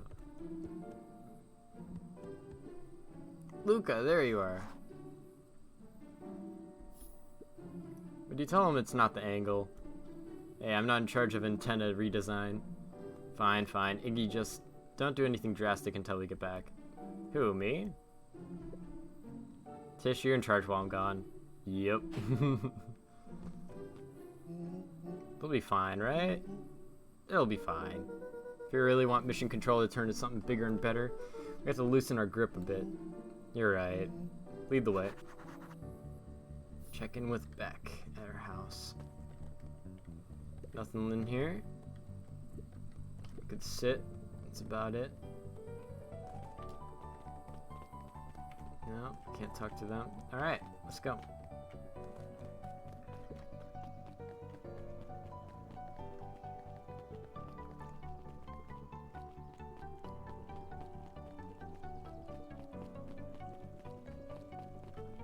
God.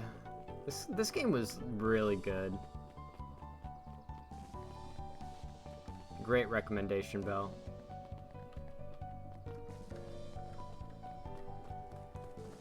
Also, I don't know how you completed this in 4 hours, because this stream has been going on for like 7.5. No, but like I've been enjoying every single hour, every minute of it. I have news I think you'll enjoy. This morning I unpacked my last box. You're officially moved in. It's just a box. It's not blow this out of proportion. Sounds an awful lot like putting down roots. I guess I decided this place is root worthy. You're gonna be stuck with me. You're gonna be stuck with me for the foreseeable future. I do have to warn you, most years aren't going to be as interesting as this one. I think I'll manage. Ready? Before we go, there's a bit of a surprise.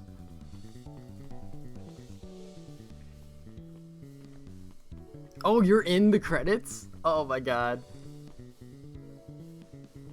That's funny. Mom's prepared this tree especially for you. They didn't have to do that. It wasn't just them. Just about the whole town pitched in. We all owe you. It should do okay in the cold of Old Beacon Pines and thrive as things warm up. That's perfect.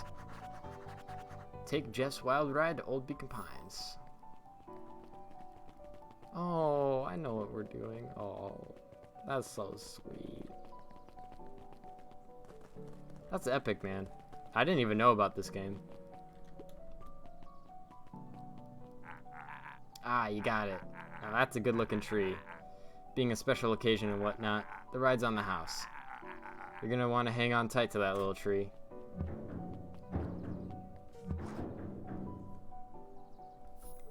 Yeah, time to plant it.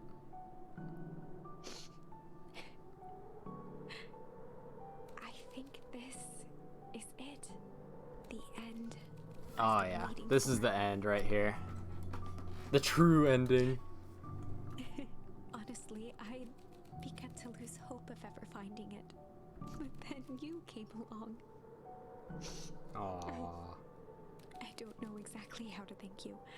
It's hard to explain how much this means to me. It's funny, now that our time together is finally ending. I'm at a loss for words. Aww. Let's just watch the end together. Done. A good little tree. The best little tree. Thank you, children. This means a lot. Yeah, thanks for everything. Shucks, I only did what any super awesome best buddy would have done. We should probably give you some time alone now. You good? Yeah, I am. It's been a wild year. How are you feeling? Everyone keeps asking me that. I'm fine, really. I always said the only thing fitter than a fiddle is a cello. And I feel like a dang cello. Well, if you ever stop feeling like a cello, I'm here for you. I know, you don't even have to say it. You two make an awesome pair. Excuse me? We're a trio now. Yep. Thanks. Oh, there's only one thing missing now that you're a part of our group. Missing? Let me tell you a little story about a man named Hank Atomic. Oh god. And I won't be long. We'll be waiting for you back at the phone booth. I found the perfect way to start our summer. You got some good friends. I'm so proud of you. Your father would be so proud. I know. Mom, can I ask you a question? You ever dream about Dad? Not a night goes by that I don't. Are you ever afraid that you're gonna forget him? Forget what he looked like? Forget his voice? No, because so much of him lives on in you. Aww. He loved that old tree, but I know he would have loved this one more. Because his two favorite people planted it. Aww. I'll give you two a moment.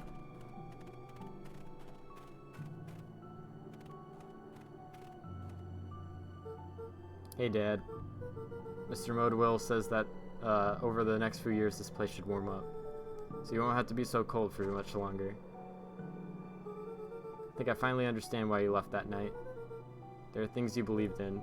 Big things. Those beliefs were the things that made you, you. If you wouldn't have stood up to Sharper, stood for what you believed in, you wouldn't have been the same person anymore.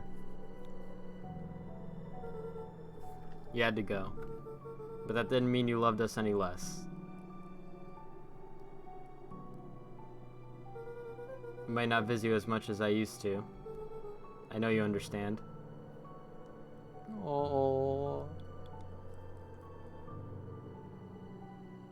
God.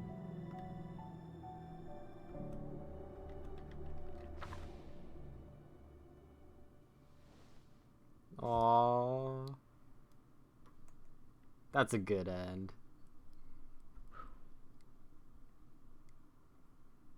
That's a great end.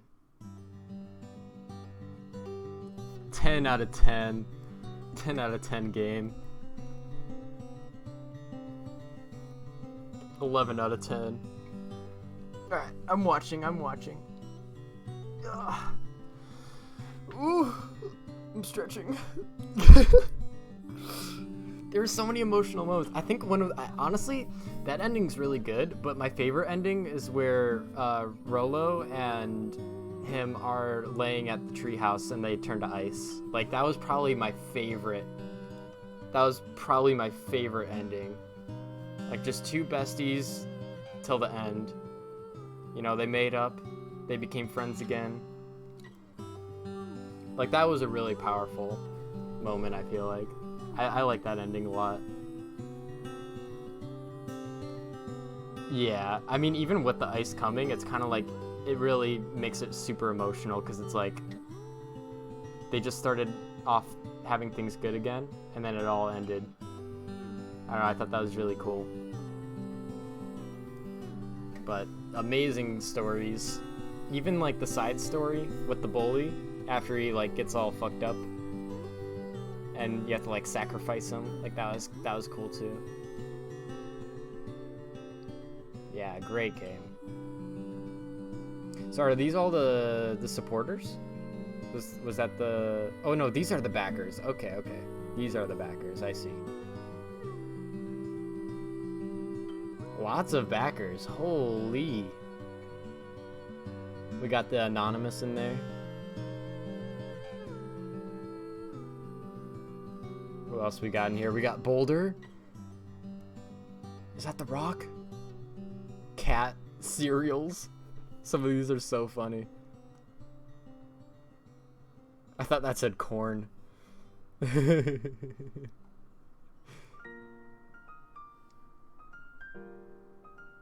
Oh, and the producers? Nice.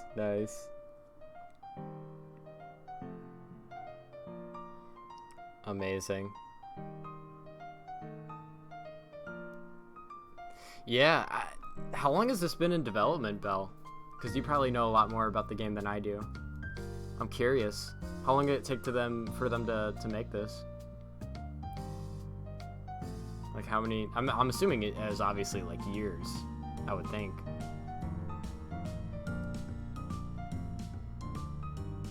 Kip. I like that name. It's a cute name.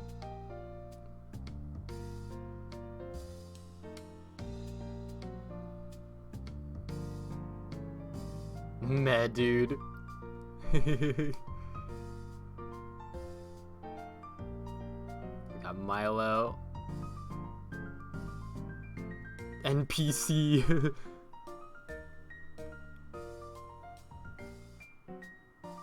Punny Cat. I like that name a lot, actually.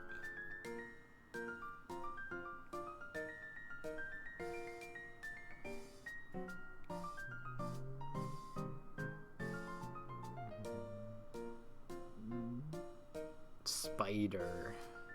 Stooge. We got the Stooge supporter. The music in this game was absolutely phenomenal, by the way. Like, it fit so well, and it's absolutely a banger. Like, I could see myself fucking jamming out to the music. 2021? That's actually a lot less development time than I would think for something like this. That's impressive. Wow, nice kick. Sharper, did you find it? Yeah. I found...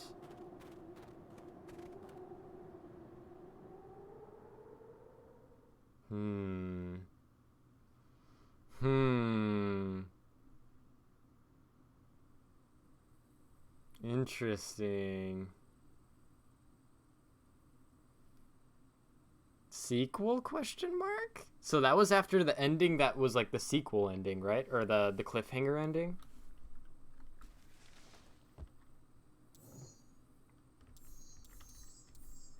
Fire and ice. Yeah, that's all the endings. How many achievements did I miss in this game? I missed one achievement. Born in a barn. Born in a barn. How do you get that one? I might as well go for it, right? Barn achievement. In Beacon Pines. Talk to you again. When you go in the kitchen, you can either leave the tap running or leave the house and continue on the journey. Once you investigate the light in the woods, you'll be automatically brought back to the house. Wait, once you've investigated the light in the woods, you'll automatically be brought back to the house.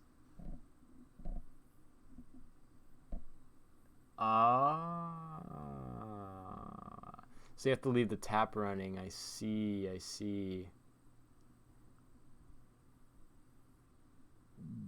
Yeah, then act like a shit. Yep. I'd probably have to play through that, though, like in one constant run, right?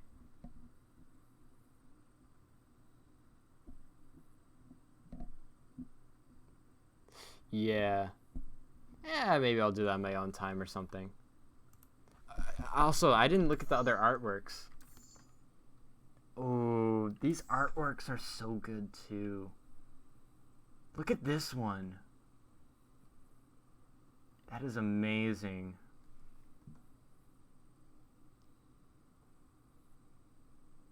Yeah. I know I'd have to go to that point, but it'd probably be a little bit of a ways to go. I might just do that on my own time, something like that. Windows to the Soul. MCDC. God, the art is so good.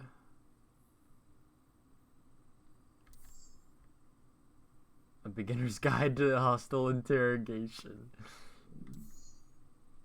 Fire and Ice. Amazing game. We'll probably end off stream, but first I'm gonna raid someone. Let's see who we have streaming here that I could raid. Right now, don't got anyone that I have followed that is raiding, but we could see if someone else is playing this game, maybe. Yeah, it was a long stream, but it was entirely worth it. Beacon Pines.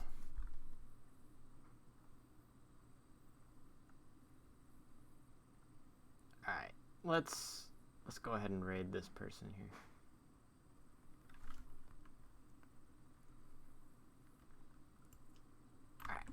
All right, we'll raid.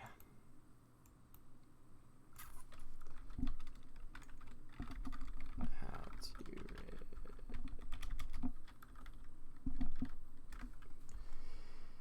Okay. Oh, that's crazy.